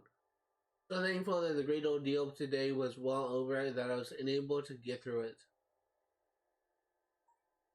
October 16th, 1866. To the Principals, dear Bertie, I yesterday evening after dinner received your letter the preceding day on the subject of your visit to St. Petersburg. That you should like to see Russia and above all to be present at the marriage of dear Alex's sister, and that Dagmar should wish to see her kind brother-in-law's face so trying a time. I think perfectly natural. I own I do not much like the idea. First, I think it's a bad time of the year for you to go there. Secondly, that your visit to St. Petersburg, as you will remember, I told you when 2 years ago you wished to go to Dagmar's marriage with the other Caesarich, ought to be for itself alone and not on such an occasion. And thirdly, I think the government overrate the importance of it in political point of view. These are my reasons against it, and to that I may add another, which, dear child, you know I have often alluded to. Viz. You're remaining so little quiet at home and always running about the country, and all of us would like to see you a little more stationary, and therefore I was in hopes that this autumn and winter this would have been the case. However, if you are still desirous to go now, I will not object to it. May 22nd, 1867. Dearest Bertie, designs will be given to you on my birthday with the insignia, the Order of the Thistle, which I know you must have, and which therefore I wish to give you on my poor old sad birthday. One so happy and bright, I hope it will be quite a surprise to you. I mean to give dear Arthur, who is now 17, the Garter on the same day.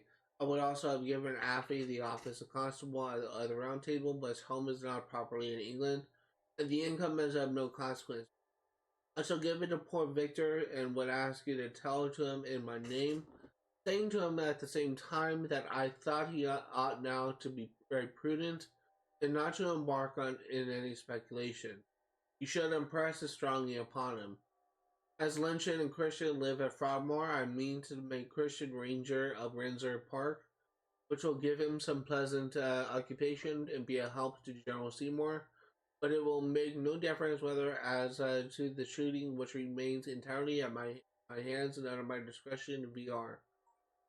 June 26, 1867, to Lord Charles Fitzroy. Lord Charles Fitzroy, having always been so kind to the Queen and all that concerns her convenience and comfort, and having only lately informed her that the Duke of Beaufort so completely understood her wishes and entered into her feelings respecting her faithful Brown, and having also her last year that people quite understood his going as an upper servant with her carriage, and he, Lord Charles, thinking there should be no difference in London to the country, and moreover for having taken him elsewhere with her for 2 years on public, as well as private occasions. She is much astonished and shocked at attempts being made by some people to prevent her faithful servant going with her to the review in Hyde Park, thereby making the poor, nervous, shaken queen, who was so accustomed to his watchful care and intelligence, visibly nervous and uncomfortable. Whatever can be done, the queen does not know on this occasion, or what it all means. She does not know. She would be very glad that Lord Charles could come down tomorrow morning, anytime before luncheon, that she may have some conversation with him on the subject. Not so much with a view as to what can be done on this occasion, as to what can be done for the future to prevent her from being teased and plagued with the interference of others, and moreover to make it completely understood once and for all that her upper Highland servants, whether it be Brown or another, in case he should be ill, replaced him. Belongs to her outdoor attendance on state as well as private occasions. A queen will not be dictated to or made to alter what she has found to answer for her comfort, and looks to her gentlemen, and especially her equerries, setting this right for the future, whatever may be done for the single occasion. If when Lord Charles arrives, he would first go to Countess Blucher. He will hear from her what has passed. October 14th, 1867, from the Queen's Journal. General Gray asked to see me when I came in and said he was sorry to alarm me, but must show me a telegram from Mr. Hardy, reporting that the mayor of Manchester had informed him, having the news from a reliable source, that the Fenians had said they meant to try and seize me here, and were starting today or tomorrow. Too foolish. Mr. Hardy added that special precautions should be taken, so General Gray asked to be allowed to send at once for a detachment of troops from Aberdeen, 93rd Highlanders to be placed at Abergelly, but letting it appear as if it were for tomorrow's ceremony. Also asked for additional police. December 16th, 1867, to Lord Stanley. The Queen has received Lord Stanley's letter of the 12th. You cannot doubt that it is Lord Stanley's wish to observe the constitutional practice of taking his pleasure before he forwards his dispatches of any importance to their destination. But she cannot approve of the irregular habit which has crept in, of sending off dispatches without her sanction, and having been previously obtained, trusting to the power of cancelling them via telegraph. If disapproved, she would therefore certainly wish that the old custom of obtaining her approval before they are sent should be resumed. The Queen is not aware that she has ever failed in at once returning and abolish marked immediate, and when she is at Windsor, not ever a single post need to be lost by reference to her. You must also remark with respect to the dispatch in question that though dated in the 9th, and it was only sent for the Foreign Office on the evening of the 10th and reached her on the 11th. The Queen will further observe that Lord Stanley's remark that there is a wide difference between the expression of personal opinion and conversation and the formal giving of advice by the government, etc., does not hold good, as the moment such conversations were recorded. An official dispatches supposed to have received the sanction of the sovereign entirely lose their character as private and personal communication. December 19th, 1867, from General Gray. General Gray presents his humble and most devoted duty to your majesty. He has shrunk from with a reluctance beyond words to express when saying anything to alarm your majesty, and if he spoke on the subject yesterday, it was only in obedience to Mr. Hardy's opinion that he ought to do so. But in what he said yesterday, he said perhaps less than he ought to have done, for it feels that with a view to your majesty's safety, it is absolutely necessary that your majesty should be under no delusion as to the designs which are harbored against your majesty, or as to the peculiar facility which Osborne affords, in spite of the utmost watchfulness for carrying them into execution. Crimes such as those contemplated cannot easily be perpetrated in crowded thoroughfares, or where there is a large population, and the most unsafe places for your majesty at this moment are those where the population is most thin and scattered. General Gray says this with much pain and reluctance, for he knows how it will jar against your majesty's feelings, intend to disturb your majesty's comfort, but he would be utterly unworthy of the confidence your majesty has reposed in him. If he hesitated now, even at the risk of incurring your majesty's pleasure, and saying what he believes the case for your majesty's precious safety requires, he shrunk yesterday from telling your majesty the full extent of the information received with respect to the designs against your majesty. He now sends for your majesty perusal of the note he received from Mr. Hardy after he had seen him on Tuesday, and in answer to one that General Gray wrote to ask if he thought it necessary that your majesty should be informed of the designs against your majesty's person. He also sends a letter he has this morning received from Mr. Hardy, as well as one from the Duke of Buckingham, corroborating the information received at the Home Office.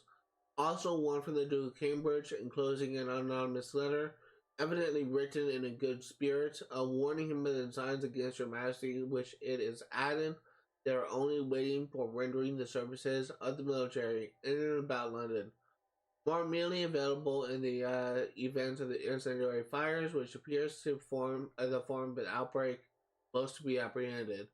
Lord Derby had written thus far and was about to bring under your majesty's notice the painful and alarming reports which have been received of designs against your majesty's person, and he received a letter from General Gray informing him that he had felt it to be his duty not to shrink from laying down before your majesty the intelligence itself, which received in the first instance by telegram from Lord Monk, has since been confirmed in several respects from various quarters. As your majesty will see the Duke of Buckingham tomorrow, Lord Derby abstains from detailing the measures which your majesty's servants have taken for guarding against this particular danger that's indicated, in which, moreover, his grace has taken a prominent part. It is indescribably painful to him to acknowledge, even to himself, that so fearful a crime should be contemplated. But disposed as he is to disregard mere rumors of such threatened atrocity against Her Majesty or Your Majesty's servants, of which there have been abundance, he cannot shut his eyes to the conviction that such schemes are in serious contemplation, and that the determination of a few resolute and desperate men to effect them, at the hazard of their own lives, requires the utmost vigilance to defeat them, and even that may prove insufficient. Lord Derby would hardly venture to write thus openly if he were not aware that your majesty is inaccessible, perhaps even if he intended to do so, to say so, too much so, too personal apprehension. But he trusts that he may be allowed most respectfully but most earnestly to represent that it is a duty which your majesty owes to many millions of loyal subjects, not to expose the unnecessary risk of life so incalculably valuable to the country, and he cannot but concur in the opinion which he knows has been subjected to your majesty by General Gray, that few places could afford such facilities as Osborne to such a design as is, he fears, with too much truth. Of course, as long as it is your majesty's pleasure to remain there, every precaution that can be taken will be taken both by land and sea to provide for your majesty's safety. But Lord Derby cannot withhold that expression but of his own strong opinion that the primary object could be far better secured even in London, but still more at Windsor, and he would feel himself not only deeply responsible to public opinion, but personally criminal in his own conscience, if he shrank from submitting this view to your majesty, unpleasing as he knows it must be. In any case, Lord Derby would urge upon your majesty with all possible earnestness, at least so far, to cooperate with those whose duty and affection alike prompt to watch over your majesty's safety, as to limit your hours of driving out as far as possible to daylight, and to be accompanied by sufficient attendance to provide against a coup de main. The house at Osborne may by extreme care be protected, but your majesty's unattendedly drives afford an opportunity for desperate adventures against which no vigilance can effectually provide.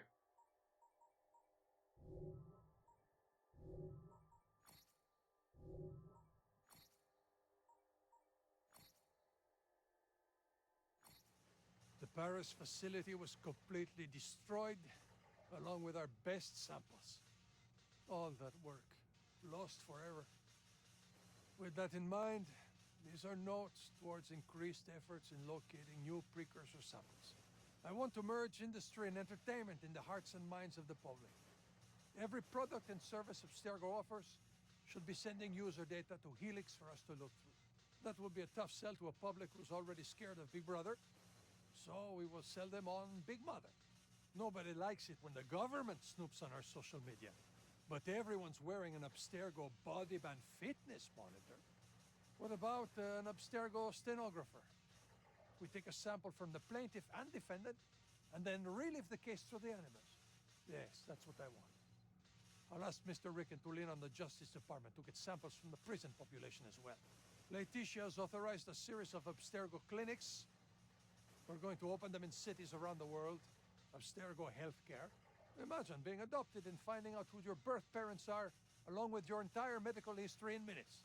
Under Melanie LeMay's watch, Abstergo Entertainment has more users than ever. That's great, but that's still a pretty small user base. But we need to expand our demographics. Not a lot of virtual feature enthusiasts in the octogenarian set. So let's make products that appeal to them. I want to create a digital wake where people can show the loved ones they leave behind their best memories together. From the Angelus baby monitor to a virtual funeral, I want everyone on this planet to be connected to Helix. Then we can... Ah, damn it. What's the use? It's over. I'm finished. Interesting. Hello, Elvira. What the hell do you want? Don't look so glum. Let me tell you what I've been working on lately. We sent Berg to India last year to chase a lead involving Koh-i-Noor. It was a dead end, but we did manage to find some data on an assassin from the 1800s, Arbaz Mir. And? And, while that's all very interesting, when we looked further into his genetic line, we found this. Arbaz Mir's son was in London, so what? Look closer. Blah, blah, assumed name Henry Green, blah, blah. CMC and the assassins were searching for...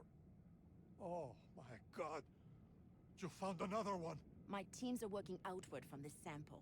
We've scoured Helix and tracked down a set of memories from the Grand Master of the British Rite, Crawford Sterick. We're also looking for data on other assassins of the era. Did you have anyone searching for the new shroud? No one yet. You want to call in Berg? As soon as humanly possible. Interesting. Isabel, what brings you here?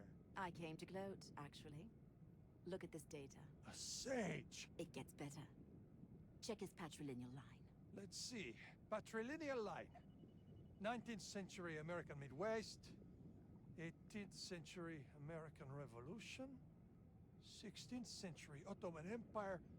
15th century Italian Renaissance. Oh my God. You don't mean... Yeah. The best part? His mother just walked him into one of your new clinics in New York City. I'd really like to strip him for parts like we did with Subject 17. Oh, no, you don't. You had your chance with the Shroud. This asset is mine, and I won't be a party to the needless mutilation of a 10-year-old boy. It's inhumane. So what do you plan to do with him? Given his unique lineage, I think we should put him into an animus for the next 50 years. Think of the data we could extract. That's terribly old-fashioned. In any case, we should send Sigma team to recover him. No. I'm going to keep an eye on him for now. We'll collect him when the time is right. I believe they were talking about Desmond Miles' son, which his story wasn't brought up at all in the main games. His story was expanded on in the comics, and his story was concluded in the comics. He is actually the person that actually defeated Juno, who exists within the Grey at this particular time in this story. So, the Abstergo, as far as I'm aware, did not ever get their hands on Desmond Miles' son. Kind of had his own journey. I don't really know what happened to him after he defeated Juno. BDS genetic memory export subject Publius Volumnius, date 42 BC, location Philippi, Macedonia. He's around Bruce's body, mourning the passing of one of Roma's greatest defenders, his life taken by his own hand, and Marcus Antonius has sent as the final dismantle to wrap the body. Feeble gesture, after all, it was his refusal to stand against Octavian that caused our defeat. Don't pretend to accept Antonius' gesture for now, but we have brought a shroud of our own. We wrapped around the body and stepped back. I never used to reform me or frightened. Movements. We raised an edge around of the shroud, and Bruce's eyes open. His arms lit and bent with restored light. His fingers grip the air as if he pulls himself back into his body. He does not breathe or speak. He simply lays there unmoving, unblinking. He is not warm. He does not react to touch. Whatever power lies within this artifact has not returned our brother to us. He closed his eyes again. There is no sign that he had ever moved. Some of us weep into the second death. They remove the shroud and return it to its plain wooden box. They wrap Brutus and Antonius' gift. Forgive us, brother. They have taken from us from Roma, but now is not the time to respond. We must regroup, plan, prepare for what is sure to come. Prepare from each other. There's no piece of Eden that can bring someone back from the dead. Stop asking. A Grammatica. Okay, so that does it for all of the entries. Before we wrap things up, let's go ahead and fast travel to